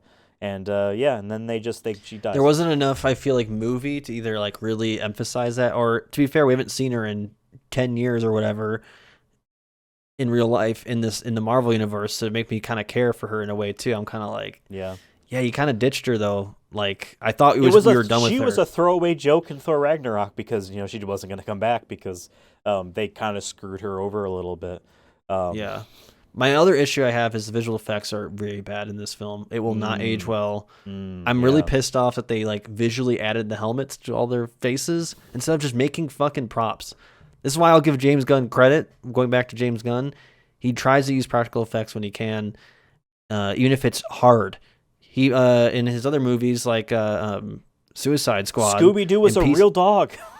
Real dog, got a real dog to talk. I'm kidding. In Suicide Squad and Peacemaker's helmet is like reflective and shiny, and I've read that like how difficult it was to shoot because of how reflective his helmet was, but they still did it. They still rolled with it, and his suit looks goofy, but he is goofy. You know what I mean? It's a goofy, dumb character. So that's where I critique because I feel like people were looking at summer. Sorry, go ahead. I was going to say, I was just say about the real helmet stuff. Over the summer, there was that DC throwaway movie Blue Beetle, and the only positive buzz I've heard about that is that the mask is a real thing that he's physically wearing. You know what I mean? Good. And it gives him that Power Ranger Spider-Man vibe, but for real. So sorry, I didn't mean to really interrupt you. No, I was going to say, I feel like Taika Waititi, who I liked some of his other movies, I feel like people were looking for him to be like up there with James Gunn as like the next leaders of the MCU. You know what I mean? I don't know anymore. Well, I don't think he's going to be. I think Chris Hemsworth doesn't want to do another goofy Thor movie. If he comes back, he said, I don't want to do a goofy one. And Marvel wants to have a new director. So it's basically going to go back to what they tried at the beginning, and because they wanted darker and more serious. So they're going to try again. I don't know. They should have retired that character when they did Iron Man and Captain America, because it feels like he's just he's a dingleberry on the MCU at this point. Just get off. Yeah, he feels like the Joker almost. Not the Joker like the character, but just Joker, like a jester of like he's just a comedic big buff guy. Yeah. Yeah, I don't know. I'm willing to give. I'm such a hater. Right now, so. I'm willing to give this movie an E. I think it's a D. I don't know if it's that bad. Like we'll go with what you said. I think there's a small chance I could watch this again maybe one day, but it's not on my to-do list anytime soon. Maybe kids like it. I don't know, but I don't think it's E where it's like it is. I don't know. I think it's better than some of the other Marvel stuff that's come out, at least. So. But not very much, by very much. Groot joins his fellow Groots in the E tier on the Vin Diesel performance ranking, unless you have any objections. That's fine. Thank you. I don't know if it's a fair, but it's like he doesn't. We're just tired of it. Yeah. I bet Sorry, he's tired of it too. Speaking about Groot, hey, Is it though? It's probably an easy like 20K. You know what I mean? He just shows in the booth. I'm Groot. All right, you're done. At this point, when you have one line, do you really have to practice that shit? What's that message here? Oh, he's sad. I am Groot. Thank you, Vin. Yeah, I love Vin, but come on now. At this point, I Am Groot was a short mini series of shorts released on Disney Plus. These are difficult. There's just 2 of these seasons, and we're only doing the first one for right now. It's difficult to place these because these are like a collection of 5 3-minute shorts for kids, aimed at children, like 4-year-olds. Yeah. So, Do we just put it at? Because I think it's well made for probably how low of a budget is, and it is cute at moments. Do we just put it at a C and just be nice about it? fuck it, It fine. isn't for Honestly, I just don't want to deal with it. So yeah, C. Tell me what his Vin Diesel performance ranking is. I'll say since he finally has more lines and he's brought back, let's at least bump it up to a C. We'll see C. Okay. But it's still I'm Groot. It's Groot stuff, so it's not too crazy. Next we have The Guardians of the Galaxy Holiday Special. A year ago, probably around this time, we watched it. Yeah. It was Thanksgiving. It popped out on. I'm pretty sure. Yeah, so I think we did an episode after Thanksgiving. Right about now. I thought this was sweet, but it wasn't as exciting as I thought it was going to be. This was a Drax and Mantis led thing, and it was kind of used to make it so that the third movie didn't have to bring up some concepts like they have a town that they take care of, and Mantis is technically Peter's sister, and Drax is Goofy. Yeah. But besides that, I mean, it was sweet. I think the Kevin Bacon stuff, the more I think about it, the more I'm like, all right. They dragged it out a little bit too much, I think. Yeah, it kind of felt like, wow, wait, Kevin Bacon said yes? Okay, start changing some stuff. You know what I mean? Yeah. We really want to make sure we make that joke really I think it felt like it could have just been a cameo as a one-off thing, and then that would have been fine. Like, I think they should have got a different gift or something. Like, they should have stopped at his house still, did that whole thing where he gets chased, and then, I don't know, found a way to get him out of the picture at that point. I think if the short or if the holiday special spent less time on Mantis and Drax and spent like an equalish amount of time with everyone in different parts, and like, oh, we're all getting Peter a gift, because he really likes Christmas. That's okay. The Kevin Bacon thing is their joke. What is Rocket and Nebula's thing? You know what I mean? What's Groot doing? Because Groot could have his own. That would have been interesting. But I can't hate too much because I think the pitch right now, holiday special, Mantis and Drax go to Earth for the first time to find Kevin Bacon to deliver him as a Christmas present, is a pitch for an entire special that would get a green light immediately from you and I. You know what I mean? Yeah. It's just like, oh, it wasn't as interesting as we thought it was going to be. That being said, I mean, it was sweet. The song that they do, I don't know what Christmas is or whatever, that's in the beginning. I actually kind of like that got stuck in my fucking head. So it's an earworm to a degree. I feel like it's hard to pull off sometimes too. A lot of Christmas movies will use actual already established Christmas music, but then like the one sometimes you get, that's how Christmas songs become a thing, is from movies or whatever, Christmas movies. So I feel like I'll give them credit for trying. I don't know if it's the best Christmas song or maybe it's one you're adding to the rotation kind of thing, but I'll give them a chance for trying to like fit that holiday kind of movie spirit. Because I always point to this, like I've watched a couple different Christmas movies, and one of my favorite ones actually is Krampus. I used to watch it every Christmas Eve for like 5 years. We retired it and started watching other stuff. Didn't you like miss a year and then that ruined you guys? No, we knew we were going to be away and it didn't work out, but wound up watching The Green Knight actually because it kind of is a Christmas-y movie. It's not really, but Christmas is the beginning and the end of the film. It has some Christmas elements to its music.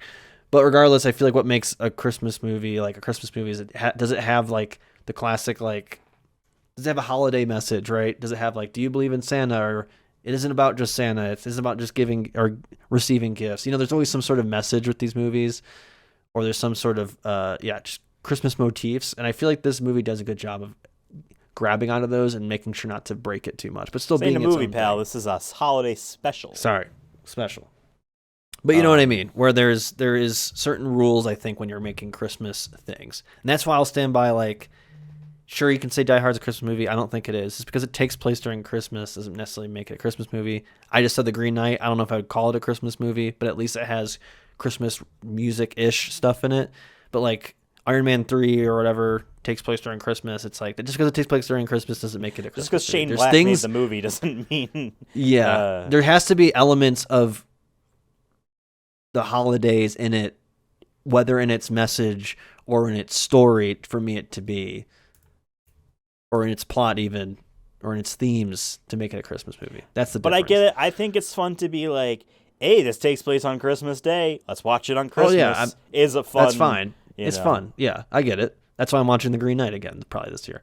But it's, to me, I'm like, there is definitely a difference between that and Krampus, like I said, which the movie takes place on Christmas. It's about a kid angering the Christmas spirit, and but it has Christmas music in it and everything like that and all that stuff. So, and I think Guardians of the Galaxy does a good job of that. B? Yeah, why not? And Vin Diesel. C? D? D. I mean, I don't remember him doing anything in this one. Fair. Fast X. So close. I think Fast X slaps. I think this is the biggest Fast and Furious.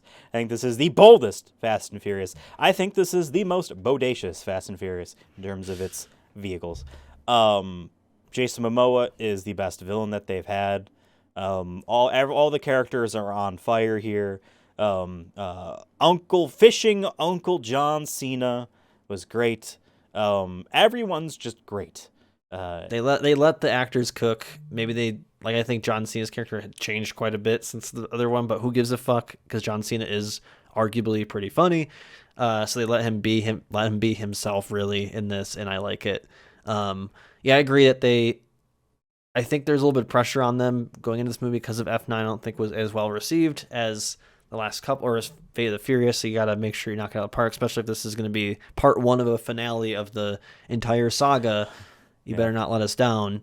And I go back to that. If you're going into this movie expecting it to be back to its roots or anything, it's not happening. Like, at this point, it's committed. If you like this shit, if you like the soap opera with cars and big set pieces, you'll love Fast X. And I think the breath of fresh air for me is Jason Momoa's character, because he isn't just I'm a British angry man. No offense to the Hobbses and whatnot and the Shaws, but for me, like, I needed a villain who's actually kind of crazy, and I feel like Jason Momoa is that. He's the Joker of their universe. He's the Joker, baby. Also, just that kind of sweet DeLorean concept car that pops in just for a brief minute. Everything about this movie was great. I even liked how it ended because, like, yeah, we know that the crew that was in like the plane, they didn't crash. They're not dead. That would actually be kind of really stupid if they just die that way. So it's not, they wouldn't do that. And I'm sure those actors' contracts probably deny a death like that from happening. I wonder. But Vin Diesel, like, how are they getting out of that? We'll find a way. I'll tell you how.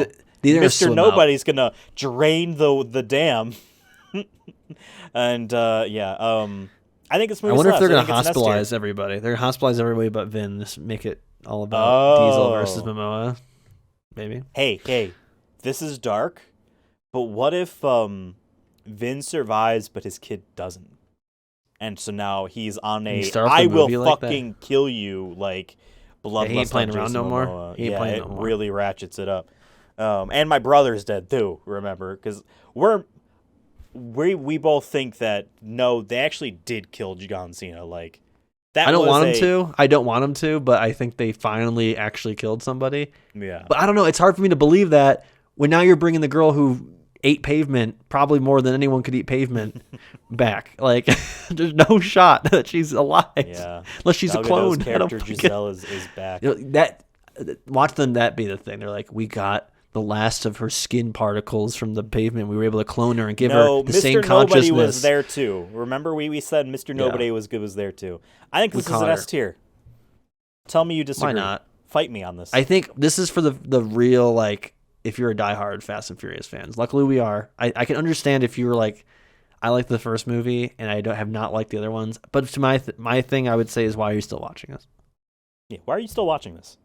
It's been 4 hours. 4.5 of this our podcast. longest? Is this our longest episode? This might be. This might be. Hey, this could be our Fast X. This episode. Tier for the Vin Diesel performance. I think it's at least A.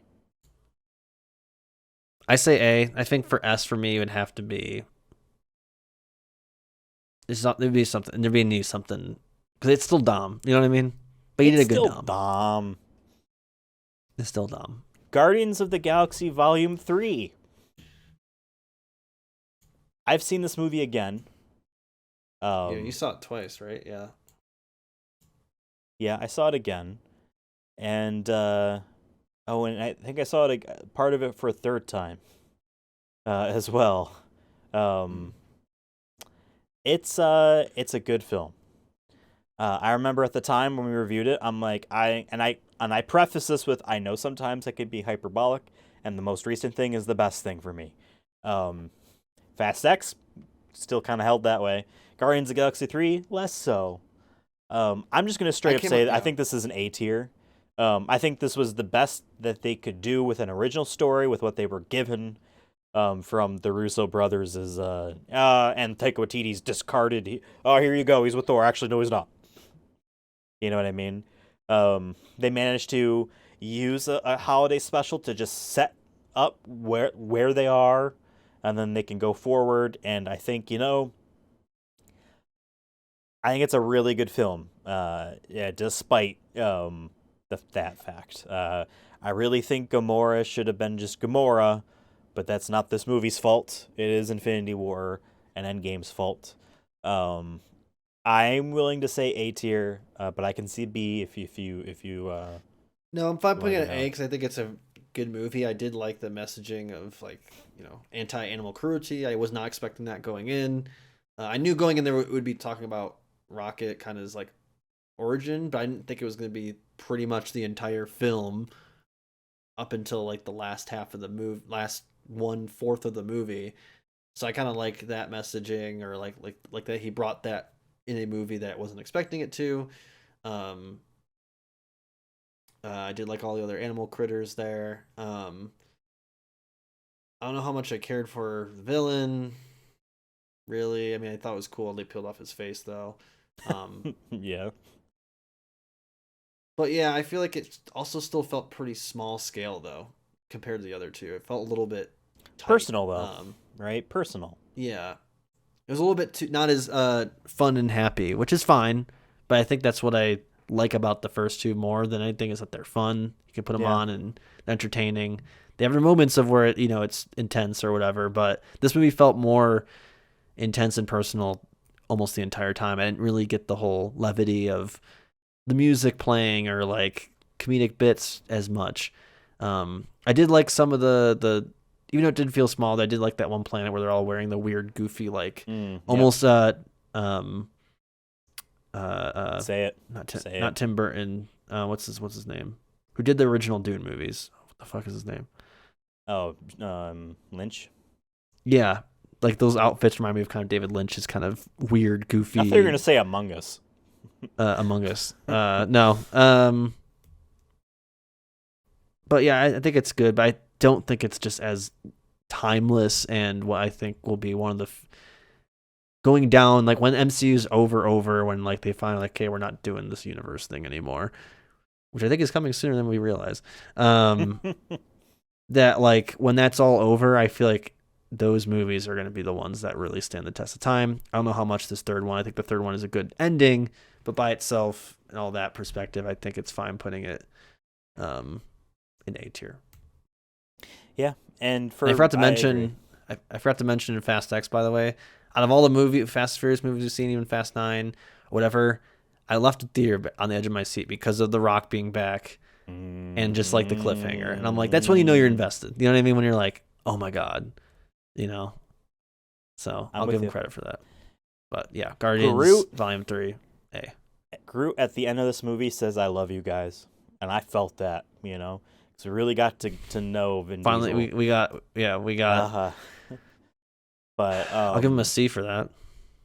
Yeah, I'll go C.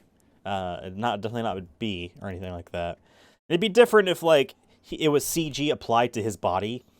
You know what I mean? But it's They not. should let him be in it, like physically. Oh yeah, as just a character, as just a guy. Like he's that would like have been great. Yeah, Yeah, and he's like, "Hi, I'm Actually, Groot, why guys." Didn't they? They're like, "Wait, what? You don't? How'd that also work? ends Don't worry with about a it." Star-Lord will return, even though, if I'm being honest, I find him less interesting than anyone else in the way this movie kind of is.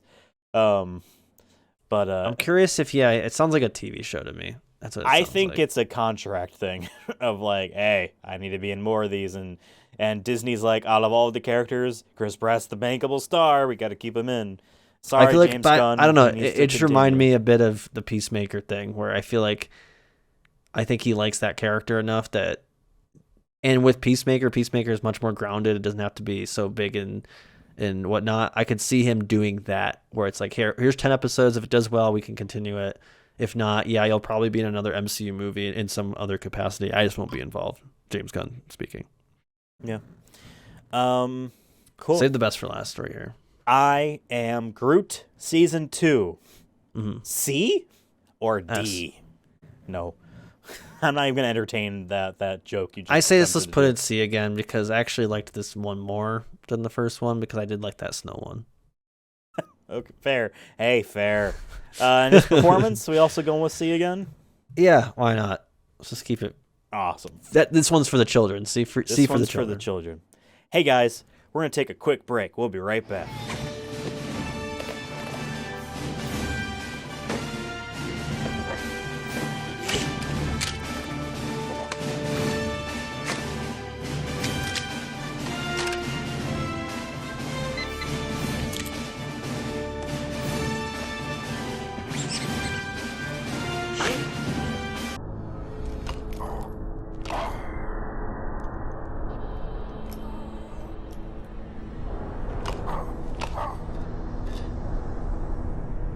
All right, and we're back, folks. Hey, look, the thing is more visually understandable. You can see S, A, B, C, D, E, and the unused F, because guess what?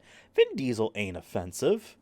He ain't offensive. So, I just left it. I didn't get rid of it because what if in the future, because we're going to keep this. The idea is that next Vin Diesel movie or game or whatever we review, we're just going to throw them into here. You know what I mean? We're going to find a tier for them in here and throw them into here. But yes, this is the list. Now, Devin, I have a question for you. This whole experience here of us kind of mentally walking us through the entire show that we've ever done and channeling back our thoughts that we've had about this whole experience.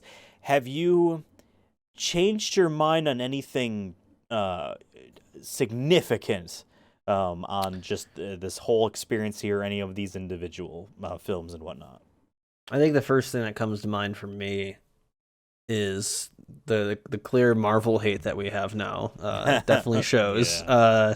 Outside of the three Guardians of the Galaxy movies, that's the big thing. I think I'm not too surprised. I think we're fair. I think maybe we're high on some things, but I don't think anything changed drastically. I think we were just maybe more fair this time around, or being like, yeah, I don't remember this movie much. Maybe at the time we rated it higher because we just watched it. And maybe if we did watch, like you said, we were trapped in a room for 3 weeks and forced to watch everything, maybe we'd rank it differently. But I think everything I agree with. I mean, I know we flexed back and forth a little bit here and there, but I'm happy that we didn't really fight on anything. I don't think too much in the last 3 hours here. I feel like I think it's fair and it's solid. And this way too, it's easier to like tell people, being like, hey, you want an S tier movie? Here you go. But also, do you want an S tier movie and also Vin Diesel's amazing in it? Now you have a quick way to be like, Triple X, I'm gonna watch Triple X tonight because I want a S tier movie with Vin Diesel being the reason why. So yeah, I think this helps break it down in a much easier way. I think it'll be easier for us to rank it, but I will miss the chaos of us trying to squeeze it in between two things that we watched 3 years ago. Yeah, I think this is worth the time, and in a way, this is our. I said earlier, this is our Fast X. Maybe it's our end game a bit because we don't know when the next Vin Diesel thing is going to be. I know we talked maybe we can do rewatches in the future or do some other things. Maybe we have a episode here with Vin Diesel Carnival. Oh, I thought you were gonna say with Vin Diesel himself. With Vin Diesel himself, we actually called his agent. They said it might be possible. We'll see what happens. But no, I think this is good. I'm not noticing anything drastically changed. Like I don't see anything that went from man we were so high in this movie and actually it's E now. Right, I'm with you. Sorry, I just had to make sure that the colors on these are actually like correct now, because it was just random yellows and blues.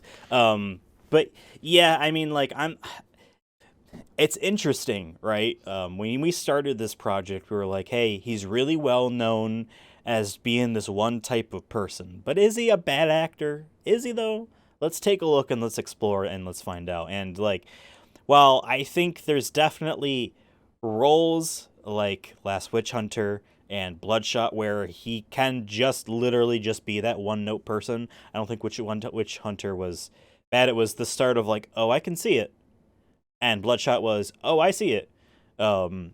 But overall, no, that's not the case, right? We really did explore everything that the man has done and have come across of like, no, I would easily put him in one of the big, strong 21st century actors for action movies easily. And I think he has a lot of range, and like he is not like Find Me Guilty, a courtroom drama, so to speak, is something that's not like Bloodshot. But there is a lot of Bloodshots, but not a lot of Find Me Guilties, and I want to see more Find Me Guilties so that I can not just say he's one of the best, that he is easily a 21st century one of the best action movie stars. I want to be able to say, I want to get rid of the action label and just say stars. You know what I mean? But we need more films that aren't action films that star him. I think at this point, I think he's, since we watched everything, I would say he's almost right around underrated in terms of, I think a lot of people obviously know who Vin Diesel is and know what, he's done the Fast and Furious movies. Maybe you know about Riddick if you're into sci-fi. But yeah, and it maybe I don't know how many people even realize he's in Guardians, right? Because I don't think, because his face isn't shown. It might be a trivia fact for them, Yeah. So for me, it's like, right now, I agree with that. He's one of the action stars. Whether you like him or hate him, he's at least a well-known action star in the 21st century. But yeah, I would like to see him try to do more roles, like what was it there you just said? Oh my god! Find Me Guilty. My list. Find Me Guilty. Find Me Guilty. I know. But Find Me Guilty, or like just out of not the action hero star. Maybe he's doing it now because he knows that he can't do those forever. I hope he doesn't have a Stallone kind of arc where Stallone's still trying to do the action movies and he's old. It's just like, hey, it's time to retire. It's fine. He had to resort to making them himself with the Expendables. Yeah, and I get it. Like they're fun for some people like that stuff, but to me, it's like if you care about your legacy, whatever. I think the best thing Stallone has done in the past 20 years was Creed, and just passing the torch in that movie, and it worked. Yeah, but I'm saying like even Arnold Schwarzenegger has, I'll give him credit for, I think he knew when to kind of stop doing them. He still does his Terminators here and there, but he doesn't have to be, doing too much in those because he's literally a Terminator. He's walking slow and stuff. But he's not jumping out of buildings and all that like he used to in the 80s and 90s. And and I don't really want to compare Vin Diesel to that, but I feel like that's kind of where I think Vin Diesel's getting up there in age. He's in his 50, right? I think he's close to 50. I right? have no idea. No idea how old the man is. I know we've celebrated his birthday on this. Hey, while you're looking that up here, I almost said chat. Well, although I have fun, I'll talk about chat in a second here. Audience out there, take a look at this. Hey, in the S tier, these films, the names kind of make like a boat or an airplane. And look at the C tier. I see a mushroom cloud. He's 56. You see the mushroom he's, cloud? 56 years old? Wow. He's my dad's age. So, I mean, like, and granted, he's clearly in good shape. He clearly still works out and probably diets good enough to maintain it. On his Wikipedia page, he says one of the world's highest grossing actors. So no matter what, he has the bag. All right, he has the money. Yeah. But yeah, I would like to see him do some different non-action roles, like a drama or something, because we've seen him do it, or we've gotten tastes of it. But I'd like to see him return. But maybe he knows that, hey, I'm gonna get the money now, but when that time comes, then I can do those movies. But I like doing these movies now. I get it. It's like Tom Brady, and like he wanted to play football as long as he possibly could until he started not being as good, or he couldn't carry teams anymore, and then he retired. So that's kind of how I look at it, where it's like he'll have a choice to make. He could either go down the Stallone route of trying to do action movies still. Maybe he'll try it on top of maybe branching out and doing other stuff. I would like to see him maybe do some TV shows. When's the last time he's done a TV show on here? Outside of, I guess, has he really done TV? Like, now I look at it. He's done no TV shows. He's like produced some, remember, and he's written a couple episodes for stuff and that we couldn't even find in the pile. Right. But that's something on the docket in the future if we can ever get it to get together. And hey, you folks there in the audience, I know it's been 4 hours, 4.5 hours. Shout out to the real ones. Shout out to the real ones who watched the whole thing. In the comments below on this YouTube video, if you have any suggestions on future Vin Diesel specials or just exploring a topic, you know what I mean, for an hour or less, let us know, because like we want to do a couple special episodes, you know what I mean, in between. Also movies. gives us a break from SMS sometimes to where we can't think of something to do. Exactly. Let us know. And hey, while we're on the topic, I'm on Twitter. Devin's on Twitter. The show is on Twitter at Sonic Movie Show. We're also on TikTok, Instagram, Threads, YouTube, obviously, and a bunch of podcast services at Sonic Movie Show. This has been our list. Take one final gander at it, folks. And thank you guys for watching. This was, I think, our longest episode we've ever done, just period. Yeah. And we thought this was going to be a short one. Guys. Yeah, we were like, oh, we'll do it on Saturday. Well, thankfully we did do it on Saturday, because if we did it on our normal Thursday nights, we just would have stopped. We just would have stopped and said, been over. Come back tomorrow. We would have realized that real quick. But this was a fun thing that we did. We've now kind of set ourselves. We've now set ourselves back up for, hey, when we do the show in the future. We will do the show in the future, but when we do it in the future, we have like a better framework on how we want to do this. Because like I remember even making a joke about like the video game movies and how thank God we don't rank them all, because like it's kind of dumb, and then realizing that's what we do in Vin Diesel land, and like why are we doing that there? I'm glad we committed to it. I'm glad we committed to it at least through the entire. Because we're in the post project at this point. This is more just for funsies. But we completed our main original goal, which was let's watch them all, catch up, and then we can talk about what we want to do afterwards. So at least we were consistent on that. Was a little goofy and gimmick. I'll defend it a little bit, because I think it added to the goofiness of this whole idea of like me read the list off. Twice. That shit's funny every time. So and it got longer. The bit got longer every time. It got longer. But yeah, I am happy that we did this. I am happy we did this today, and I'm happy that we're going to be doing this in the future, because every time we were just going to slot it in there. Like I said, Instagram, all that shit. Say hi, like posts, do something. Please get us noticed more, especially on YouTube. Like, subscribe, ring the bell for notifications. Share it with your friends. I don't share think that affects Vin Diesel the algorithm, friends. But share it with all your Vin Diesel friends. And, let us know shit. Man, I'm tired. This is not a break. This is us saying goodbye. Devin, any final words? till I see you again. What is it with you? What do you got, a death wish or something? That's what it takes. I just want to race.